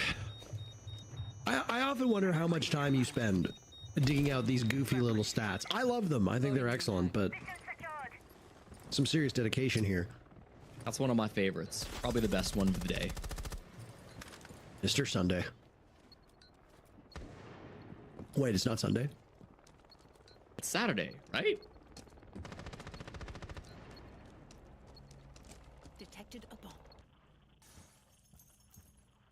It does not take you this long to Google what day it is. No, I know. I was waiting for you. I thought you were pulling out your calendar. I was waiting for you. I'm not that old. I know it's Saturday. I'm not that old. If I want to know what day or time it is, I just pull out my phone. All right, Grandpa. All right.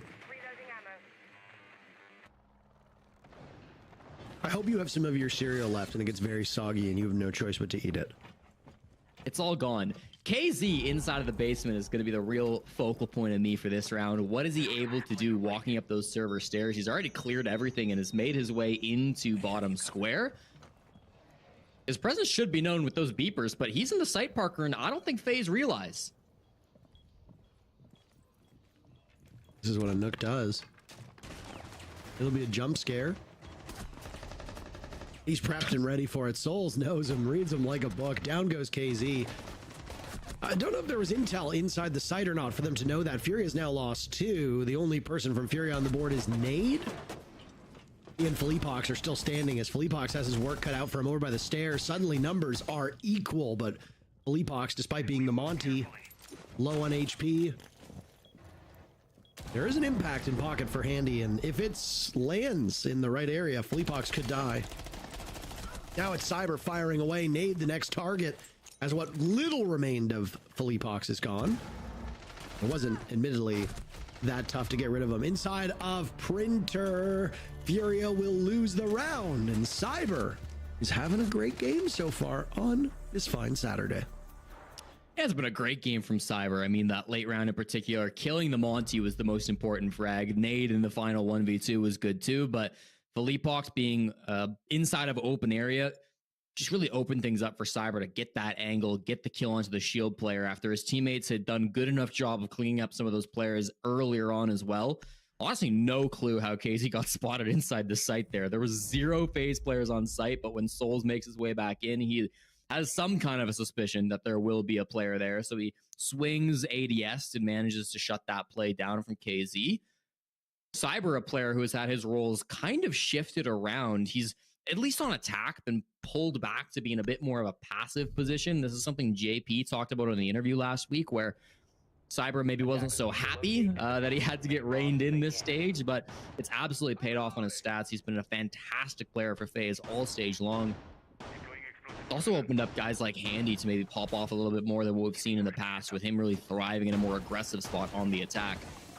Maybe because he's not able to play as aggressively on offense is why Cyber now wants to play so aggro on defense to make up for it. He's been excellent through these first 3 rounds.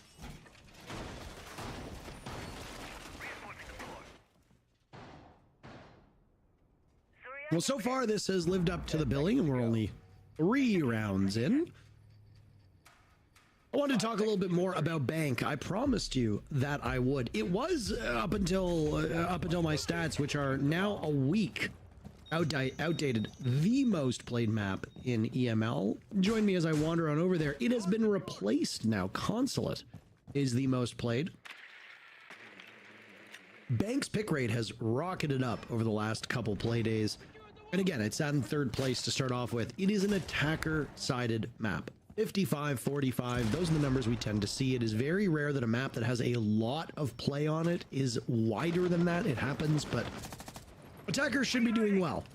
Operator bans here don't really change much for me personally. I don't know if you would agree or disagree, but that would suggest that Furia are falling short of the expectations on this map.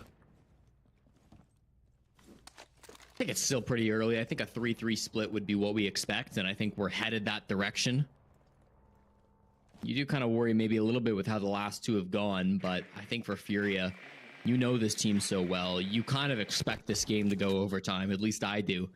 So it doesn't really concern me too much where they're at, but they do need to get their foot on the gas a little bit. This round has been relatively slow. There's nobody roaming up above from FaZe Clan, not at least at the minute 45 mark where we're currently at. They've got a ton of plant denial. They've got the Yokai coming through from Vita King. You've got Goyos. You've got Nitro Cells as well. And this is still a pretty heavy commitment to the mid floor. They lose Handy, actually, extended onto this mid-floor position, and that kind of forces Cyber to make a choice. Do you get aggressive now to try to get the refrag? He certainly would looking to do that. It's about time for Cyber to vacate the premises, and down he will go into the safety of the bomb site. He's managed to chase Furia around quite a bit, waste some time, do some damage. He's lost one of his teammates, but that's okay because this bomb site can be held when you're at a disadvantage. Looking a bit trickier, though, as JV92 finishes off Cyber, and now it's KDS suffering through an awful lot of damage. Furia setting themselves up very well in this final minute to pull off and execute. And even if they don't shepherd that diffuser in, because right now, none of the players have it. Nade finally picks it back up, but they could easily finish this just by going for kills, Jesse. Cool Rara tech just used on the admin hatch to open it up with Thermite, but not sure if it's going to be needed anyways. The hatch and util play could be good, but they're killing everybody anyways, Parker. It's a flawless finish as KZ finds the last one down towards the bottom of main stairs. Perfectly played, and it honestly all starts off of that really strong roam clear from JV92. Gets that 2K entry. His team is a massive lead. You start forcing FaZe to play a little bit out of their comfort zone, get more aggressive to try to force something to happen. And man, JV has been doing this all stage long. Currently a 2.04 KD ratio. Unreal start to this stage to putting up more than twice as many kills as deaths throughout the stage so far. A ridiculous performance. I think JV92 is playing the best siege of his career this stage, and if he keeps this up as he looks to be right now, FaZe Clan could be in trouble. So that was a flawless round won by Furia, and the one that they won before that had, I think it was Handy getting a kill right as the round ended, so that should in theory be 2 flawless rounds for this Furia team, or at least as close to it as you can get. Just goes to show the level of dominance when they succeed. The problem is that, well, the scoreline shows it's 2-2, so you lose some rounds, get some kills on the board, great. Herd's right now acting as a heat sink for the team, leading the way at 5 kills. He got the very first kill in this series, get back in round number 1. Upstairs bomb site, FaZe Clan still with 3 defenders within arm's reach of those bombs. You'll have Cyber roaming, likely Handy roaming. Interesting to see the way that Furia drones this out and whether they'll start by clearing the bottom floor. It looks like that might be the case.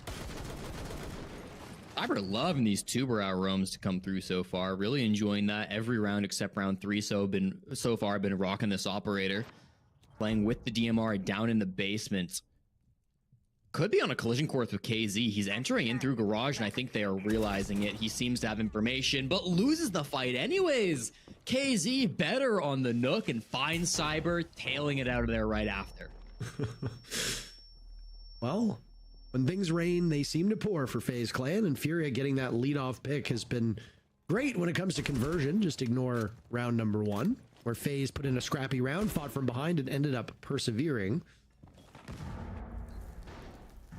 To move up to that top floor, though. KZ's last time on that Nook was pretty unsuccessful, but this time not the case. He's found yet another kill. Andy and Cyber now gone. Again, early action has been the story for this map, Jesse. We are still just before the halfway point. Kind of think that was from Repel as well. He leaves garage, gets right on lobby Repel, and then finds Handy, who is playing inside of checkers. So nice little entry from KZ without even really needing to enter the building. You see these long angles paying off now for Furia. Another one, JV92 outside the building. They've, again, barely entered for these picks, but it's just the anchors. Souls and King, hard support players left alive. The captain will have to do it in the 1v5. Oh, FaZe Clan hoping to escape this round. Not flawless on the side of Furia. They've managed to accomplish that with Herds going into the ground. King will swing over towards the terrace looking for another. JB92 punishes him. So all 3 rounds won by Furia have been flawless, or they've sacrificed a lone player. In their losing rounds, FaZe has only been able to muster 2 kills so far. So when things fall apart, they really fall apart. Again, a gritty, a scrappy matchup between these 2 teams, and Furia will take the lead. I really think that castle ban is having a huge impact right now for FaZe Clan. The fact that they can't block off some of these really important angles means that they're ending up losing a lot of these longer range gunfights. They go back to that second gunfight in particular where KZ gets on lobby Repel, kills Handy. It's another player who's just in a position where maybe could be a little bit safer, but you want to go for something aggressive. You want to go for some swings. FaZe Clan are not always thought of as the most aggressive team on defense, but they absolutely can, and especially in a game like this against Furia, you want to be testing your opponents as much as possible.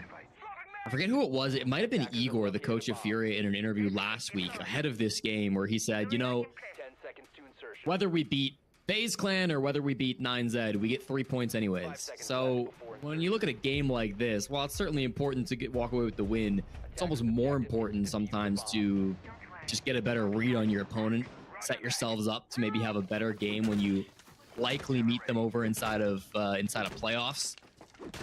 It's going to be an important game for both teams, but it means that in a match like this, and it's in a BO1 group stage game, you might get a bit of a different play style from both squads.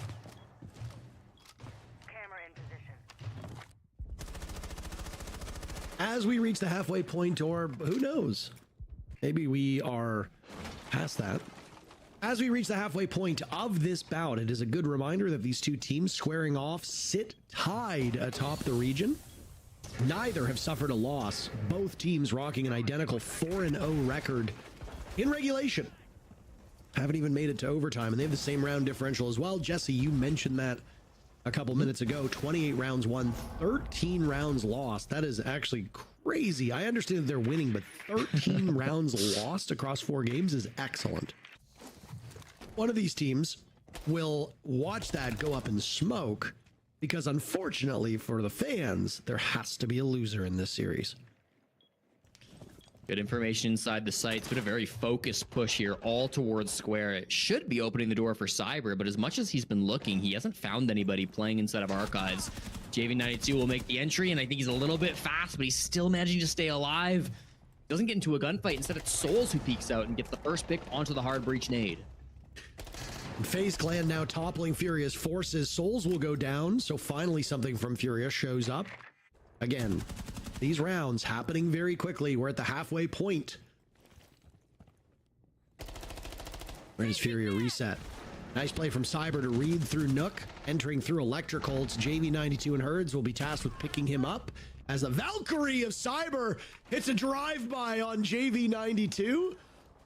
KZ's managed to crawl his way to relative safety, and we'll toss out a drone for one of the players on Furia to watch intently. As now from a 1v4, a 2v4, Furia will emerge. Hard pressed to see how they get themselves into the building without crossing the line of sight of FaZe Clan, but crazier things have happened. Heard staring down that electrical wall, blown open by an explosive on the side of FaZe Clan. The King knows one's over towards Square. The telltale sounds of the guns going off.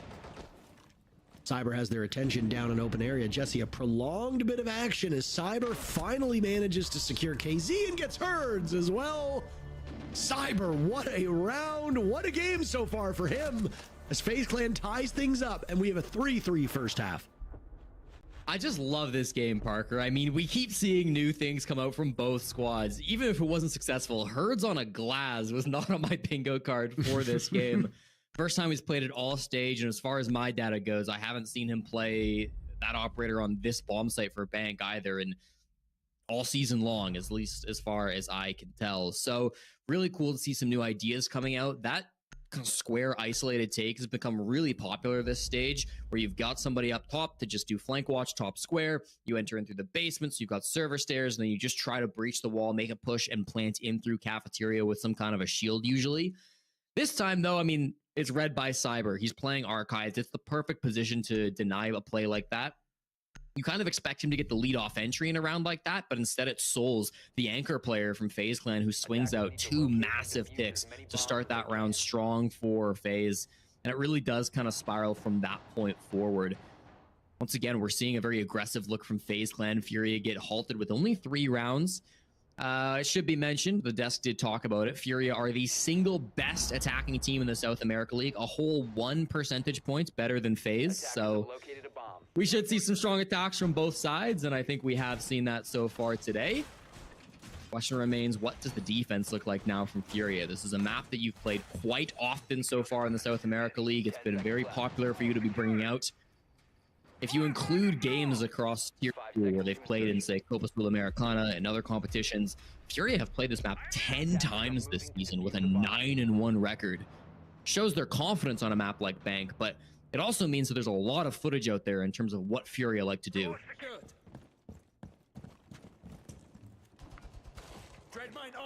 We'll juggle those dread mines now as we get into the halfway point. Second half, both teams still with their timeouts remaining, so We are far from over. Guaranteed at least another 15 minutes, give or take. The first two matches of the day were bitterly fought contests that went the distance or almost the distance. And then the third match of the day made up for some lost time, I guess you could say. A very fast one to get us back on track. Furia and FaZe Clan are both very determined to throw us off schedule yet again. Our last match of the day comes up at the conclusion of FaZe versus Furia. That'll be Ninjas in Pajamas versus Team Liquid. Nip entered the day in third place. FaZe Clan Team Liquid in fifth. Team Liquid going through some very pronounced roster changes in the offseason. And they started tied up with Los and Loud in that three-way tie, but results today have changed the standings. I'm not going to spoil it for you, especially if you haven't watched the other games. Oh, I suppose there's always spoilers when it's a live product. It'll be exciting to see if Nip can continue to do as well as they have, if they are the real deal. And it will also be irrespective of the result. Fascinating to see the growth that Team Liquid is currently going through. So in their first basement defense, FaZe Clan, Radagai, and Lone Office. And then for Furia's first basement defense, they have a full 5-man anchor with Tachanka and Smoke and Nitrocells and Goyos. It seems like things are a little flipped, but hey, that's just what you get in a group stage game between these two titans. Already the util coming out server stairs, so many toxic fades, stalling out this push by KDS. Herds is certainly going to die this round. The question is how much time can he waste and can he get any kills along with his death? Surviving for a long time now at the bottom of the stairs and a long-range kill on the Souls. That's impressive. Oh no, flattened by the Montaigne as Cyber collects that kill. Cyber's been on a tear. 8 kills so far, almost the same as the rest of FaZe combined. He's just a little bit behind the other 4 players. As for Furia, things are a bit more spread out. The kills on Furia far greater in number, and again, this goes to the scorelines when Furia has won a round. All 3 victories on attack by Furia came either flawlessly or with a single death on their side. Vidaking, who played a pivotal role in eliminating Herds earlier on, now will chase down players from Furia over inside a vault. KDS eliminates JV92 amidst the fire. Cyber not just killing, but also doing objective work. KZ is on the board and Furia wins based on time. A mess by FaZe Clan, who got bogged down and lost the clock. Furia ended up winning with almost half of the server still alive. And I think it's got to be a blunder by Cyber. We didn't quite get to see it from a top-down POV. I would have loved to get to see how that played out exactly, but Cyber has the defuse kit. There's 5 seconds left. He starts planting. He's close on the wall. He's on pillar. He's not under any fire that I can tell. He's not taking any damage from the Tachanka or from the Goyos. There's nothing dealing damage to him. But instead of holding F and winning the round, he gets up and tries to find the last kill into KZ. It was a 1v3 favoring FaZe Clan. They had 3 guys alive and they had defuse kit inside the bomb site. KZ was not in a position to deny it.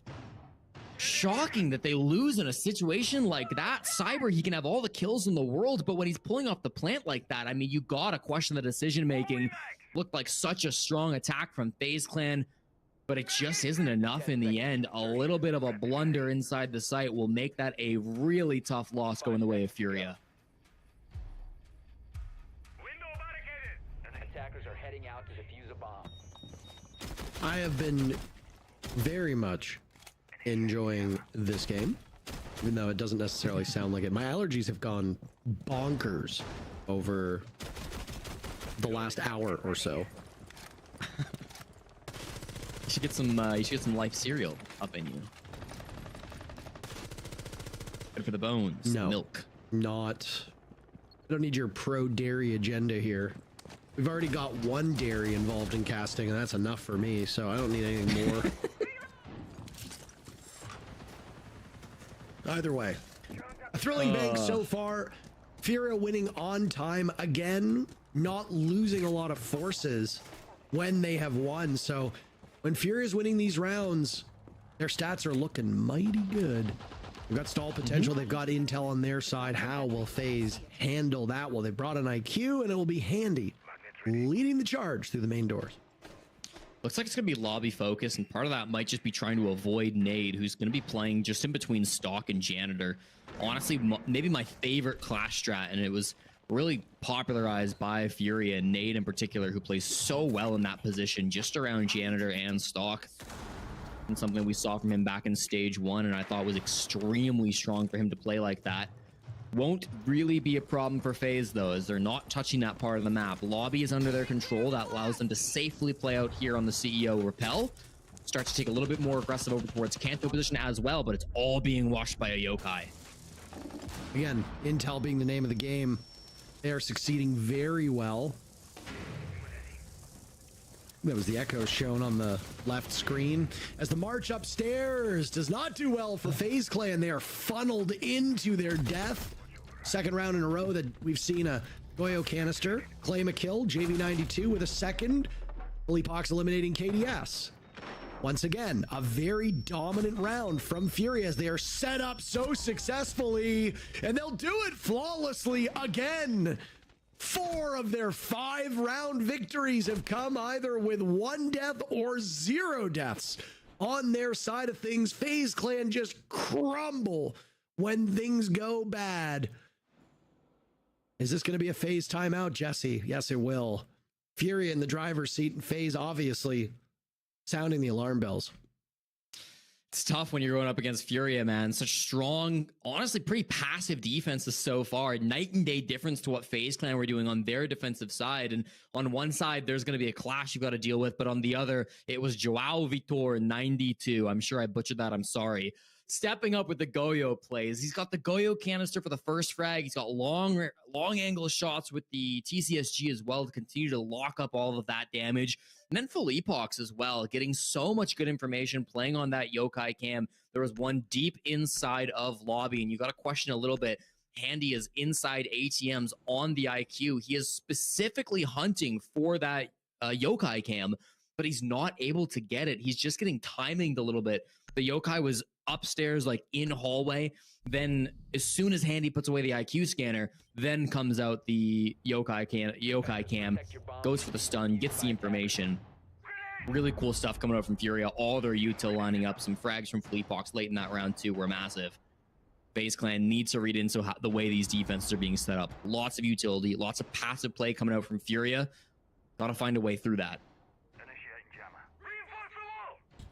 Furia is just being so adept at handling the entry from FaZe Clan. Both of those rounds, it looked like Furia knew exactly where FaZe was going and what they were going to do. And they set up their forces both in the prep phase, but then also were able to pivot and push their own defenders into positions where FaZe Clan would be greeted with as much aggression as humanly possible. Furia slowed them down with the barbed wire, slowed them down with the Yokai, slowed them down with the Goyo canisters, and then pummeled the ever-living life out of them. Not to swear on broadcast, so we had to make a small pivot ourselves.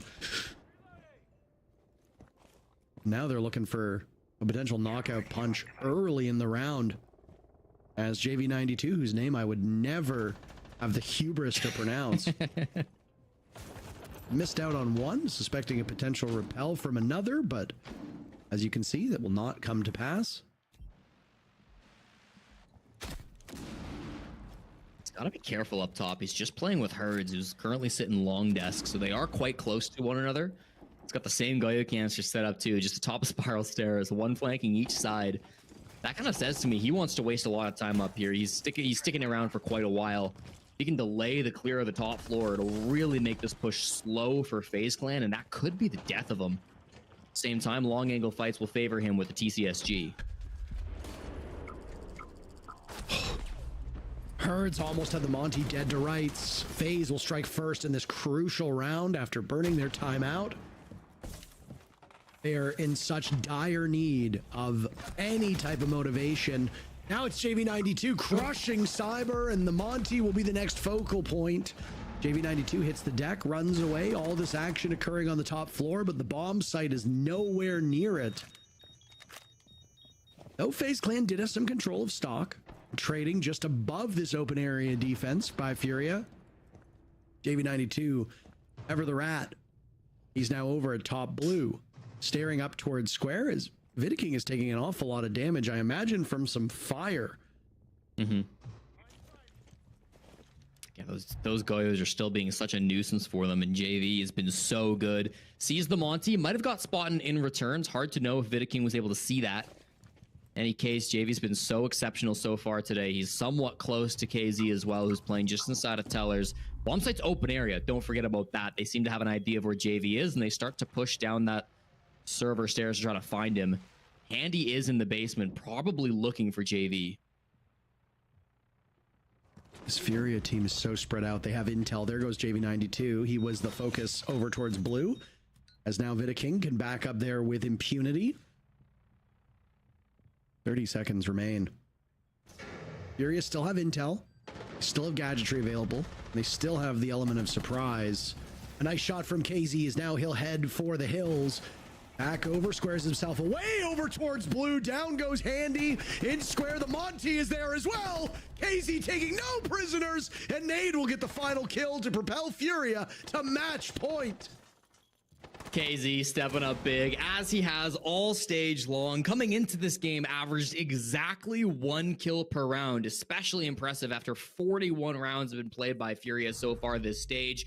Again, it's kind of insane they got past the early game in that round. Furia were getting cleared quite easily, it felt like, through the top floor. Herds went down very early as he's kind of getting baited by the Monty a little bit, leaves JV alone, but he's not actually alone because Nade rotates up those main stairs. JV somehow finds a head and escapes with his life, opens up the door for Furia to have a strong late game, and then of course it's KZ to stand up tall and hit all the shots that he needs to.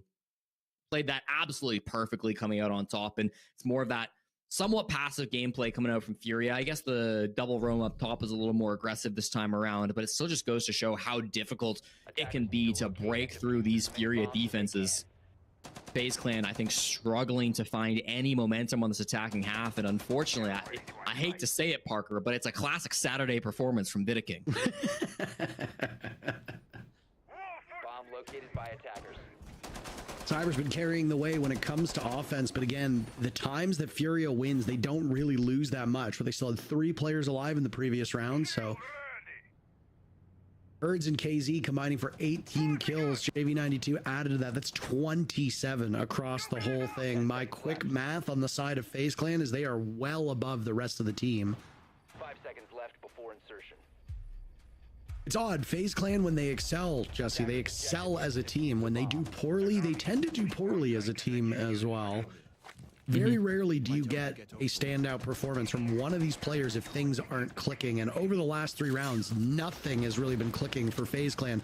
Starting off the very first round of this second half by bottling the clock and having 5-6 people in the server still alive when the timer hit 0. That is... Hey, that's kudos to Furia for slowing things down to the point that FaZe Clan couldn't battle the clock. But that is very abnormal from a siege perspective. Yeah, the previous time they were on this site is one they'd like to forget if they're FaZe. This time around, though, should have a bit of an easier time playing to the defuse kit. They've got plenty of tools for it, including the OSA, although I don't actually suspect KDS will be with the brunt of the push, just because it's KDS. And generally what you see with an OSA on this site, if it's not being played by kind of the hard support player, is it's going to go garage, it's going to hold the flank, it's going to be a bit of a pinch player. I honestly think that's a much better use of the gadget because you're not fully relying on it to cover your plant, and you're not as vulnerable to things like nitro cells if you're playing like that. It will still need to get past all of the plant denial, though, once they get to the basement. They also got to get past the roamers. Herds almost looks like he's been misdroned up here, Parker. That could be a huge disaster and a game-ending mistake for FaZe Clan if they don't realize where Herds is. On the Razor's Edge, FaZe Clan will need to win 3 consecutive rounds, and what a start that is to take out JV92. You're spot on about this being one of the best seasons that he's ever had. He's had a terrific career, but he's leading just about every single category here in South America. KZ is not long for this earth. He gets dogpiled by FaZe. Cyber credited with the kill. Herds on the flank. He waited a bit too long as it was a direct, not a direct site hit, but a direct hit on the forces nearest to the bomb site. The element of surprise for Herds is long gone. In Philippox now outnumbered 2-1. Make that 4-1. Philippox, the lone hope. Does he have time to hop on his yokai to stop the defuse plant? It looks unlikely. Gets the yokai into position so they can give intel if it hasn't been shot. But this is a tough go of it. Philippox shut down by Souls. FaZe stay alive with a much needed round. 2 more to go to finish this in OT, but Furia still has them on the ropes. So the first 2 rounds in the second half, Parker, it was opening picks for Furia. FaZe really didn't get anything going. Then in round 9, their third attack, finally FaZe Clan get an opening pick, but it gets traded. It just only ends up being a 1-for-1, and it's not quite enough to have a strong enough late game.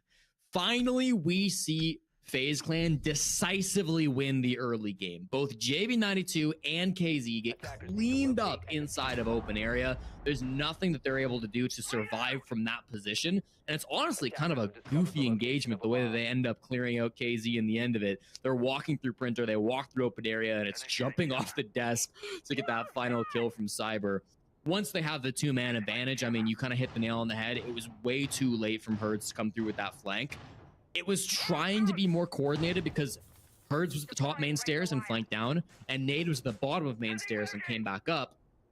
But even that was only a 1-for-1 because Nade still died on those main stairs. So even when they're going for these coordinated plays, they're still not getting the man advantage back. They're just trading out to lower numbers on both sides, which is not going to be enough. Really nice round from FaZe Clan. They need to keep that up. They need to be able to continue to gain that man advantage. And I do worry how difficult that might be on a bomb site like top floor, where the defense do tend to play a lot more close together. This felt like much of today has been teams playing less cohesive Siege, more individual Siege. It's a goofy little run animation there we saw from Vidaking. I mean, the last game obviously is still very fresh in our mind about how it just looked like they were playing, what's it called, Iron Man, where like one player goes out and just does their own thing, and then when they die, you send out another person. That old game. But yeah, I mean, both of these teams on your screen won world championships by playing as a team. I have not seen much of that today from FaZe Clan. Furia have had their moments, but FaZe found it in the last round, Jesse. Might find more of it.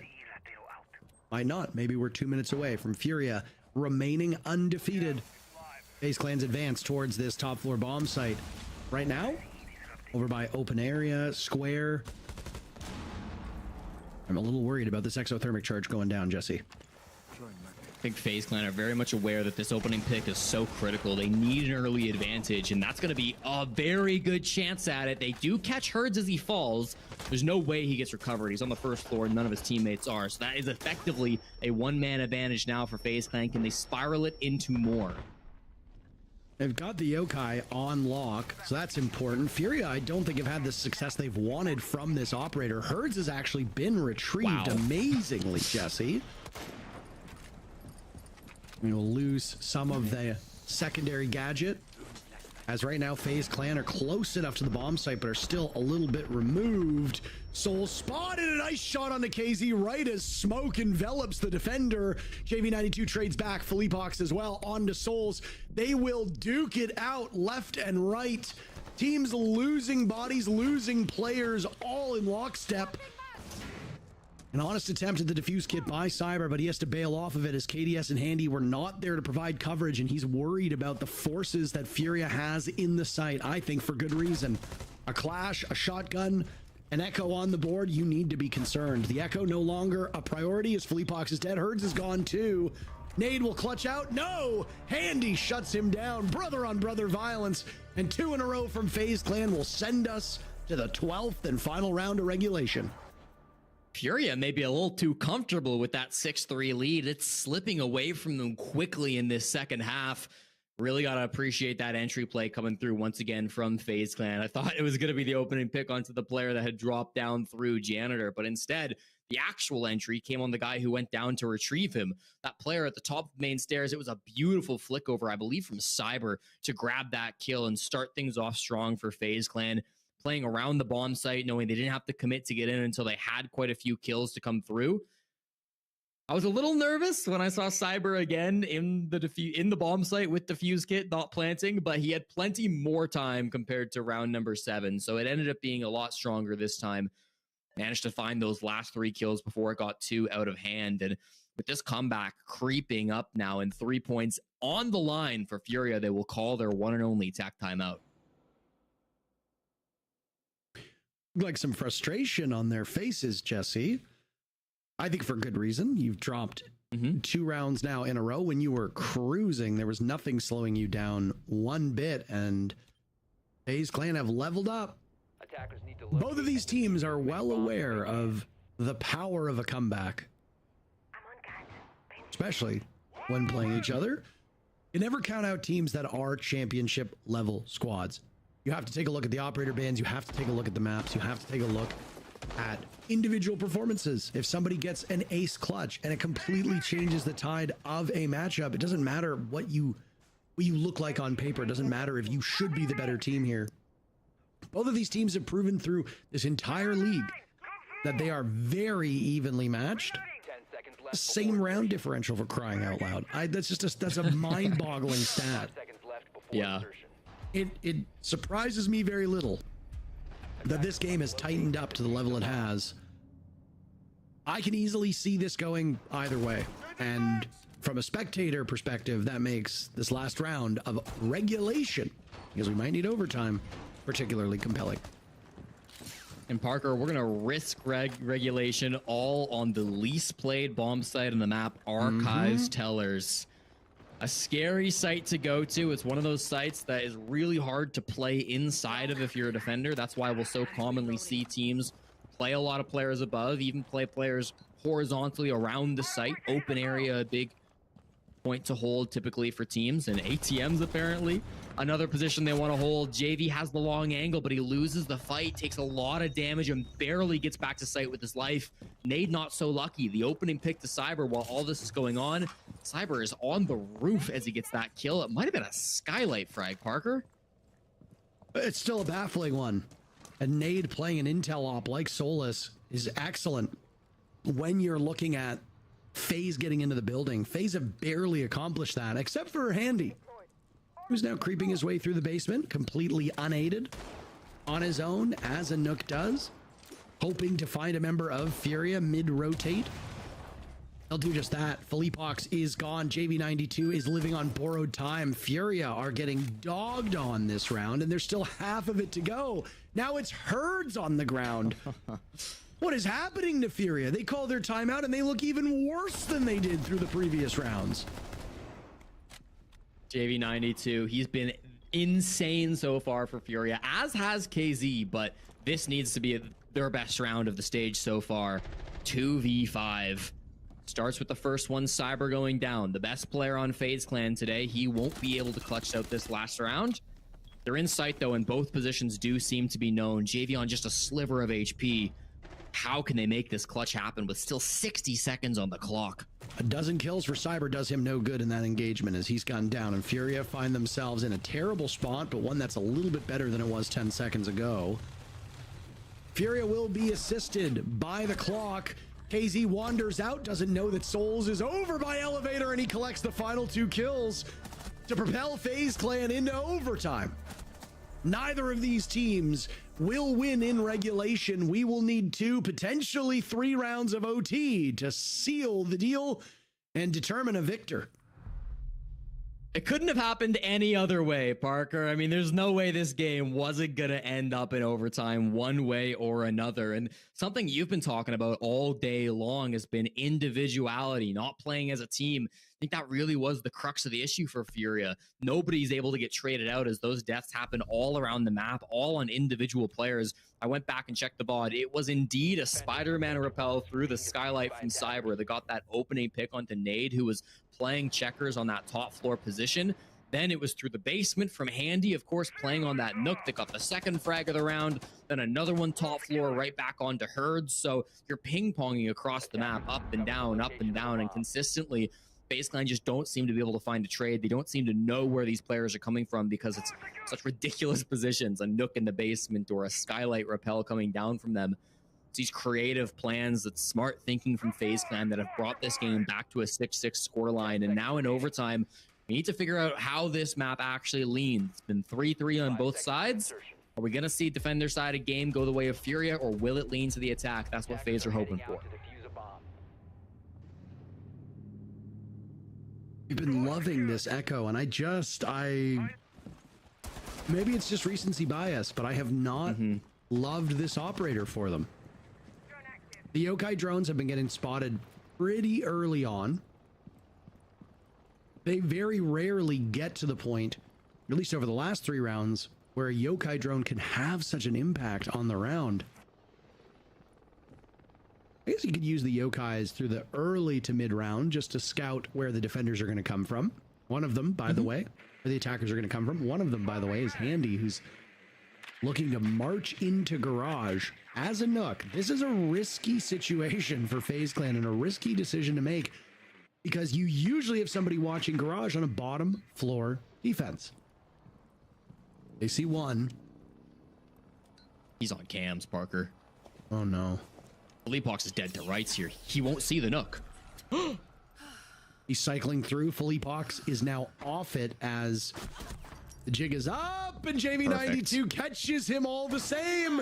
The element of surprise cuts both ways, and Furia have it this time. You might be invisible to cameras, but the Dreadmine still sees you. Absolutely incredible utility work coming out. Gets the opening pick for Furia. Now it's going to be a little bit of a scramble for FaZe. Everybody's dropped down to the basement. They are not looking to stick around. They got their entry they were looking for. They can just play sight. They've got the yokais. They've got the smokes. They've got the nitros and the Tachanka fire as well. So much plant denial, and you're going up against FaZe Clan, the heaviest plant focused team in the entire league. They love to plant the defuse kit, but how will they get it down with all this util?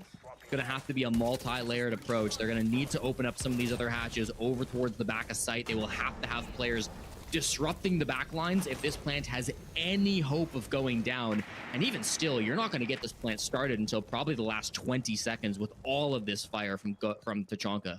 Yeah, this is that old dance, the rhythm of this bottom floor bomb site, waiting out the flames, the fires, waiting out the nitro cells, the toxic gas, whatever is thrown your way. And Furia has most of this in spades, plus a yokai drone for added measure. FaZe have got themselves in a real awful spot, and they only have 30 seconds left to pull off and execute. So what do? Split your forces. Cyber can go unseen as he heads towards the back of the bomb site. He could catch this Furia defense off guard, throw chaos into the mix. But Furia have already prepped for this. They planned for it. Those dread mines so effective. Cyber dies. JV92 giving the call, giving the information. But Vitikin comes online, finds 2 kills, a third. He's the one taking no prisoners. It's all JV92 to save the round, but he just needs to survive as the timer gives it to Furia. Sunday Vitikin comes out, but at what cost, Parker? Souls is the one planting with 1 HP, and typically that would be Vitiking's job. He'd be the one holding F, but instead he's fragging out of his mind and his planter is dying. JV92 makes the play to save the game after his Dreadmine started things off so strong for Furia. I gotta say, 2 opening picks essentially being given to you just because of that Dreadmine information was absolutely critical. Some of the best Fenrir placements I've seen all season long, and then he's the guy who steps up. He runs through the chaos from the hallway straight over the rotate onto the desk to kill Souls midway through that plant, right before he can get it finished.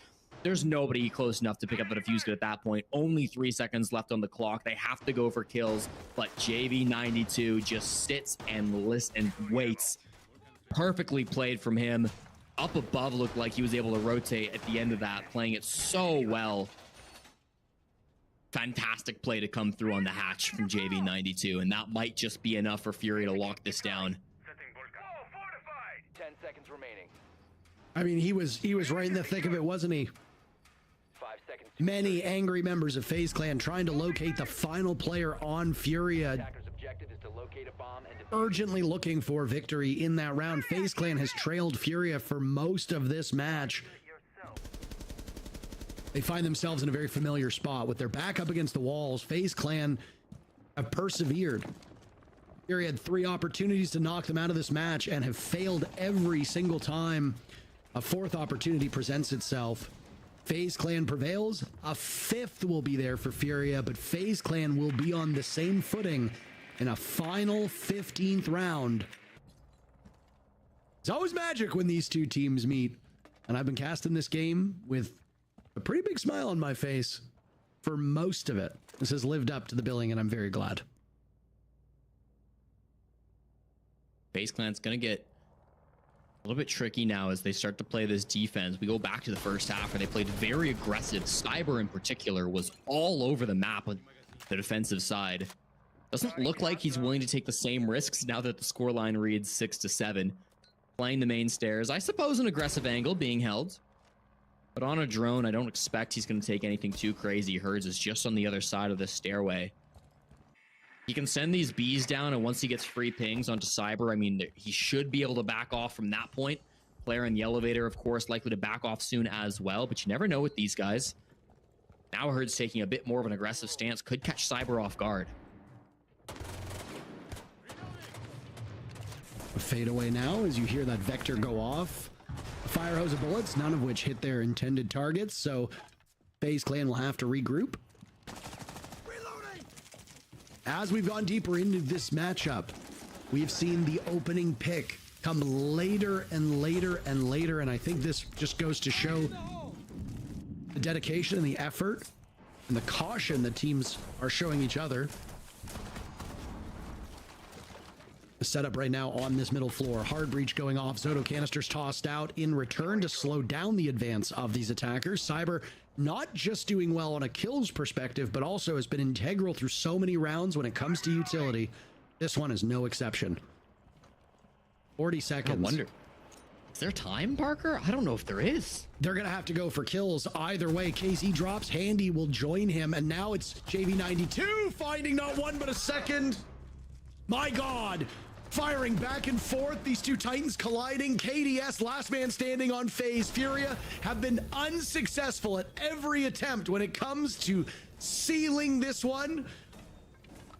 2 points could be theirs. They just have one more player to find, and KDS is barricaded inside of this site. He's not expecting Philippe Hawks to charge down the stairs, and Furia will do it. 4th time's a charm. They put this one in their rear view mirror as they beat FaZe Clan and pick up an OT victory.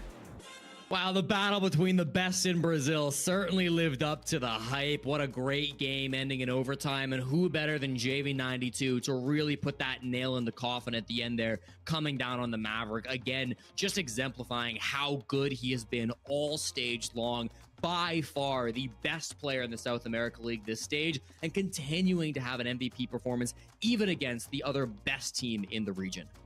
Yeah, I mean, the stats on JV92 are really quite bonkers, and if you haven't gone and looked into them, I'm sure the desk will reference them as they did in the pre-show, but we'll likely highlight them yet again because, surprise, surprise, another good performance from JV92. Furia, the only undefeated team remaining as FaZe Clan falls in overtime, and while Furia had multiple opportunities to get it done in regulation, picking up all 3 points, they'll have to settle for a well-earned, scrappy overtime victory.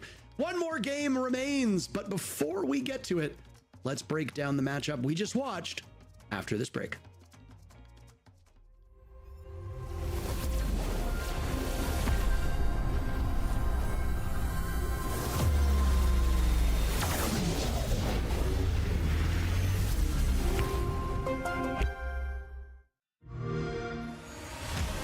You know how they say, it's not the destination, it's the journey? And the journey of 1,000 miles begins with a single step. And you know what? They're right.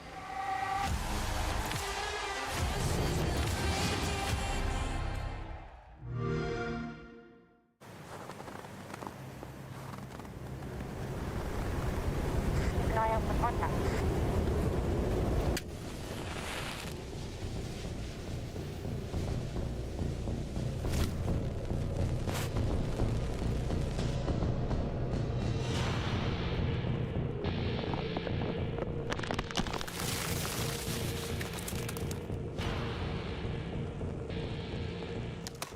Available now.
our game of the day certainly delivered with an overtime between Furia and FaZe, but Furia now remain the only unbeaten team with this victory over FaZe. Absolutely amazing stuff for them, and that means we get to speak to the victors. I believe we are joined by a very happy Igor, who should be talking to us about this game. Good afternoon, congratulations on the 2 points here. Now, winning this game against FaZe must be absolutely amazing for you guys.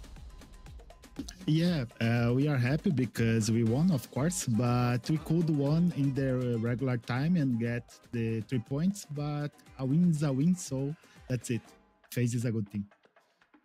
Igor, focusing on the positive here, you guys are like 5-0 right now. I'm just looking at last stage when I saw you guys, you know, struggling even to make playoffs. At some points, you guys in VO1s were struggling. And I just want to praise your consistency in those VO1s. This used to be a weak point for you guys. You used to be only great at VO3s. What did you change in the team in the off-season for you guys to become so consistent? So we talk a lot with our team because to be good on the best of one, we can't make mistakes in a best of one match. So we talk a lot about this, and we focus on that on our practice all week. Igor, talk to me about JV, because he's been playing incredible this stage. What's made him so good?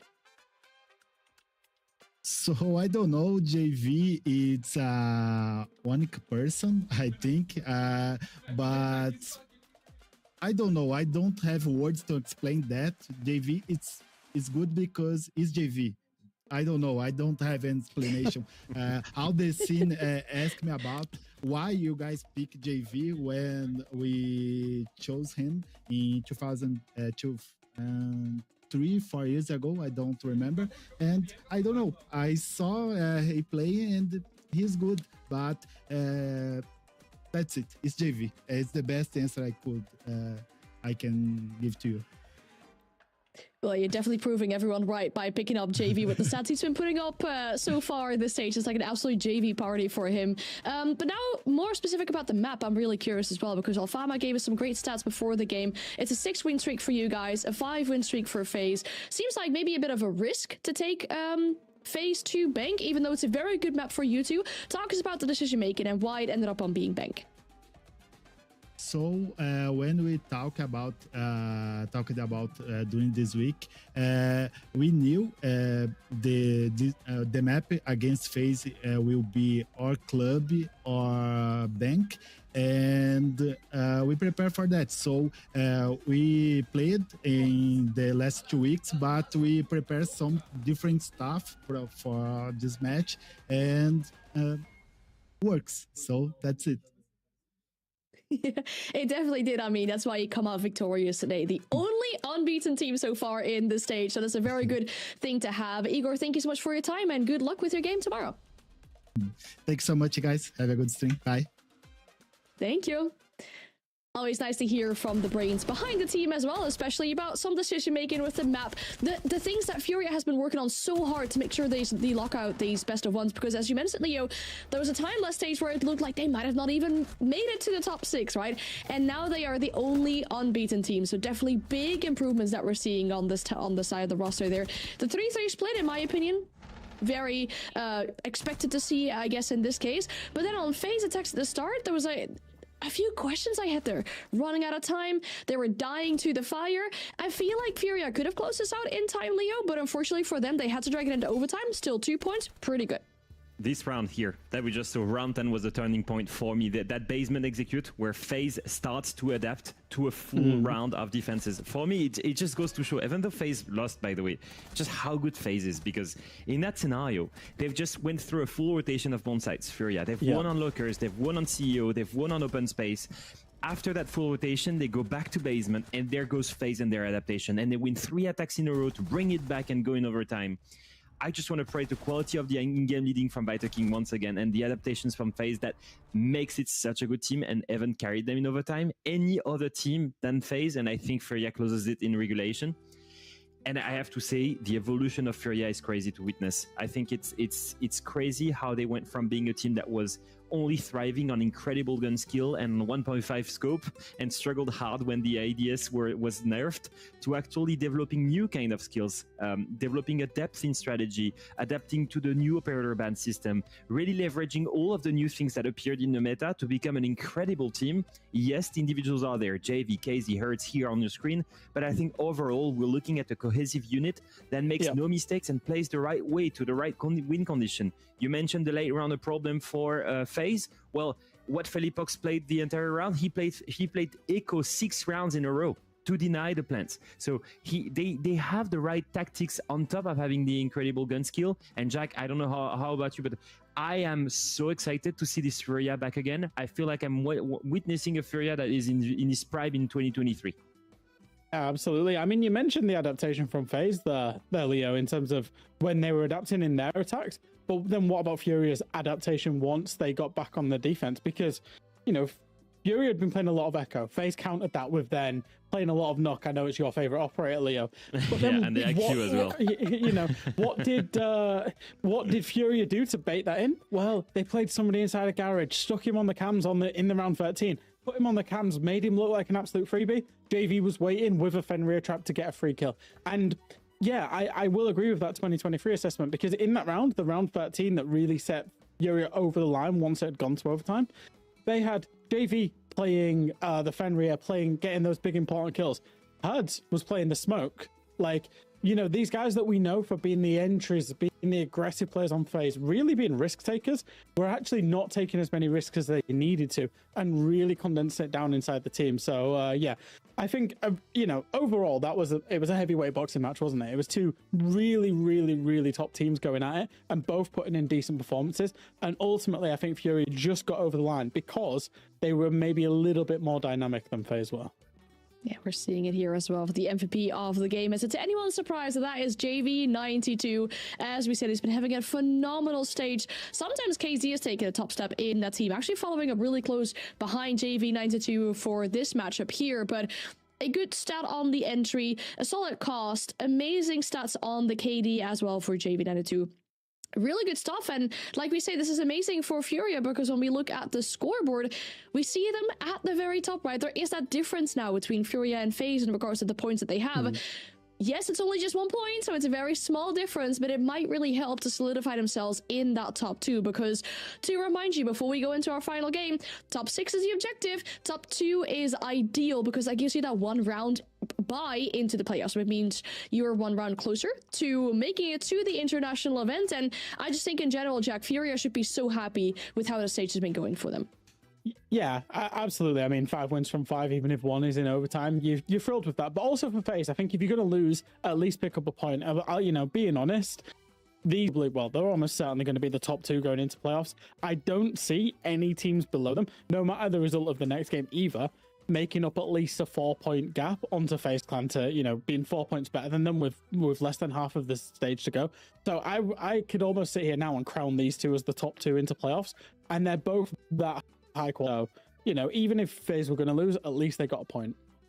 And regardless of what the top 6 looks like right now in terms of order, I think that we're looking at something that, I guess on paper, at the beginning of the year, would have been the top 6 that we expected from SAL. Furia and FaZe as the top 2, and then anywhere between the last 4, Loud, W7, NIP, and Liquid were expected to make it to the playoffs. I think if we take a photograph here and we stop the count and we're just looking at this and thinking, okay, these 6 teams are going to make it to the playoffs, I would not be surprised. I think we're looking at all of the teams that have the biggest potential. The only big question mark for me is that 6th spot in Team Liquid. Could it be overtaken by Loss, especially? Maybe ENX, who's been surprisingly good in the last few weeks, or last few play days rather. I think it's getting very interesting, but that top 6 right now is looking very interesting and very stacked in Brazil. Very competitive as well, because especially when you look at the very limit between 6 and 7, right? We currently have NIP, Liquid, guess what? They're in our final game of the day, but especially for Liquid, having 2 teams following them right behind them with the exact same amount of points being Los and ENX, they really need anything they can get from this matchup, our final game of the day between NIP and Liquid.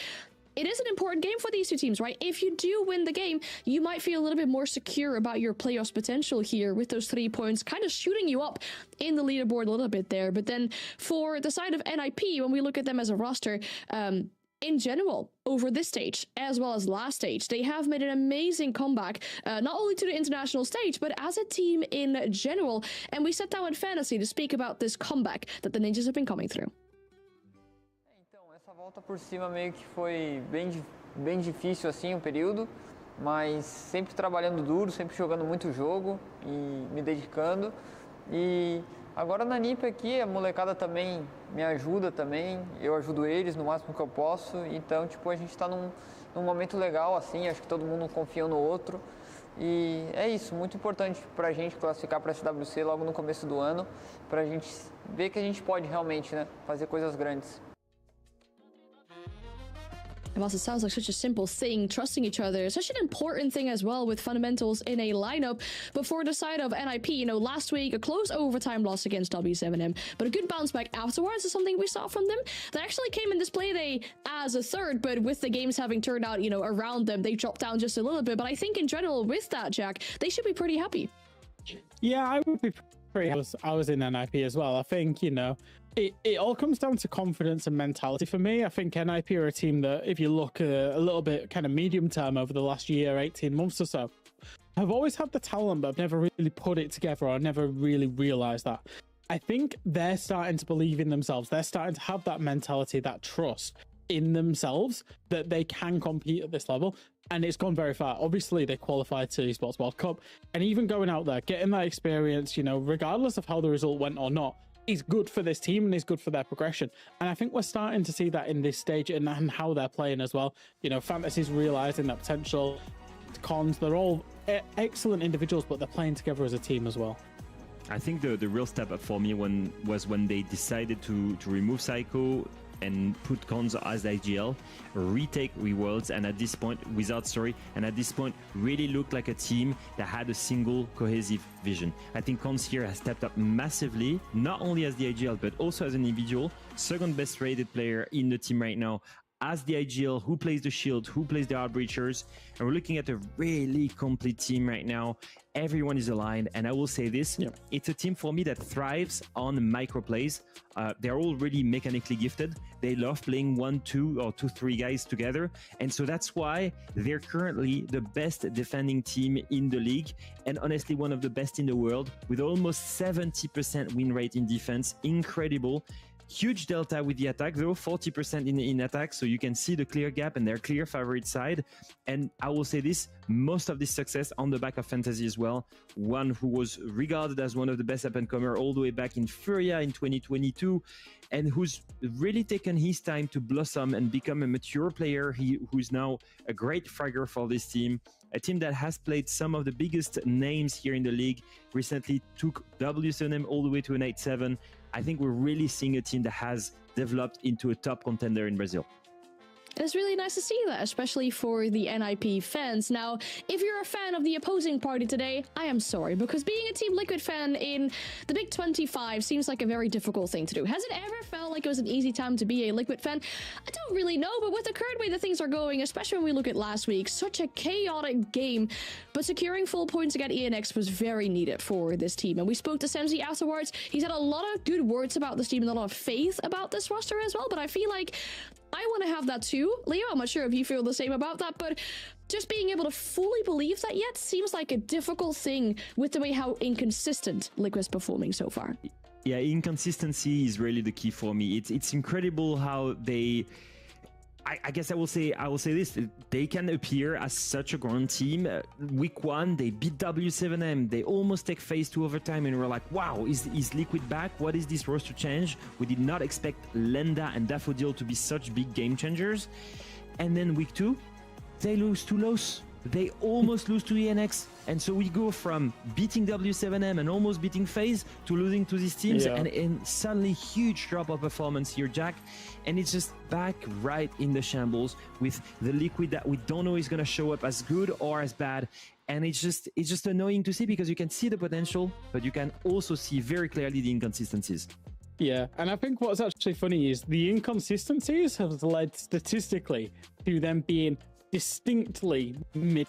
And what I mean by that is they've had 2 clean wins, 2 clean losses. They're sat there with 22 rounds won, 22 rounds lost. But not just that, their attack win rate is exactly 50%, and their defense win rate is exactly 50%. Like, that inconsistency is actually sticking them right in the middle of every statistic, more or less, that we've got. And I think it's still quite early to judge Liquid because the roster changes, they were material, they were big. And I suppose because of that, you are going to see some inconsistency, but it just means that we don't necessarily know where they're at. And that's kind of a problem for a team and an organization that would more or less expect to be top 4 inside of this region, expect to be going to tournaments. And we can't say, for definite right now that we even know if they will be inside of that playoffs picture or not. Like, they lose this game today and suddenly, they're potentially even maybe, sitting there 6th with ENX, breathing down their throats, W7M, etc. They could be outside the playoffs picture. So we don't quite know where Liquid are at yet. And that's the big thing, right? I mean, we're kind of going in on Liquid for a little bit, but I feel like it's coming out of a place of love as well. I mean, I feel many people like me, I've always had a soft spot in my heart for Liquid. It's a team that I've always wanted to see do well, and to see them not being quite at that spot, especially with, you say, like, they should be top 4. They should be making it to international events. The fact they're currently at the risk of even making it to the playoffs is a big, big concern for this team when they're going into this important best of 1, because that's another top 6 contender they now have to go up against, especially when we look at the map, Veto, and we keep in the back of our mind that last time around, in last stage, this was a 7-4 for NIP. That was played on Cafe. We know it's a very good map for the likes of NIP, so will that come through again, or will it not? When we look at the map though, Leo, we're going to Consulate. How do you feel about this one? I was impressed by NIP's Consulate, honestly. I think that we saw them play it at the EWC and they were convincing. They did beat OXG there. And last stage, they beat W7M here convincingly as well. If I remember well, it was all the way in the playoffs, one of these incredible games that actually set them to be top 3 in Brazil. It used to be a very convincing one for them. They loved it. And most importantly here, guys, the best defending team, one of the best defending team in the world, is going to go on one of the most defender-sided map in the meta, and they're going to start in defense against a team that struggles hard to attack. This is a really important one. They need to start this side at least 5-1 or 4-2 up, otherwise this will be a huge blowout for them. Starting in defense on Consulate, a comfortable map for them, for sure will be a huge advantage here. Yeah, it all comes down to that defense start side and how well they can get in from. If the attack is not going too well for them, then they really need to create a big lead on their defenses and then let momentum see them home. So that's the big thing to focus on for me. Consulate, like you say, is quite defender sided, so it should be a really forward task to do. Well, the good thing is that our map is ready between these 2 teams. Consulate will be the battleground for one more time. We'll send it back to Intero and Jesse. Well, greatly appreciated. We've got 2 very different storylines and 2 different trajectories at the moment, right, Jesse? NIP was a team that kind of went through the bottom portion of this region for a while and had some identity issues, but now seem to be quite firmly on the upswing. Liquid are now going through their NIP phase, where they've been cycling through this like carousel of players, whether it be Resets, whether it be Ask, whether it be Lagonas, Palu, Volps, etc. And now they've landed on 2 new additions that have seemingly given the team a new identity, but they are still just at this present time a middle of the pack team. Do you think that the trajectory for Ninjas in Pajamas is sustainable? And not more importantly, but to a different point, do you think Liquid will continue to increase their skill and improve as a team as they gel as a roster?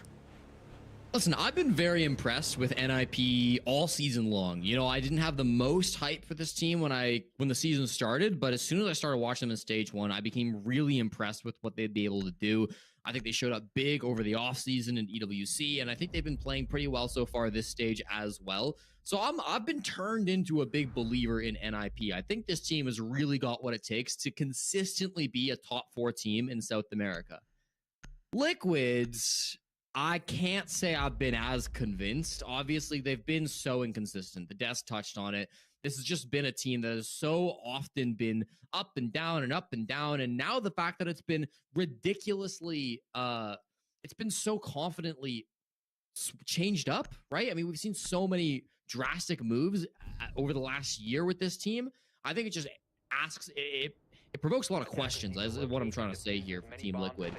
This will, I hope, answer some questions. If they can beat a team like NIP, we're not the best team in South America, but who I believe are up there, top 4 in my opinion, then that's going to say that this Team Liquid team is legit, right? Lenda coming in as the new captain, Daffodil being out of the squad is a real change up for Liquid. It's given them some serious momentum. So if they get a win today, I'm going to be really impressed with that. Was a small issue with our map veto graphic. It's actually going to be Team Liquid starting on the defense, which means we expect them to take the lead early. They need to be able to close out on their attacks. NIP have been a really strong defensive team, as the desk talked about. So for Team Liquid, it's important to get as many rounds early as possible. Attackers are moving out to locate a bomb and defuse it. Consulate bucks the trend, by the way, of the most played maps, but is the 4th most played map in SAL. So far today, we have had Clubhouse, we have had Bank, we have had Lair, and we've had another Clubhouse. Clubhouse, Lair, and Bank are the top 3 played maps in the region. 4th is Consulate, but it's quite a precipitous drop-off from Bank in 3rd place. So how does Consulate sit? Well, overwhelmingly defender favored, but there's only been 24 rounds played, which is 2 games. So it doesn't really give us a good look into what to expect, but Team Liquid, the team that is less experienced, the team with a newer and fresher roster, in theory should start out on the easier side. Team Liquid are notoriously bad for quick starts. They usually need time to settle in, so being able to start on this, right now, at least on paper, better side, should do them some well, or do them some good. Or whichever you choose. Already, we're seeing the drop in. Player gets into yellow and they start to flash their way in through the building. Fantasy in a really powerful position already in the side room, but loses the first fight to Lenda. The long angle with the DMR stepping up big. Here comes the plant position from Pino, but he's not actually got the defuse kit. He's here to frag Parker. Can't quite get enough for his teammates, though. He doesn't find any kills as he gets into this position. Cons with the fuse kit is now alone with Pino in the 2v4 by himself over towards yellow. Needs to find some way to group up because this push has not gone their way at all.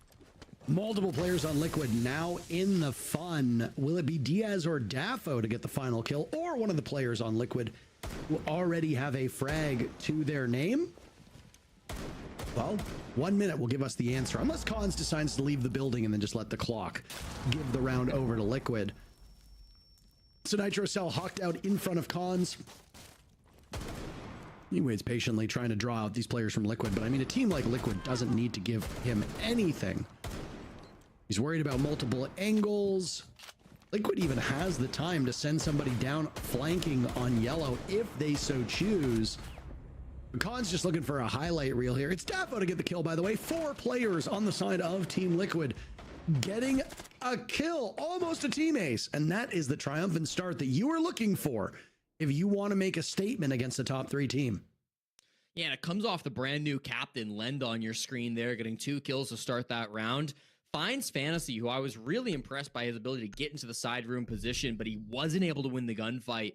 That 2-brow DMR has been a nightmare to deal with all throughout today. We saw Cyber having so much fun with that gun just in our last matchup. Now Lenda's doing much the same. Gets the opening. Hates tries to repel into meeting to get some kind of a trade, but repelling in, not going to be super favorable gunfight. Lenda gets that kill as well, and does feel like a little bit of a rush to execute for NIP. You know, I appreciate the early pacing, right? It's round 1.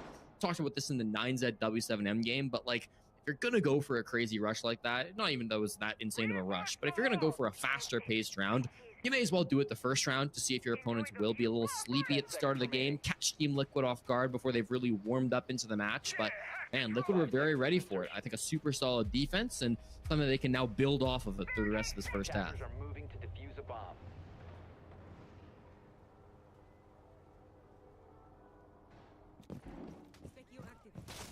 This is a clash of the Org Titans. And I echo a lot of what Anne said on the desk, saying that she had a soft spot for Team Liquid. I've always had a soft spot for the Org and their place in our esport. Obviously, that doesn't influence the casting. If Liquid gets you know, crushed in a heartbreaking final. That obviously will be a story to tell, but it's nothing that I have to wrestle with myself. But I mean, you expect this team, this org, the caliber of players, the reputation it has to be in the top. I believe it was Fresh who actually said that line. But it's just, for whatever reason, success has eluded them. They have struggled to play proper Siege. And when I've talked to teams at live events, the main criticism against Liquid was that they play old Siege. They do not meet the moment of the meta. Now, it looks like their identity has shifted and they are embracing the newer style of Siege. It's going to take some time for them to adapt. Nesk is an old dog. You can teach him tricks, but it might just take a little bit longer for him to learn them. But Nesk has not really been the problem on this team when they've lost so far this stage. He was a critical part of that first round. So far through 3 minutes, he looks like the kind of guy, well, and they just got embarrassed by cons. Maybe not. Maybe I was wrong. Maybe I was wrong, Jesse. I was going to say nice things about Nesk, but nope, no more. Classic caster curse as it goes. Was in a strong position top floor with Maya. With him dying, Maya has been left alone. He was getting demos tracked earlier, so they're very aware of his position. Hasn't moved much, just sitting here on yellow stairs. Doesn't have the greatest weaponry. SMG-11's great, but it's no shotgun to try to play here on the staircase, so he's going to maybe move around a bit more. Beauty shot right onto Pino. The veterans of both teams have both gone down now, and it's left the young guys in the 4v4. Hates will eliminate Maya, so Nip will regain a numbers advantage. Sacrificing Pino and the drones means less utility and less information on the side of Nip, but they have plenty to spare. All the death marks have been exhausted by Wizard at the 40-second mark remaining in the round. That is quite the pace. Good news, though, Hate still has both logic bombs. So now Liquid's positions will be known. Lenda's finished off by Fantasy after his phone started to ring, and now it's Dafo and Diaz as the last two remaining. Diaz finally on the board, everybody on Liquid, now netting a kill. Another follow-up from Diaz as he's blind and will fire away, but he has no visibility on Fantasy as he's completely blind in the corner. Call that Blair Witching, if you may. A successful round by Nip, and they've tied things up. I also really like how they use the space that they got in that round. It starts off really strong with a brilliant pick from Cons right onto Nesk, and then even though Maya answers back with a great shot of his own, well, Hates has now taken that top floor space. He's inside of Expo, and he's got the vert angle to get the immediate trade back onto Maya. Didn't feel like there was any point in that round where Nip weren't in control. From start to finish, it felt like they were executing on their game plan exactly how they wanted. They had no issue dealing with the roamers. They had no issue getting the wall open. They had very long angle fights. Their util was pretty good. You mentioned the logic bombs that they had late into the round, which helped them secure some of those kills on the back end players. All in all, I think just a really clean attack from NIP. Choosing to slow things down a little bit after that first round didn't really go their way, and really reaping the benefits because of it. These opening picks are going to be absolutely critical when it comes to winning these rounds on the side of, well, both teams in particular. Team Liquid on defense especially haven't had the best conversion stat, only winning 58% of defenses when they get the opening pick. That is the worst in SAL on defensive side, so maybe a little bit less important for Team Liquid, but even still, denying those attacking conversions to NIP are absolutely massive.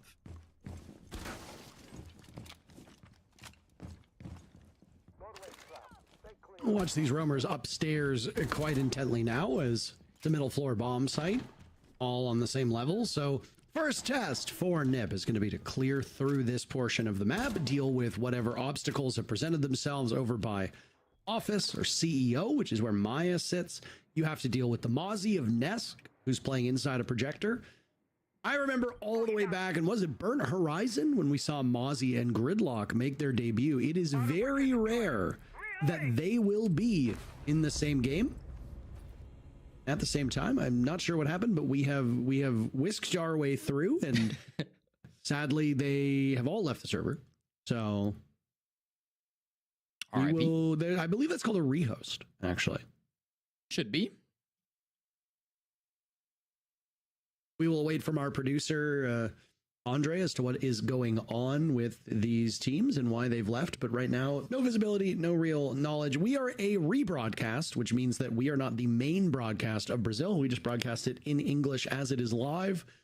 which means that most of the time any decisions that are done and or made are made by the Brazilian side, which is, even though it's the South America League, it is still run by the Brazilian office as far as I am aware, and it means that we are along for the ride, and so are you. Yes. That is generally how it goes. Today, actually, it was me. I was the one who decided the rehost would have it. That's usually how it goes, so I think good information to give out in general. But today, I felt like that round just didn't really get off to the start. Didn't really have the vibe of the start of the round that I was looking for. It's very kind of you. Yeah, of course. I like to meddle in the competitive integrity of the games whenever I get the chance. Just as a caster, one of those powers that I have, you know. Take a look on your screen, by the way, the standings after 4 matches of our play day today. We are just waiting to see what happens with that NiP Liquid game that we were in the midst of. They have fallen down the standings due to the results of the game. NiP finds themselves going from 3rd down to 5th. Liquid still sits in the top 6. It's Los who's been pushed out. W7M obviously getting a huge leg up by demolishing 9Z earlier today. Loud beating Los also propelled them into the top 3.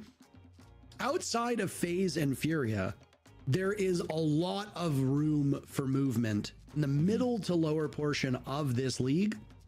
Everybody was very close together, and it was a 3-way tie actually between Loud, Los, and Team Liquid. Earlier, all 3 of them were in the playoffs. If it were to come in, I believe relegations, Jesse, are a thing. So that would be what, 9Z and Black Dragons who would be kicked out at the moment? Do you want to confirm? So relegations are, I believe, bottom 2 of stage 1 and stage 2 group stage combined. So the stage 1 results will matter for relegations as well. That's also true for the SAL finals, which takes both the stage 1 and stage 2 standings into account. So when we get into that, that'll kind of make the choice in terms of who ends up relegated. There's also rules about partner teams, I believe, not being able to get relegated. So it's a somewhat complicated system, but that's what we're at right now. Our good friend Alfama, by the way, has weighed in here now, saying that it's the total points of stage 1 and 2. So 9Z and ENX would be the 2 teams right now in that position. They are both affiliate teams, so that should make it a little bit clearer. But either way, just cycling through it. That FaZe Furia game earlier was excellent, and it lived up to the billing in my eyes. Both of the teams were actually benefiting from going to overtime because it still gives them that wiggle room between the top 2 spots and 3rd place, Jesse. If you saw the standings that were on your screen, Loud was sitting at 9 points in 3rd place. FaZe is in 2nd with 13. That means that if FaZe loses their next game and Loud wins their next game, FaZe does not fall out of the top 2. It gives them just a little bit more wiggle room. FaZe will actually be playing W7M tomorrow in what will be, on paper, an incredible matchup. Furia has a bit of an easier day as they go up against ENX, one of the bottom teams. As for Loud, they'll have their hands full against Team Liquid. So we'll see. Will Liquid vault their way up the standings? Will they topple NiP, who was the superior team just based on those standings earlier today? We're back in action now. Thank you so much for your patience. And all things look to be about where they were. I don't know if the teams will be able to swap up their operators. I was talking about how Mozzie and Gridlock were both being played, and it happens very rarely.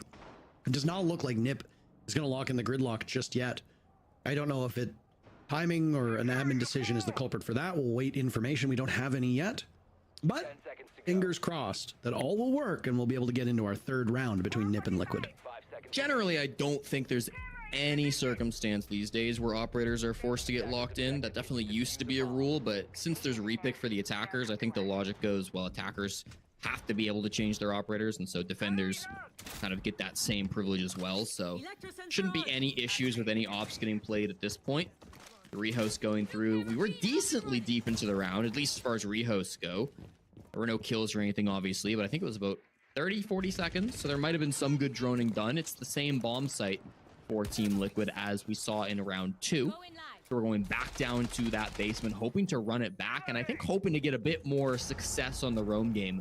Because that early death from Nesk and then a quick death afterwards from Maya that really gave NIP the early advantage in round number 2 when they were going for this roam clear on the bottom floor. You can see the positioning from both Maya and Nesk has drastically changed up with a little bit more pressure towards the Visa side of the map this time around. And now they'll kind of retreat back to where they ended up meeting their demise in round 2. Logic bombs will go off. Fantasy, the first one to die, but Dafo's picked off on yellow stairs. Not sure if he was expecting somebody to be top yellow on that skylight with a minute off of the clock. Cons will trade out Maya after he just lost his teammate, and that gives Nip another advantage in numbers. For how long? Hard to say. These 3 rounds have been a breakneck pace as both teams have been sprinting towards the finish. All quiet now. Nesk has already found a kill. He had a kill in the previous round. Lenda chased off of his spot, Jesse. He's pushed back into open area. And now Wizard will find yet another onto Lenda. So excellent work from Nip to cut through this defensive structure. Liquid in a troubling spot with a little bit more than a minute to go. Final logic bomb will go off. And if Nip, with their ears perked, will desperately wait to hear for Nesk and Diaz. This is a miserable round if you're Diaz. You're in the bomb site and all 4 of your players are top floor. 3 of them have died. Nesk might be able to do the exact same. He did drop the hatch, so he's down in piano now and will hopefully get back to support his teammate. Looks like they will make it to the basement together. So they've survived with 2 players, but this should be a collapse coming in from NIP. Only 40 seconds to find the last frags or get the defuse kit on the ground. Given their positioning, that's actually not very much time at all. I think their man advantage they've acquired should be enough to win this round, but a well-timed frag from Liquid could turn everything on its head and result in a time victory. Those boogie drones are not just a pain in the rear for defenders because you lose part of the ceiling above you. They're incredibly loud. And it conceal the advances of the rest of these players. Nip is hoping to benefit off of that. Diaz finding everybody, and he can't escape Pino. My goodness! That was very close. Almost too close for comfort. I could have gone either way, and a 50-50 gun duel will break in favor of Nip, but both teams so close to a victory. I don't know if Liquid deserved that one, but Diaz's inhuman efforts himself almost pushes it into the win column for Liquid. What have you picked up on these first 3 rounds, Jesse? Any operator bans that you think stick out? I think the Dokkaebi makes a lot of sense if you're Team Liquid. You've been getting crushed on the roam game, right? Ignoring the top floor where you don't really need to roam. Both times you went down to the basement, the roam game just really fell apart. In round 2, I've said this, but we got to repeat ourselves here. It's Maya and Nesk, solo roamers, and it goes bad. Nesk dies, Maya dies right after, only getting 1 kill between the 2 of them. Round 3, they play the same bomb sites, they play the same operators, but this time they say instead of just Maya and Nesk roaming the top floor, Daffodil and Lenda are also going to roam top floor. We'll leave Diaz in the basement by himself. Who cares? He can figure out the site.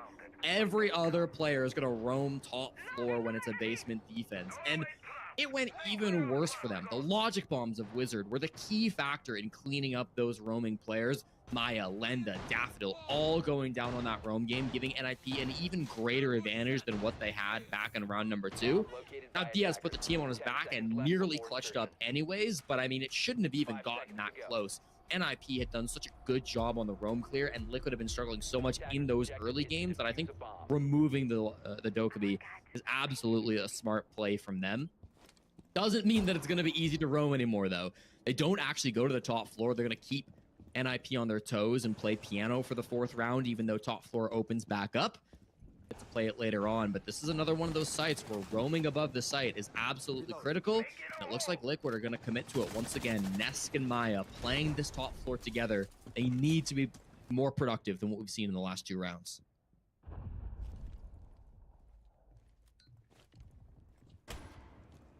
It's been fun watching Liquid adapt to these new roles and these new players. I mean, Lenda and Daffodil, or well, Daffo as he's called now. I'm wondering if it's just because Liquid takes up so much space that he can't go with Daffodil. I think so. I think that's the reason for that. These are 2 players that never in a million years would have I thought would be the 2 to plug the holes on Team Liquid. But what was so obvious is that they needed dedicated support players with a different vision of the game. There's so much depth in this region, Jesse. You could literally throw a dart and hit a talented player on any of these teams. So if Liquid is one of the premier destinations, or so we think, wants players, a lot of times they're going to get the players that they want. Obviously, there's more that goes on in the background that we are not aware of, but Dafo and Lendo were both pickups that much of the community and even other pros kind of raised their eyebrows at, but they've settled in nicely. And combined with Maya's aggression, Diaz's flexibility, and Nesk's overall experience, it's made for a good team that is still finding its footing. On the side of NIP, when you pick up players like Fantasy and Hates, you expect them to dominate games. They have done so many, many times in their career. If they are the best Liquid, you need a team effort, but you also need those two fraggers to go as big as you know they can. The early game ended up being more passive for Liquid this time, conceding the top floor, but wasting a lot of time for NIP.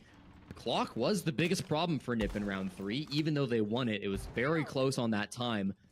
This could be a very similar story. Now it's not just 2 guys in the basement you have to clear out, but there will be 5 players in the bomb site and around that first floor that you will need to clean up in the next 40 seconds. The bees will help, but there's a lot to do if you're a ninja. No ammo! Hive deployed. There goes the utility from the Grim of Fantasy above. It won't help Hans, who is picked apart by Lenda. 25 seconds remaining, 9 players still alive. This is going to get real ugly in a hurry, and I fear for NIP as they've lost Fantasy now too, who's holding that upstairs position. Wizard hoping for something as he walks his way down the spiral stairs, attempting to push out one of the defenders, but Lenda's still holding that spot, and they haven't shaken him out. Time continuing to go down, and Hates gets a trade with a shotgun, but it may as well have been a flawless round for Liquid, as really, NIP struggled on that entry. They had a lot of problems taking control of that top floor. Kudos to Liquid for that. And ultimately just could not bail themselves out of a bad timed situation. Yeah, you hit the nail on the head there, Parker. I mean, the time was just really tough getting into the top floor in particular. Fantasy was the first to enter the building at a minute 47, but even that was just over towards admin. Eventually, actually clearing the rest of that top floor took so much more time. Even after Liquid fell off, I mean, Liquid conceded the top floor basically like a minute 40. I mean, they did not stick around to take any gunfights with NIP, shot a couple drones, then immediately backed off. But it took NIP a really long time to get comfortable with the top floor, to realize that it was fully conceded to them. And then once they were there, there's no sledge, there's no ram, there's really no good there's no breaching charges for the soft breach. It's just shotguns that are trying to work away at those floorboards. And you know, secondary shotguns and stuff can be great, but they're supposed to be more supplementary than the primary thing you're using from a top-down push, right? I think if they had maybe a bit more of that breaching potential, could have forced out some more of those positions, gotten a pick or two before they actually had to commit to the execute. That could have made a huge difference, but instead, it's a 5v5 push. Good luck getting down just those few staircases and hatches to try to get into the bomb site. More really strong anchor play coming out from Lenda, too. He's gotten 2 opening picks now, I believe, through this game. Both of them just with him playing relatively passive positions, but even still, when the time gets low and when this execute starts from NIP, Lenda has been rock solid in repelling it.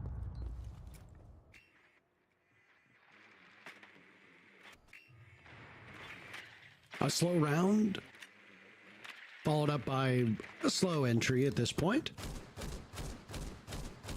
This operator right here will help set the paces. There's still 2 death marks remaining for Hates.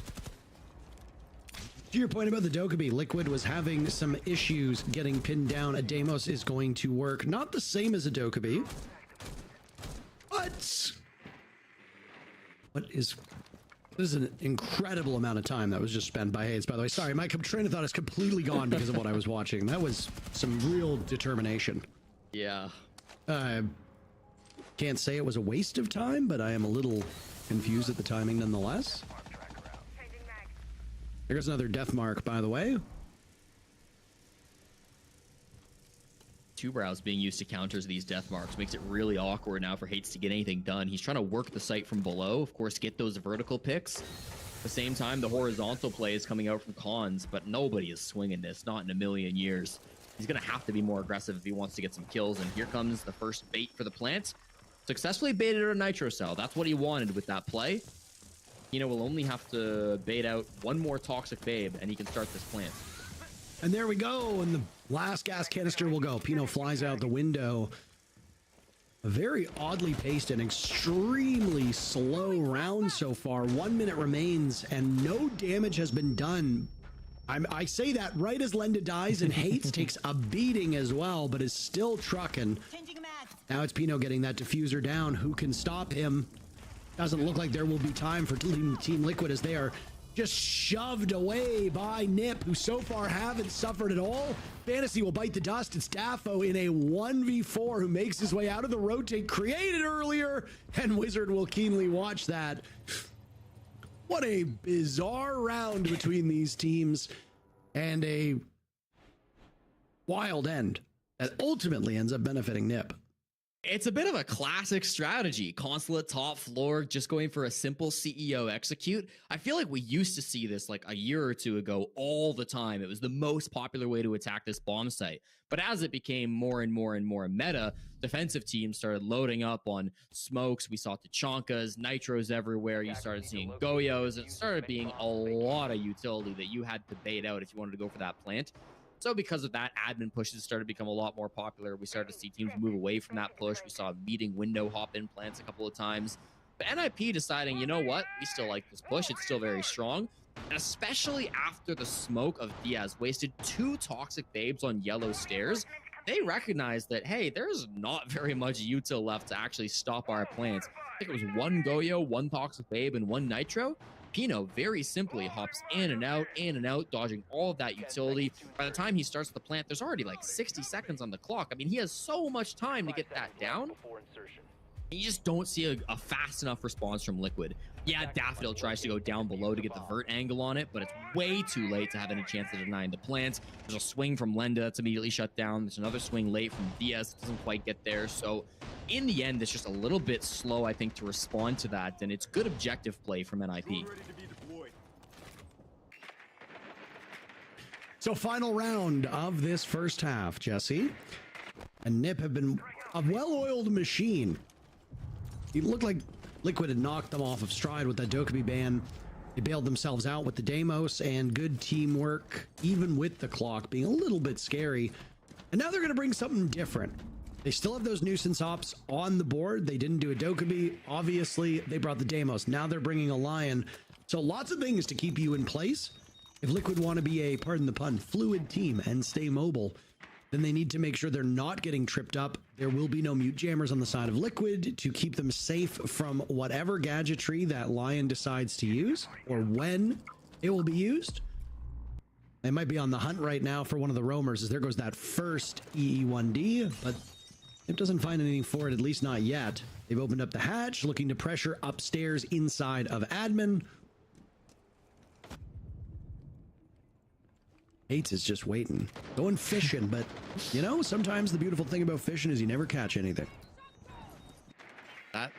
Okay. It was cool that he was able to pop the hatch from down below. It's not often you see that, although it does eat Fantasy's drones, so, you know, you give and you take, I suppose. Start to work over on this admin side, and Parker, I think the clock is again going to be a big problem coming up here for NIP. They switched their push to go admin side rather than CEO, but getting admin, which frankly wasn't held very heavily by Team Liquid, has taken them nearly 2 full minutes. They're in it now, but you've still got to get past the vending hallway, which can sometimes be very tricky. You've got Tachanka Fire starting to burn you out now. 2 toxic babes in the pocket of Diaz. It's going to be a lot to get through, and it's not going to get any easier. You need a big couple of kills around Spiral or something to open up this round. Yet again, we find ourselves with none of these players taking any damage at the 1 minute remaining mark. A very bizarre little factoid that has suddenly changed as Wizard, Cons, Fantasy, Nesk, and Maya have all taken some damage. All of them still walking as though they will be walking wounded. Maya leads things off as I'm not really sure what we're seeing here from Fantasy with the sidearm out. He finds a single pick in a second as well with the pistol. This is something so absurd. The words escaping my lips, very bizarre. Diffuser going down in the hands of Hates. Great read by Fantasy, but he's swiftly shut down by Maya as now the teams will turn to blows. Daffo and Maya, last 2 remaining. Hates taking down Maya, still fighting away near the diffuser. And Nip will win the round with diffuser down as they trade. This has got to be one of the silliest games I've seen in quite some time. What is going on? It's not traditional, Parker, but it gets the job done, and it's pretty flashy while it happens, too. Fantasy playing that round fantastically, making a highlight play there, coming out with the pistol for two. You asked what you were watching, Parker. You were watching some magic being played out by NIP in that round. Really nice to be able to put that together. Again, I was worried about the clock. The fact that the time was so low kind of forced that to get as messy as it did, but Fantasy hit every shot that he needed to, including onto the Nitro cell that could have been absolutely devastating to that push, but he gets the job done in the end. It's the second plant to come through from NIP. Frankly, if you're Team Liquid, you're kind of lucky to escape that first half only with 2 plants for NIP. Throughout the stage so far, Liquid have allowed the most plants of any team on the defensive side, so they aren't very proficient at stopping the plants. And whilst they did a good job through the first 4 rounds, on CEO in round 5 and then coming in through meeting on round 6, it just wasn't something they were able to accomplish. NIP focusing that defuse kit really nicely at the end of that half and have gotten themselves quite a buffer. 4-2 on your attacking side of Consulate historically has been essentially an auto win condition. This map can be really defender-sided at times, and if that continues today, NIP will be locking down this game in short fashion. As you see on your screen, the results from earlier today, we started off with ENX beating Black Dragons 7-5. We had Loud prevail 7-4, a 7-0 by the Bulls, major champs from Montreal last fall, defeating 9Z without 9Z getting a single round. 2 players on the side of 9Z yet to get a kill, 2 players on W7M not dying at all. Then we had a terrific match of Furia versus FaZe, with Furia just edging them out for a victory. And now, NIP, through the first half, handling Liquid quite effectively. And meanwhile, with very few plays, Consulate skews towards the defenders. NIP was able to muster 4 rounds on attack. They should be able to run away with this, but very small sample size. We'll wait and see how Consulate shakes out, as this map will have a pretty big impact on those numbers. But if you're a fan of NIP, you should be breathing a little bit easy at the moment. Flashing a mute ban out by Team Liquid, and anytime you see a mute ban, you start getting a little bit worried. With Deimos being removed, I don't think it's a little bit less scary, because mute can be so good for stopping some of those Deimos tracks to come out, but it's still going to mean that the Grim from DS is so much more powerful. These Sens walls from DS, I should say, will also have a huge impact. The Grim being played by Daffodil, of course, here. Will be enabling a lot of these electronic gadgets that Liquid are bringing. There's some good drones as well to get Hates out of Visa. He'll escape back up the stairs to his teammates. This is an admin push, just like round 6. Previously successful for NIP as they got a late plant down inside of meeting. Liquid will be looking to replicate that. Starts off a bit better, about 30 seconds faster to clear through admin. And with that time advantage, you have to imagine they'll be setting themselves up quite nicely to go for this plant. Some toxic babes to worry about, but plenty of time to bait those through. I love the difference here in the operator lineups, Jesse. You've got the annoyance, obviously, of the shield is when your main entry on the side of Lenda, but there's smokes being brought.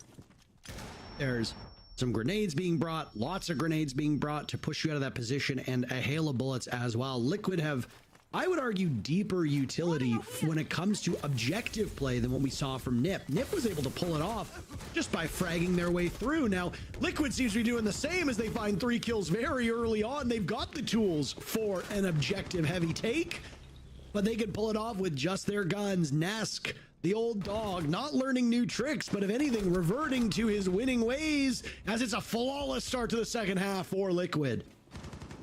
So funny just to compare round 6 versus round 7, because it's the exact same push from both teams. Different operators to get the job done, yes, but the places where the attack is positioning themselves are identical.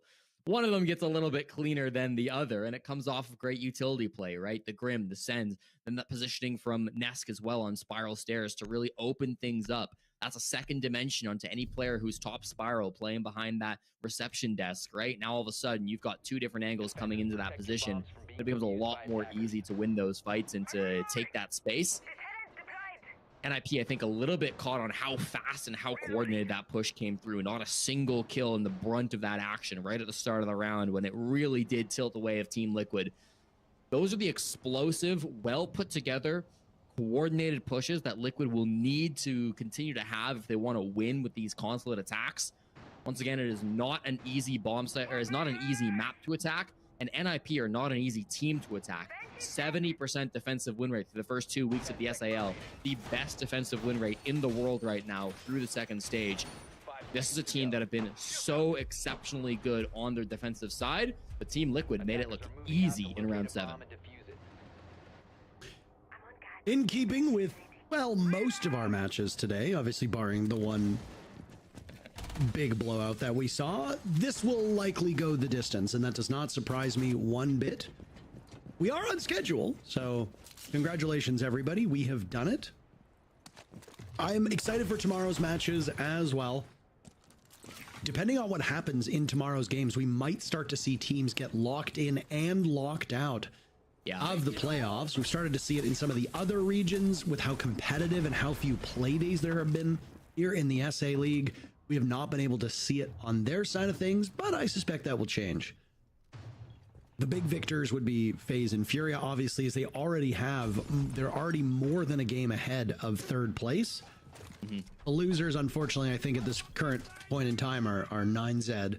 Though, depending on what happens with this Liquid NIP game, 9Z might only be 2 victories behind 6th place. That's where they sit right now. Liquid on 6 points, 9Z on 0. NIP not that much farther ahead, sitting on 7 points. So there's pickup potential here. NIP will retake 3rd place if they win in regulation. If Team Liquid wins in regulation, depending on the round differential, they could vault all the way up to 3rd as well. But the top 2 just out of reach, at least for this play day and possibly for tomorrow's as well. Very important game for the standings. This push from Liquid will be just as important, but it doesn't start strong. DS, the opening death to a Nitro from Cons, and Fantasy also finds Lenda. The shield going down, so no blitz to try to help with this push, and every single player in NIP remains alive. They're very separated on the side of Team Liquid. Maya finds Pino, Nesk at the top of Spirals all by himself. They're all top floor though, and they seem to know Wizard's position.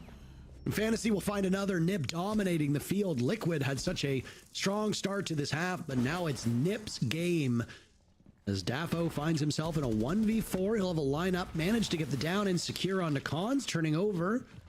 Thought about looking towards bathroom, but will now look towards that projector door.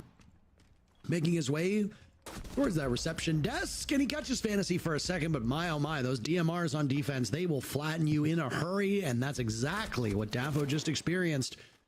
NIP going back to a 2-round lead, 5-3. For me, the biggest difference between round 7 and round 8 was how separated Liquid were on that push.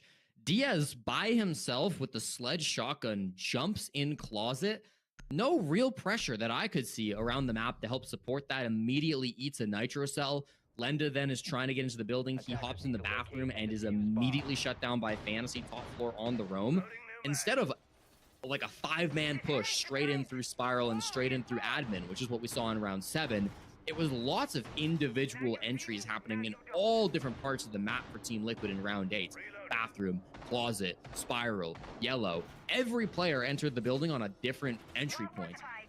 And because of that, when a player dies, there's no potential of a trade. So one player eats a nitro, the other gets killed hopping in a window, and there's nothing you can really do about it if you're Team Liquid. You're just praying that you can win the rest of these 1v1 gunfights, and while a couple fights go their way, they kill Pino, they kill Cons, it's nowhere near enough. And frankly, a pretty easy defensive round goes the way of NIP. The desk kind of talked about it. This is the ridiculous coin flip team that is known as Liquid. Sometimes they look amazing, the coordination's out of this world, they look really well put together, and then sometimes you get rounds like that one.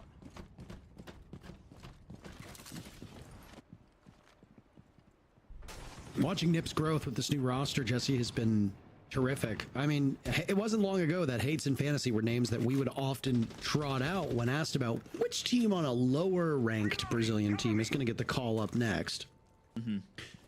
Like a lot of leagues, there are some teams that they either don't have the funding or they don't have the experience or they don't have the roster to be competitive. But you will see these breakout seasons from exceptionally gifted players And unfortunately, you kind of have to view it as a feeder system.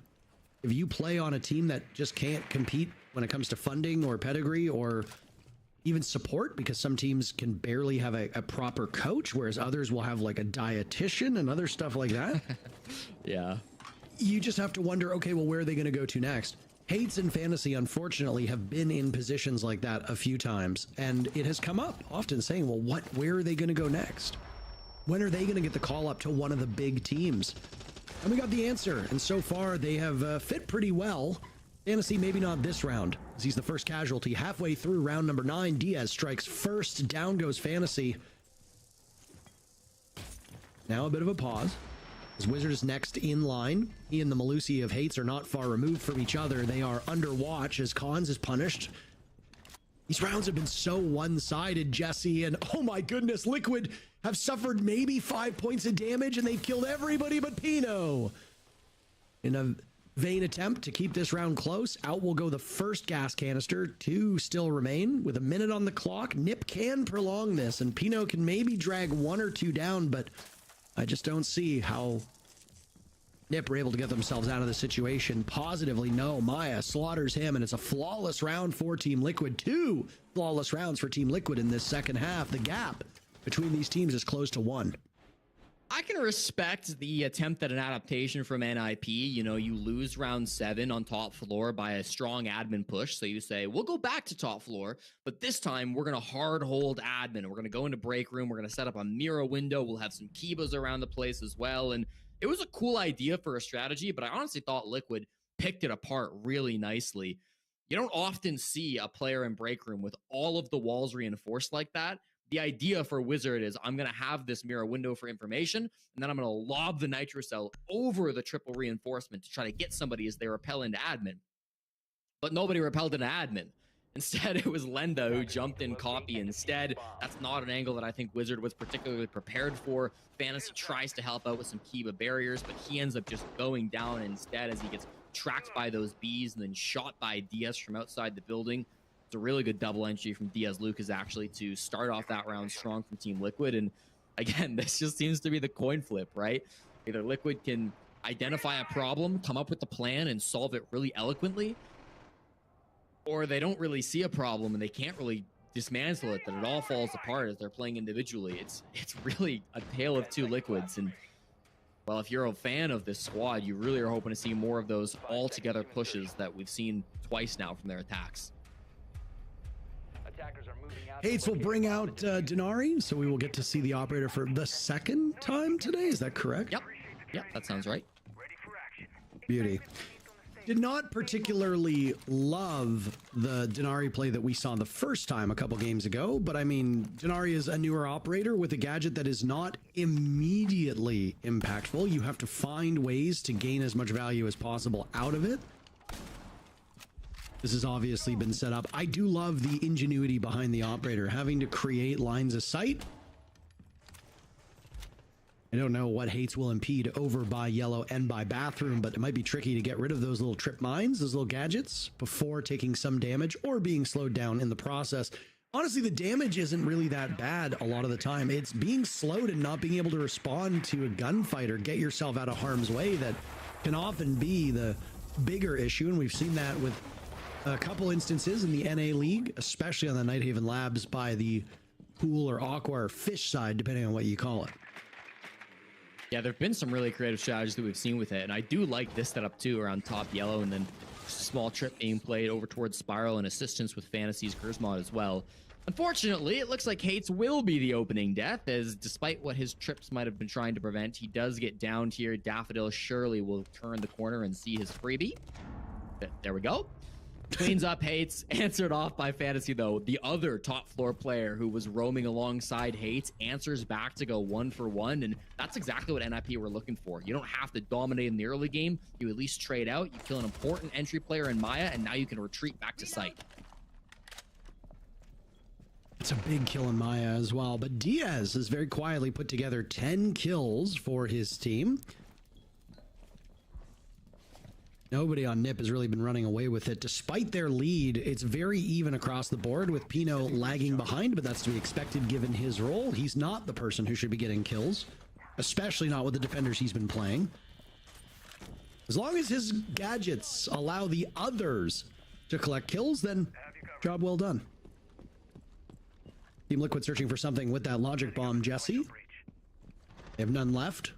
Very little was gained from it. I suppose they were able to hear where these defenders were, and it's prompted Liquid to move towards the back of the site. A Nitro Cell will go up. Cons collecting collecting Lenda as he gets dropped. That's the Monty down. What a huge win for Nip. Now it's Nesk toiling from above. Nip very firmly in control, looking for match point to push Liquid into a position where they have to work harder for their subsequent games. Down goes Cons, but they trade perfectly. Nesk felled as well, and Daffo will join him. Nip moved to match point. The battle of the captains. Cons launching that Nitro to take down Lenda on the Monty was so critical to help win that round.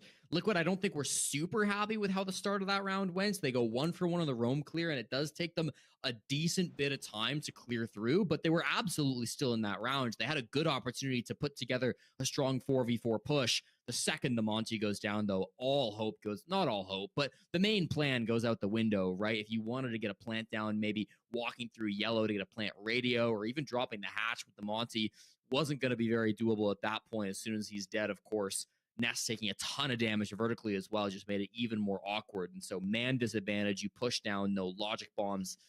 That becomes a lot more tricky. Not as bad as some of the pushes that we've seen from Liquid this stage. I thought ultimately they had a good plan for that round. It just one Nitro Cell completely dislodges it. They will have a chance to call for attack timeout. They need to get back-to-back attacking wins on Consulate. Not the easiest thing to do, but I will say some of the rounds have been some of the bomb sites have been locked after that. Basement will no longer be an option until we get to overtime if you're NIP. Top floor will be an option, but you've lost it twice now, so I don't know if you really want to go back there. Then you've got Piano, which opens up again this round, and the fourth site, the site that teams tend to stay away from, Archives and Tellers, and that'll be the decision from NIP in round 11. Be very interested to see where they go round 12 if they try top floor again, but for now they gotta win. They gotta get through this one first.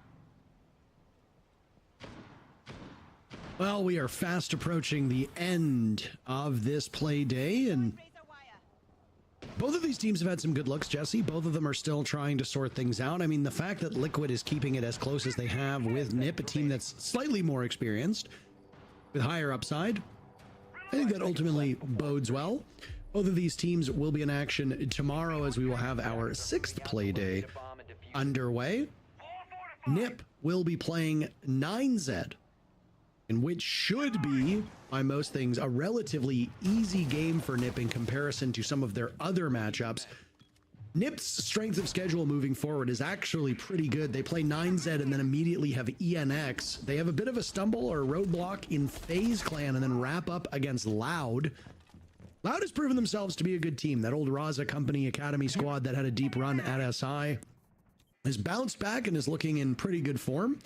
As for Team Liquid, they play that Loud squad tomorrow, so they will immediately have an adversary who is relatively evenly matched.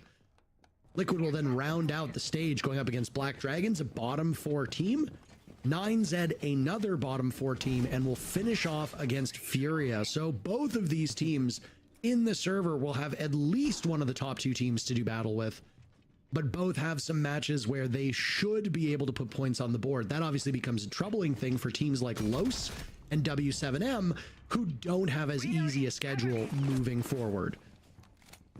See if they'll be able to make up for lost time if Nip and Liquid can grab some gimmies in those remaining matchups. But let's not get too far ahead of ourselves, Jesse. There's a game to be played here, and Maya has died early, giving Nip a huge advantage with 1:30 to go. Yeah, it's that new Sentry TCSG play coming out from Pino. They tried to answer with a logic bomb, but he manages to evade capture. Very much focused on the basement if it's Team Liquid. They've got their Monty already in through this construction side of the map. Try to make his way into the server hall. Doesn't mean that they're completely focused down here. Daffodil still roaming top floor. Hates is up here and not too far away either. Just playing at the top of the stairs, just outside a bathroom. That phone call will be heard by Daffodil. Meanwhile, though, all of his teammates are going down. Daff needs to focus back on the site because his teammates desperately need his assistance. Pino now just cleaning up. Liquid, evaporating, some could say. You've still got the shield of Lenda with Diffuse Kit, but Nesk will have to be the one to keep him alive, as Amonte by himself is not as strong as you'd think. Now it's Nesk dealing with what appears to be Khan's. Bullets will whiz through above. Nesk missing everything, and Lenda's in a 1v5. This second half of the game has been punctuated by flawless rounds, and Nip will win the matchup flawlessly themselves. The Ninjas picking up 3 big points. They will vault back up to 3rd place. They'd lost it earlier as they watched other teams pick up their points, but here we are. Furia, FaZe, and Nip started the day in the top 3. They end the day in the top 3. Liquid showed some promise, but by most measures, Jesse, I think it's fair to say Liquid is not presently a top 3 team. They're going to have to slog it out down below against these other teams like Los, like W7M, like Loud, that are similar to them. And we'll see how Liquid does moving forward. But Nip, what a resurgence it's been. And right now it's the top 3 running away with the SA League. Yeah, absolutely great performance from NIP today. Glad we finally got to see Pino show up in that final round. Old man still got it. SI champion for a reason. Excellent roam to come out from him. Liquid, as you said, definitely not a top 3 team looking like at the moment. We'll be fighting for a top 6 position as this league continues on. But for now, they can sit back, rest, think about their mistakes. Parker, we are done for the day, but we still have an interview with our winners coming up NIP right after this. So we'll go back down to the desk so they can have a chat with the champions of the day. Thank you so much, Intero and Jesse, for all the casting today and guiding us through all of these games, and especially this last one as well. For NIP, an amazing result, 3 very welcome points on the board. I believe they actually do lock in that 3rd position with it for now, but when we look at this game, though, on Consulate, we always talk like, oh, defense is so important, right? But then I'm looking at that first half, and Jack, I feel like I'm looking at an attacker-favored Consulate where NIP take a 4-2 split. Yeah, that's the thing. We set it up as, NIP, they're going to have to be good on their defenses because their attack might be a little bit shaky. And it was then anything but. They started out very, very strong on their attacks. Even when they were down, inside of this round especially that you've seen on your screen here, they managed to find a way to win it. That was a 2 versus 4 ultimately from Wizard and Hates that they managed to pull off in the end. And a 4-2 split, when we then said that that would be their weak side, going on to their strong side, they were always then going to convert it. But I think the biggest difference for me, Leo, and I don't know if you agree, was that ultimately it felt like NIP were playing as a team and Liquid were playing as a collection of individuals. And when we get to the scoreboard, that's going to show that a little bit more, because the NIP stats, they're all quite similar, are all quite clustered. Whereas for Liquid, there was quite high highs in terms of some of the performances, but there was also quite low lows there as well. I think it punished them quite a lot. I think there were examples of that Liquid that plays by themselves, and I think especially looking at the attacks, because that's for me the biggest thing. The attacks on NIP that goes 4-2 in that side is the biggest reason why they won this. And if you look deeply into it, the reason for this is Liquid chose to go twice back to the same bomb site. On Garage, they go back to back, lose both defenses. On CEO for the round 5 and round 6, they go there and they lose both defenses again. And out of that, 2 of those were clutches. 2 of those were clutches because they give away man advantage, or they play 1 by 1 by 1, and in the end, NIP wins it. It's the exact same scenario, and the reason why they lose the 2v4, or the 4v2 rather, is because instead of playing together and isolating the gunfight, they let one guy plant and tank the gunfights 1v1 against the covers. And it's the kind of moment where, like, yeah, I know it's a young team, but it's also very experienced players. They should know how to call a freeze. They should know how to call a 3-2-1. We go and retake on certain player. And we just did not see that on the side of Liquid. Whereas on the side of NIP, it's exactly the strength that I was pointing out. This micro synergy between 2 or 3 players that they are super strong at, that we used to see in defense and was such a strong suit, then became a strong suit in attack, and it really showed. If we look at the scoreboard here, the one line that's going to absolutely show what you've just said there is the entry line. If you actually look at it, Nip lost the entry quite significantly. 4 entry kills to 7 entry deaths, yet won the game 7 rounds to 4. What that shows is, yes, Nip were able to come back, but Liquid were not operating as a team, especially when they were operating in that 5v4 environment. They were then letting rounds go away from them, and they were not capitalizing and converting those rounds. So, yeah, that's the stat particularly that will show the difference between these two. Yeah, this is good stuff that we're seeing out from NIP, but we get to speak to one of their victors as well. We should have Cons on the line to ask him a few questions about this game, as we are joined by him very soon. I'm curious to hear about their opinion about this game, right? I mean, we talked about this game. Cons joining us. Good afternoon. Congratulations on the 3 points. A good victory against Liquid. How are you feeling about this one? I'm feeling very good right now. Like, they are really good team. We have like every time we wanna win against them, you know, like NiP and FaZe, like NiP against Liquid as well, like the top 4 in Brazil right now. Like, it's a very good teams, so feeling amazing. What was the reason that you chose to play them on Consulate today? Was in our game plan, like maybe today we can play like 3 maps, like Console, Bank, and another one I can't remember right now, but was in our game plan. We make some counters and things like that, so that's it. Nothing to say more, you know. Konza, I'm wondering, because I see you guys progressing a lot. I think ever since you came back from EWC, you're getting more and more consistent. I think the last 2 weeks, you were 1 round away from taking Furia to overtime. W7M, honestly, that game could have went either way. Like, you could have won that one. What do you think is missing for you guys to finally overtake some of these top international teams? I think the most important thing is that right now we have some points that is gonna make us like just play slow, like into to the step 1 and step 2. We are very slow sometimes, especially in attack. So I think this is the most thing we are evolving. I don't know if it's that word, but I think this is making us like win the match, not stay just on overtime and things like that. So I think this is the most important thing that we know we need to fix, and I think we are doing well. All right, so if you say that's something you're working on, I think that's a really good thing. I mean, it's definitely showing up with you guys currently locking in 3rd position, which is amazing for you looking at the playoffs. Now, over these past few days, can you give us anything else, Cons, that you're super happy and proud of for the team, that you've been working really hard on? Do you think it's been really helping you win in these games? I think the most thing I am like happy with the team is that last week we have a tough week, like playing screens very bad, and like we are, how can I say that, we're staying calm, you know, when things go wrong. So we are a team that everyone is, I don't know this word in English, but friends, you know, like we are trying the best of the group, and I think that's it. That always sounds like the most important thing. Sounds like you definitely trust each other, and even if things don't go the way you want to, you still have a way of fighting each other out of that. So very good base to hopefully for you guys lock in that 3rd position for real when the group stage is done and go into playoffs for that. But I'm sure we'll speak to you before the group stage ends at some point, because it's going really well for you. So thank you for your time and have a good rest of your day. Thank you. Bye bye, guys. See you next week? Yeah, I mean, I hope so. I mean, even tomorrow we can see you. Tomorrow, maybe. Yeah, tomorrow. No, tomorrow's gonna be English. I don't like to do the interview. My English is terrible.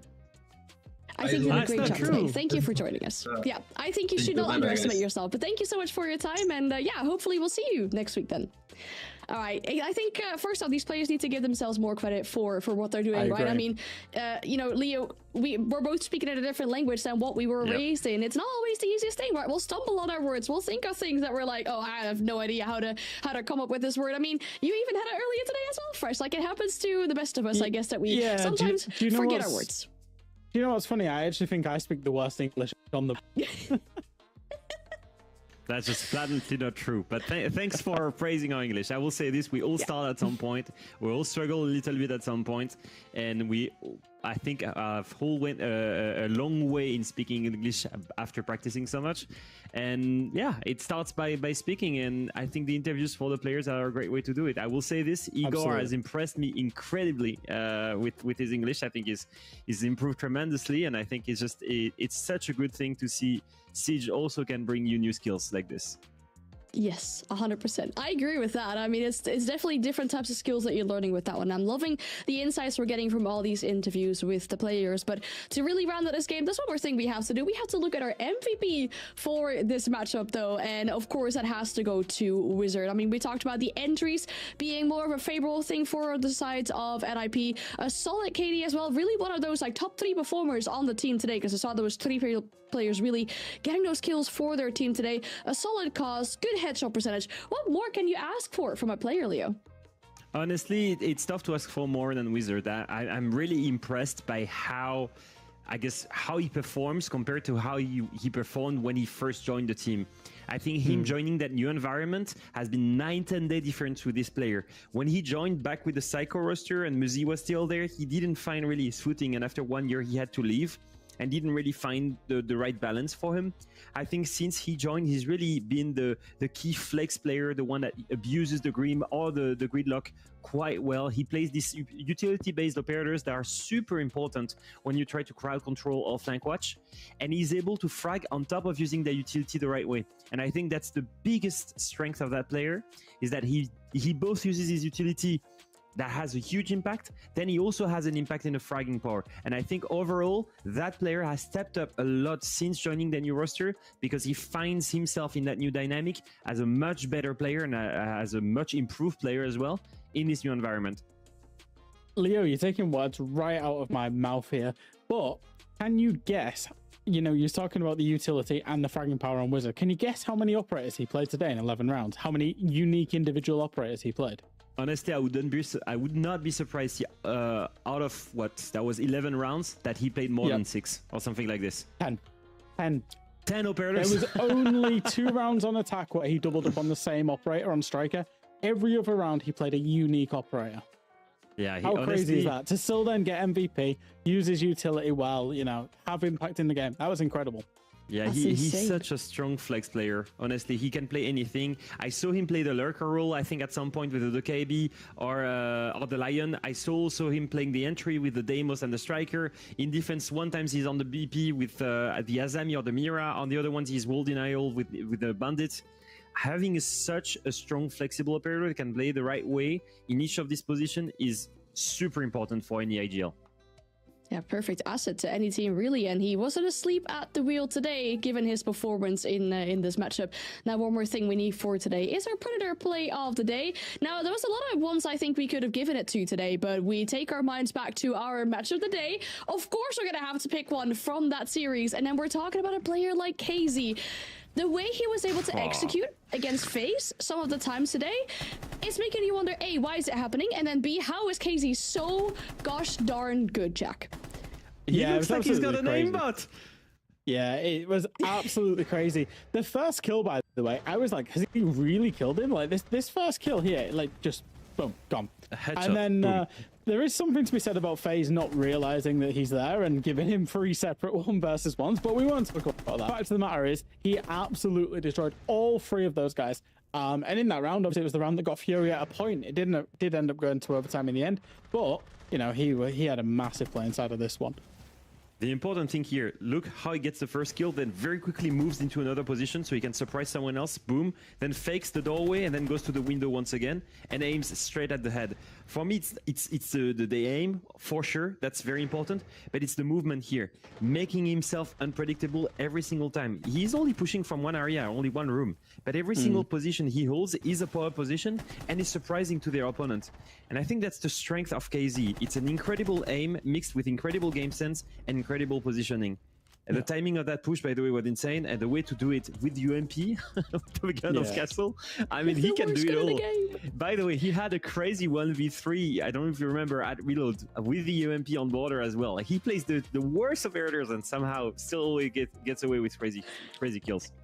it takes a special skill to be able to do that. And also, like you two were saying, to really make sure you constantly relocate to be a constant surprise to the team that you're playing against. But that concludes our day for today. We'll look ahead to tomorrow and see what 5 best of ones we'll have ahead of ourselves for that day, though. When we're looking at this schedule, there's a lot of matches, and I could argue that, yes, I think Liquid versus Loud is going to be a really good game, but FaZe versus W7M, the way that W7M played today, Leo, surely that's going to be our second match of the day tomorrow. Honestly, I'm just wanting to see W7M finally breach into that top 2. Like, last stage, if I remember well, I think they did beat FaZe, and that was for me a big moment, like, where I could finally see them break a big international team, because I can't help but think since Palu joined, the level has dropped maybe a little bit. I know Lobin was saying that they were progressing. I'm sure they are. The problem is everyone else is progressing, and I still haven't seen W7M really breach that top 2, that top 1, that big title internationally. And it starts by beating teams like FaZe in group stage to really gain that confidence that, yes, these guys, they can do it. Tomorrow's a big day in my mind about, you know, for the teams at the lower end of the table. Really, it's going to be very defining for them. I think for 9Z, if they're going to make any indent, obviously it has to start tomorrow. Black Dragon, similarly, you know, there's an opponent there in Lost that they can go and beat, and that they can find some success in and find some points to start their playoff run if they was to get there. And similarly for Liquid, you know, that loss today will have hurt, and it means if they're going to make playoffs, it'll be another late stage scrape into it. And Loud is certainly a team that they can beat on paper as well. So, you know, there's a few games there where you're looking for the underdogs to really step up their game and try and start a playoffs run going. There we go. I was so looking forward to all these high quality games tomorrow between the top dogs in the league. And then you reminded me that, oh yeah, by the way, at the end of the group stage, we're saying goodbye to 4 teams, and there's a good chance that they might even get relegated at some point from the SAL. So cool. Now the day is ruined for me tomorrow, I guess, and we're gonna have to see more sadness with teams losing out tomorrow. But yeah, as I agree with you though, because it does get down to the dire now. These teams need to have a serious lock-in moment if they're at the bottom of the group and they want to have that objective of making it to the group stage, because we have just passed the halfway mark of our stage today, and there's only just so many games left to really get some points out of that one. And who knows, there might be some really difficult opponents that you're still facing, or you have already faced them. Then opportunities are still definitely there. That was it for our 5 best of ones for today. Thank you two so much for joining me alongside on the desk. A big thank you to production as well for the smooth show. Thank you for watching as well. There's more action tomorrow for the SAL. I believe it's also a Super Sunday in regards to the APL. I believe there's both Asia and APL North as well coming tomorrow. So the full day will be filled with Siege. Make sure you have all of your snacks, your comfortable blankets, your drinks, and everything ready for that. We'll see you again here, same time, same place. For now, have a good night.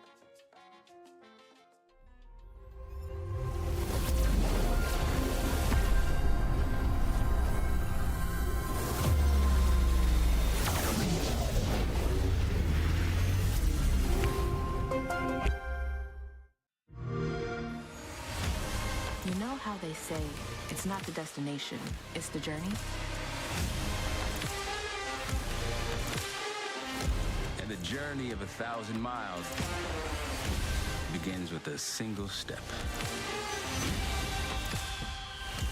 And you know what? They're right.